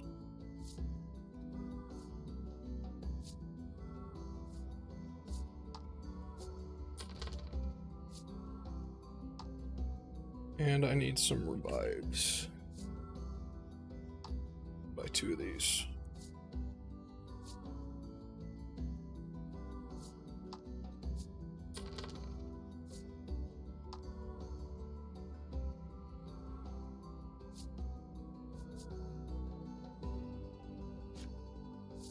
I don't think I want to buy anything from the item shop, but let's just be sure.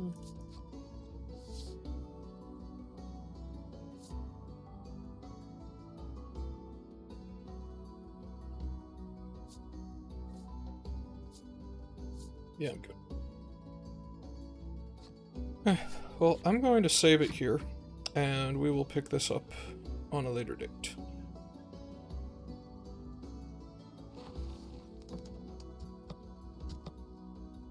But I'm very much enjoying it so far, and I'm looking forward to seeing what happens next.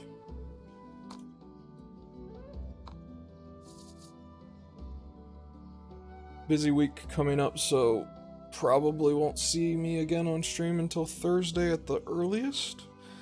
But in the meantime, you want to stay up to date on things, feel free to follow any of those. And then also the Discord as well is open to anybody. And yeah, we're gonna call it here, and I will find somebody to send all you lovely people over to.